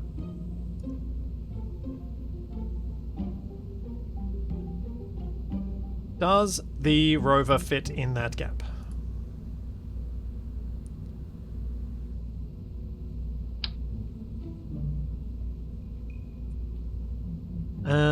That's a no. It's a no, it doesn't.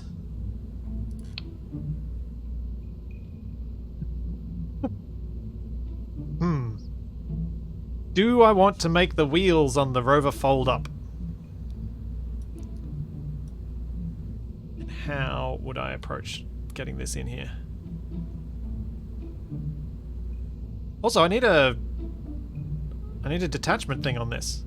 I've got nothing to detach it on. Have I got an attachment point on top anywhere? Maybe. I didn't think that through. Alright, we're gonna...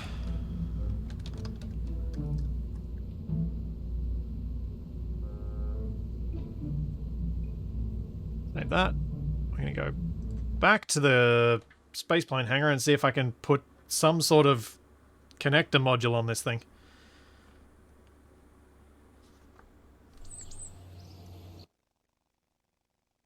Says, that is distinctly lacking.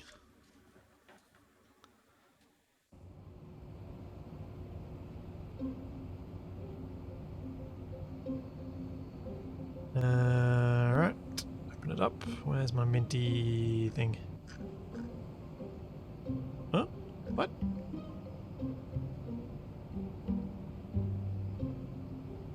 Saved it as the Crashtastic.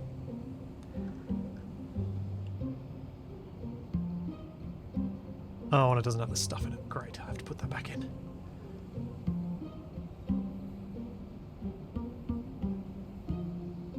Decoupling. Vampotron Jr.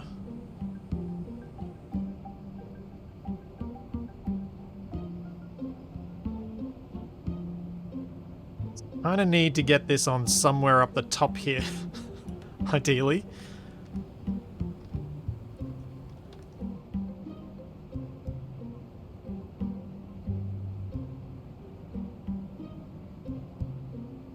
Get it there, maybe.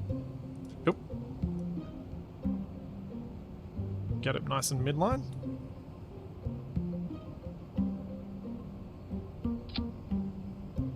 That could work. That actually works pretty well.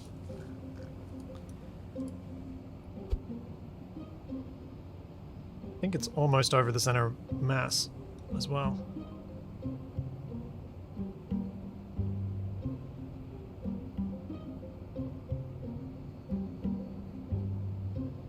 Yeah.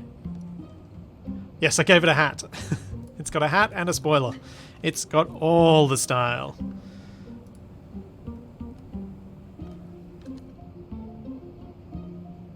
Skid mark Mark 1.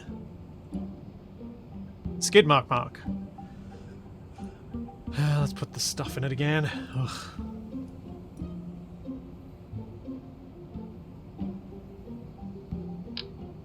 Solar panel, seismometer.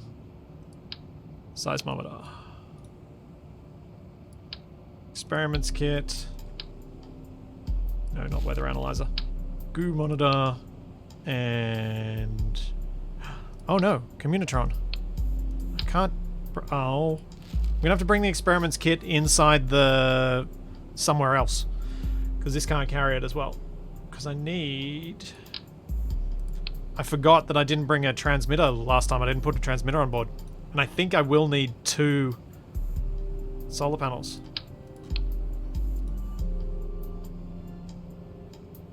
It almost would have been bad. Alright, let's give my Mark 1. Let's put you as a sub-assembly.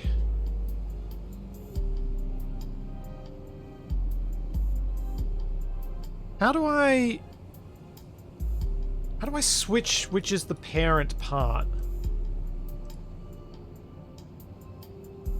You guys taught me how to do that and now I can't remember. Tool reroute, that's it.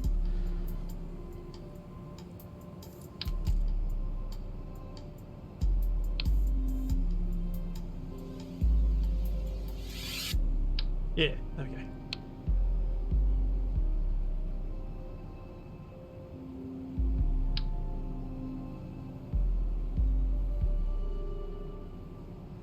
Skid mark.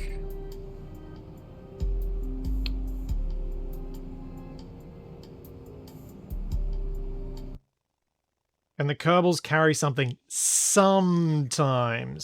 Depends how big the thing is and how much other stuff you want them to carry. So if you don't want to lose their jetpack, you need them. You can't get them to carry much at all.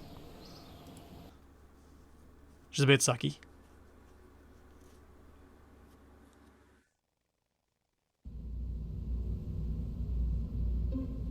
It's the Minmus thing I just made. There we go. I'm actually going to get rid of that. We're going to go with...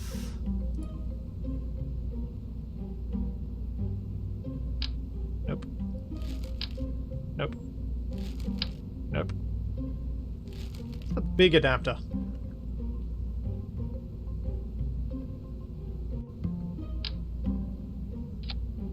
Do that.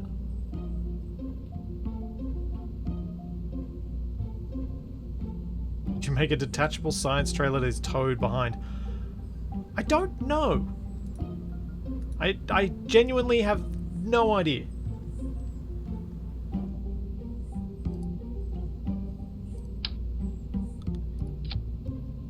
If I go this and force myself to use the actual payload bay, I don't think I can fit the rover in it.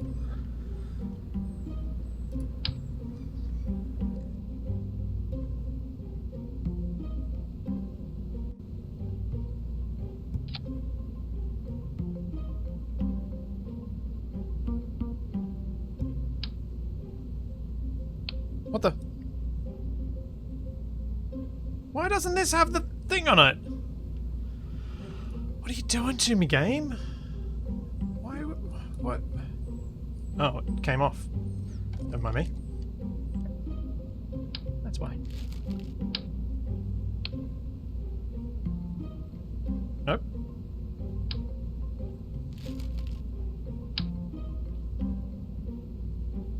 It doesn't have the hat. I'm so confused.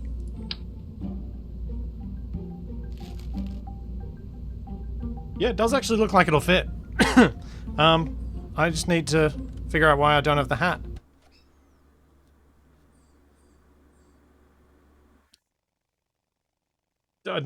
Like why when I keep placing it back in, the Clampotron keeps disappearing.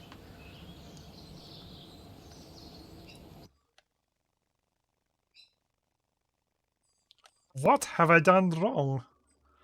What did I mess up? I'm so confused.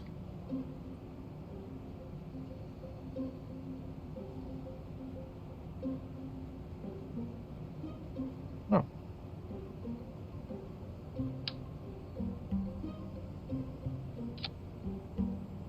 And let's try it again. Put another Clampotron Junior on top.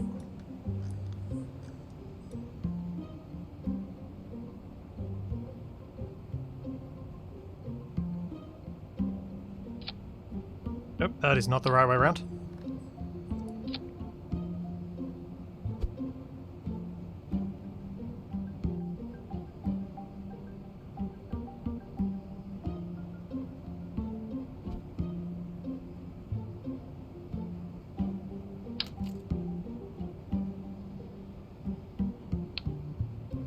Okay, let's try it again.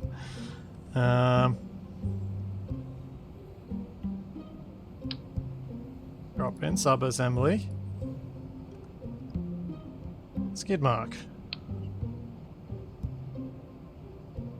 Save. Leave. Gonna land the rover in the bay. Yeah. So I have an idea of how I think I might be able to make this work. That's pretty stupid, but I think I might be able to make it work. If we get the thing up, I can describe it a lot more easily. So what I need to do first is get a Clampotron in here. which probably needs to be on a bit of a frame so it's low enough down.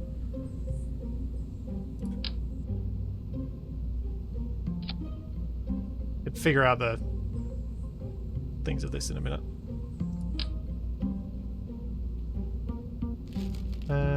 Clampotron, Junior.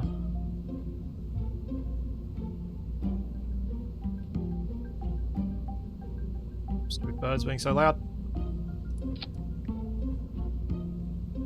Then we get our sub-assembly. We get our skid mark, which again does not have a clampotron on it. What gives?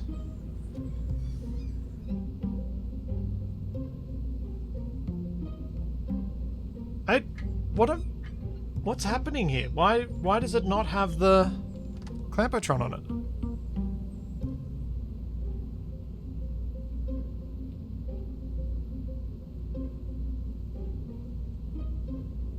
No, this isn't the Mark 1 version. This is this one. There's no clampotron on that one, no clampotron on that one. No clampotron on that one.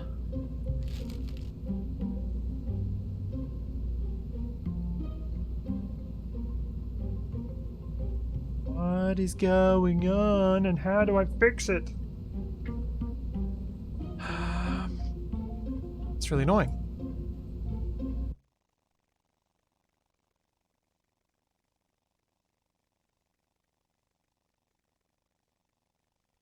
Urban Hangman, I haven't messed with files. This worked before. I don't know what's not working. The reason I'm not doing it in the bay, I'm not trying to merge stuff in the bay, is that and look, I load this up and the clampotron's gone. I don't... What? Why is the clampotron deleting itself?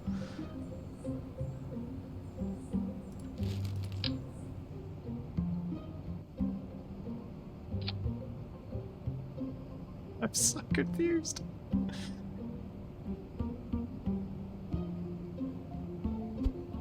It was only the sub part assembly that wasn't saved as the clampotron, as the skid mark. The main thing was saved as the Mark 1. That's all it was. What the heck is going on? I have an idea though.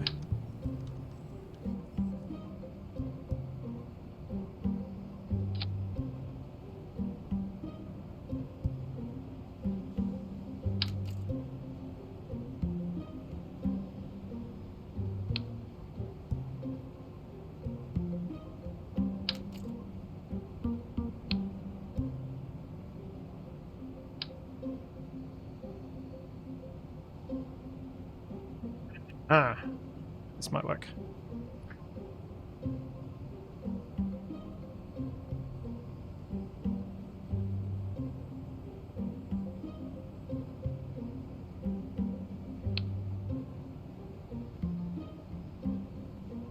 Okay.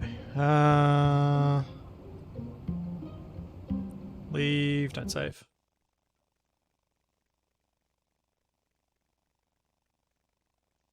Yeah, Mike, I did. I hope to read off that if I remember when on Thursday. Apparently Valentina's relatives work in the VIB and were not pleased about the 47-year trip.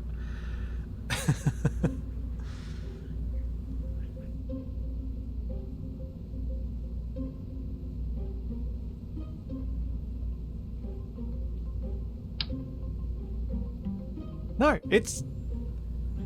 What is going on? Does this hate me?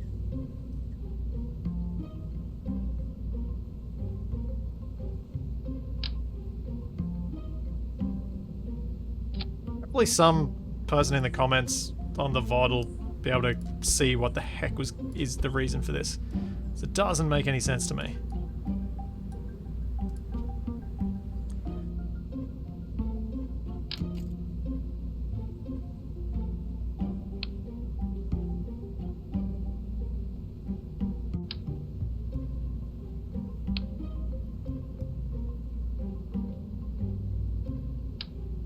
I now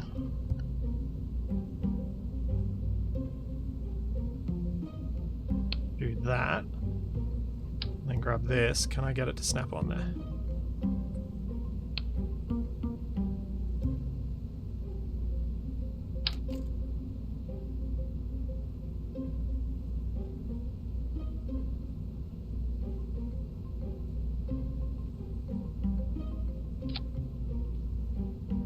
Not sure in what way that just snapped. Not the right one. Uh-oh.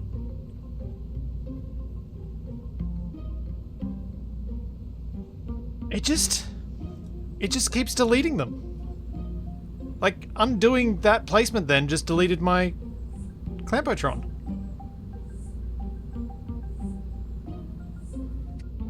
You think you're moving the Clampotron to an invalid spot, but it doesn't tell me it's invalid. And KSP doesn't seem to usually care about those things. It's like, yeah, you can have it in that weird spot, that's fine. Alright, let's do this differently then. See if it does.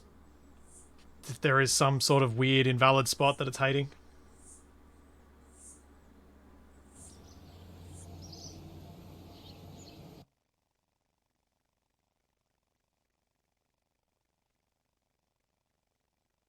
Very odd behavior.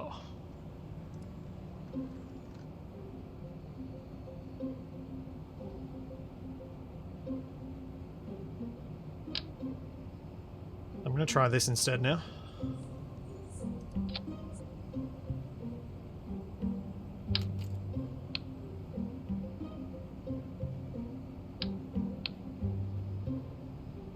And we'll go...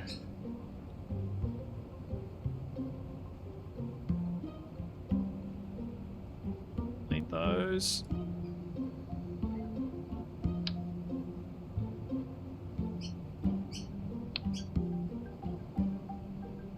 Skid Mark 1.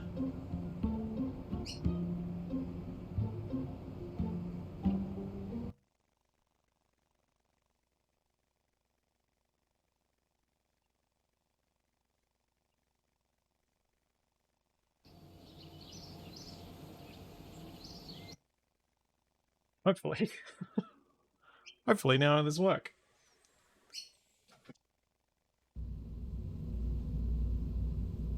Alright. Open up the lander, the rocket thing. And we're going to need to move where that thing's at.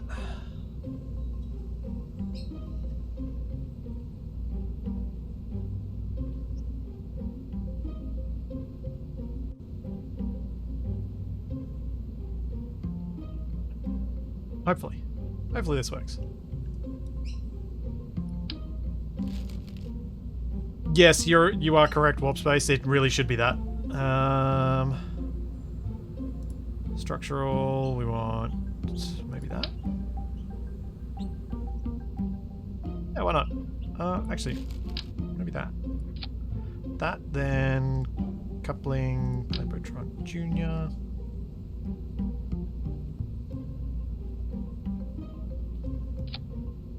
Go. Sub-assemblies. Skid Mark 1.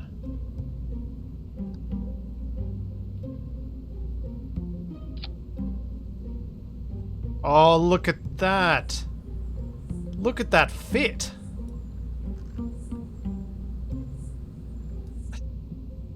I reckon they've designed these wheels specifically so that they do that. They fit that snugly.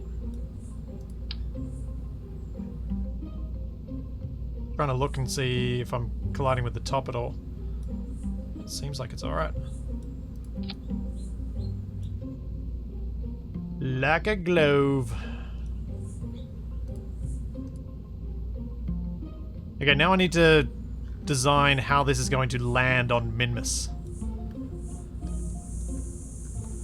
So, a couple of choices that I'm considering is, number one, the concept of some fixed thrust so we can land with the rover down.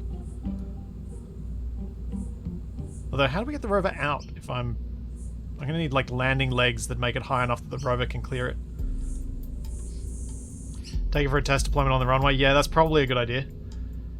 Yeah, I was thinking like, once I know the center of mass, do I put some thuds rotated like that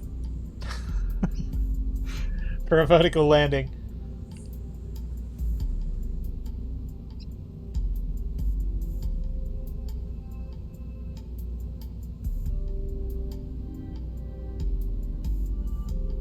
Or do I go more crazy than that and we go for some robotics and we put a rotor on here and then a thruster?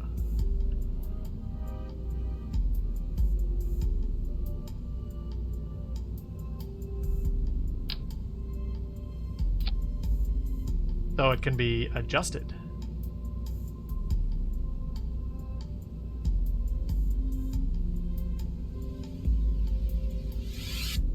Kind of change the position there.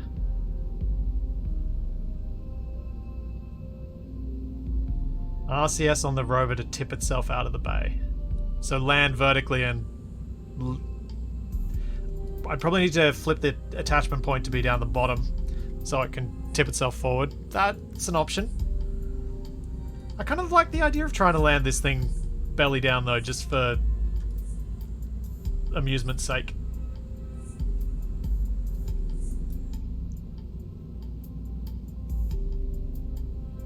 I think I'll do fixed, because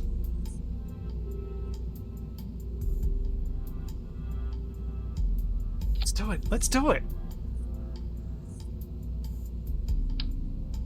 So first up, need to get rid of those, and what we're going to do is close that up.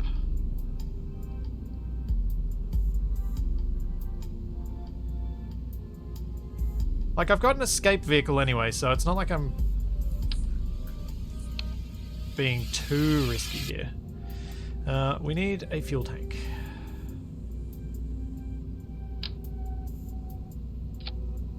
Because a fuel tank.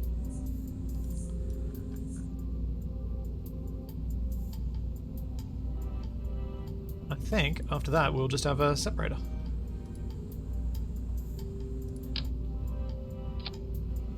So that whole stage will just be lifted as is.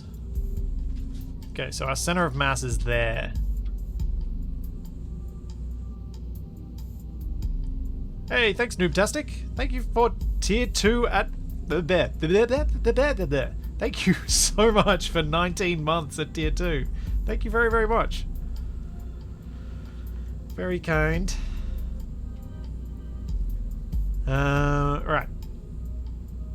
Engines.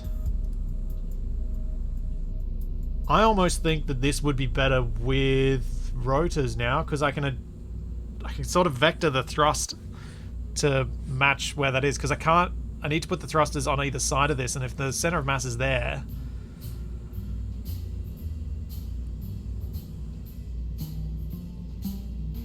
alternatively I could do this.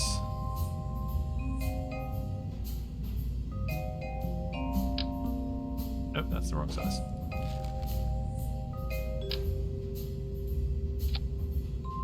Yes, that works better.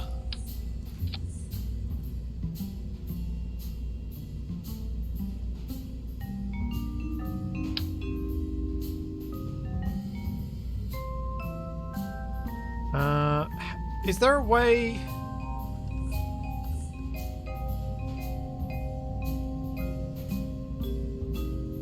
Is there a way with this to remove this engine from the thrust overlay?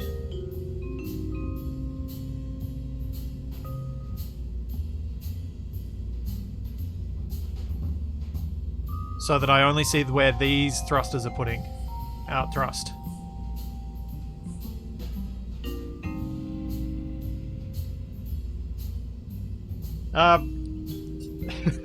I'm still very grateful, Noobtastic. I don't want to detach it because this mass needs to be included in the positioning of these thrusters.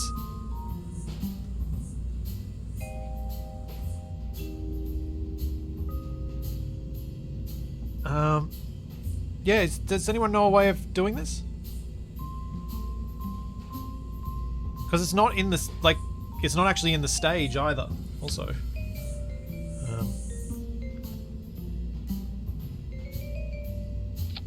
That.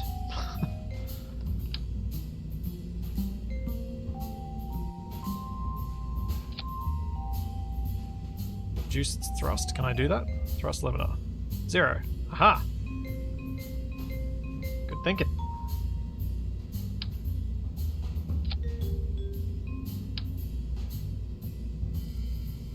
Now this isn't going to be perfect, but these do have vectoring on them, so we should still be able to be right. The reason it's not going to be perfect is there's more fuel bottom than top.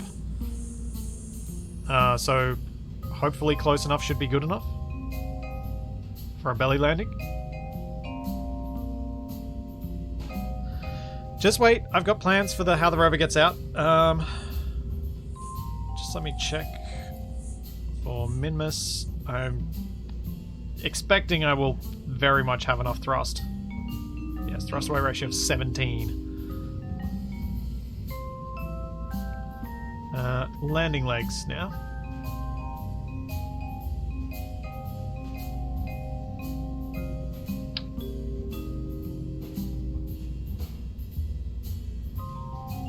How do I plan to get back to space? So when this thing lands belly down, I'll do all my science and stuff.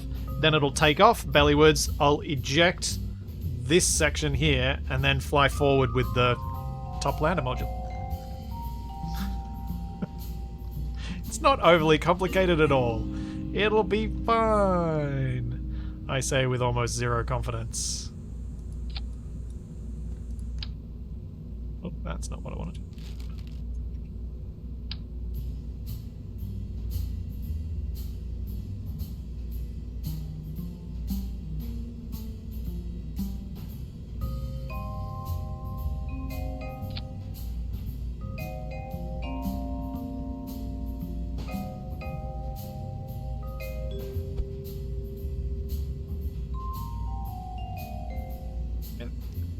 Give me the widget.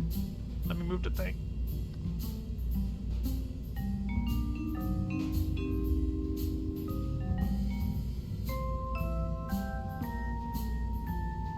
That's going to be high enough, isn't it? Let's see.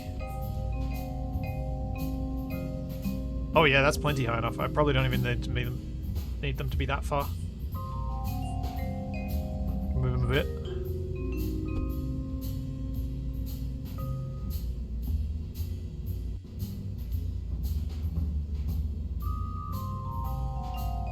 Be okay. So yeah, this was my plan all along. It's stupid, but it should be fun. Uh-oh.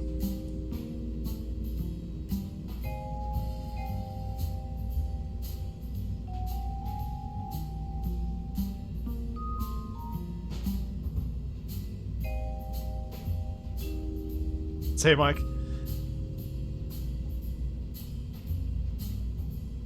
Alright, let's move this one in front of the thruster. Maybe not.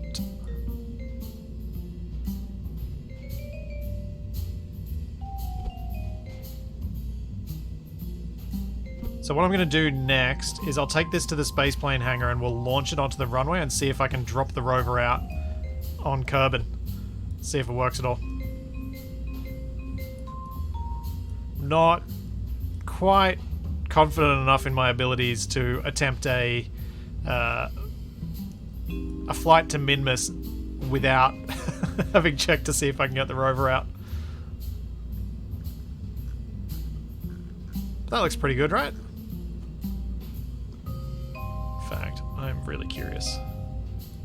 Oh, I don't have enough thrust to weight ratio to take off on Kerbin. Oh.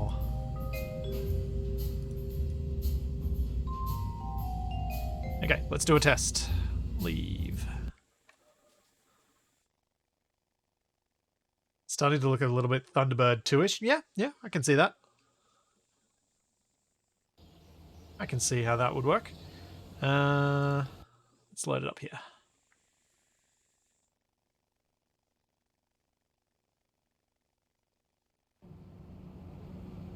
Burn. BAB.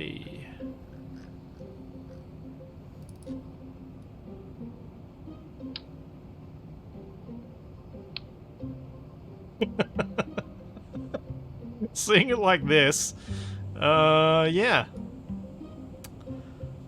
Really makes me want more legs, but let's find out. Let's not have crew.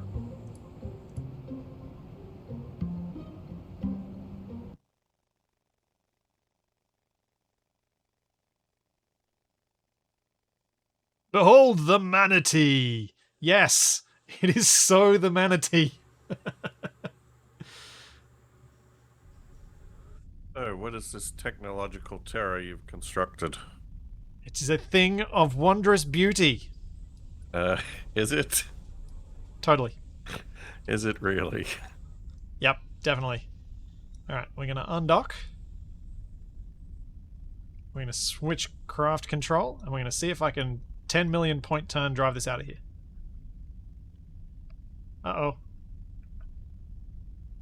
Oh, no. The controls are inverted. Well. Reverse is forward and forward is reverse. Oh dear.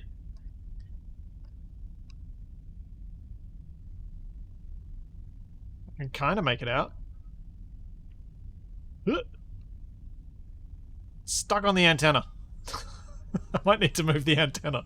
Do you have any of those, like, robotics parts? I do. Spring strength.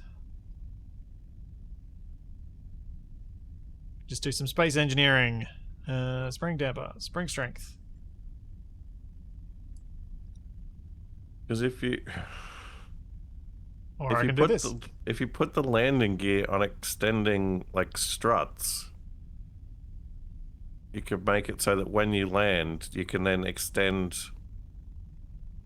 the fuselage upwards, so you've got more clearance. It works. It works. It works on flat terrain. Well, I'm heading to Minmus. Well, Minmus has got super flat. Oh yeah, it may sit up a little bit higher on Minmus as well than it does on Kerbin because it'll less pushing it down.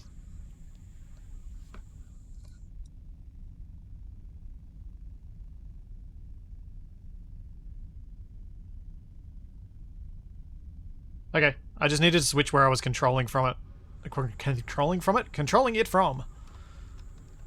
Once I switch to the front row of max, controls now make sense. Worst case, drop it then hop aside before driving. Yeah, true. Can lift up the whole thing. Just figured I may as well get some science while I'm out here.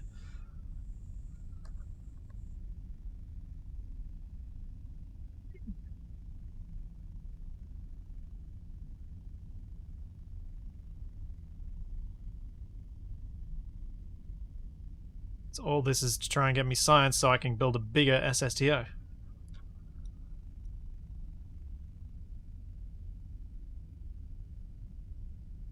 Apparently, I'm really not worried about money at the moment. Brake, recover. Do some donuts. Donuts don't end very well with me at the helm.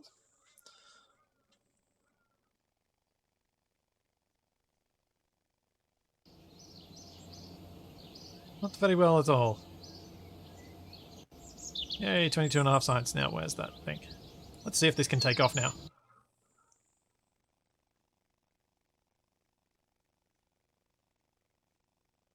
Yeah, when I changed which bit of the rover I'm controlling from, it did fix the controls, which was good. Now, center of mass is in a very different spot. Also, this doesn't have a control. So I can't control it. No, I didn't put a probe core on it. I can't test it. No. Still, that part works.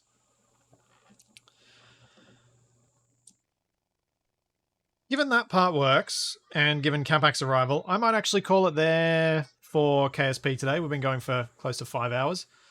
And we'll head off to do some RimWorld. I'm going to continue this plan next week, though. I'm going to try and do this belly landing on Minmus thing. And try and deal... Part of the problem I'm going to be facing next time is going to be how on earth I do the... I deal with the mass change once I've dropped the rover off. Because that's going to mean these are going to need to be different. Hopefully the vectoring on the thuds is enough that I can compensate for it. Considering it should only need to get me up off the ground enough that I can then detach it and fly off with the return stage. But that's all for next week, I think. Happy I've got a little rover that works. Happy I've got a plan that's stupid enough but should still work. But yeah, hang around. Capac and I are going to go back to our RimWorld colony in just a moment. I got to switch all the games and stuff. And otherwise, I will see you next week, but hopefully just hang around. I will be right back. Let's go with the...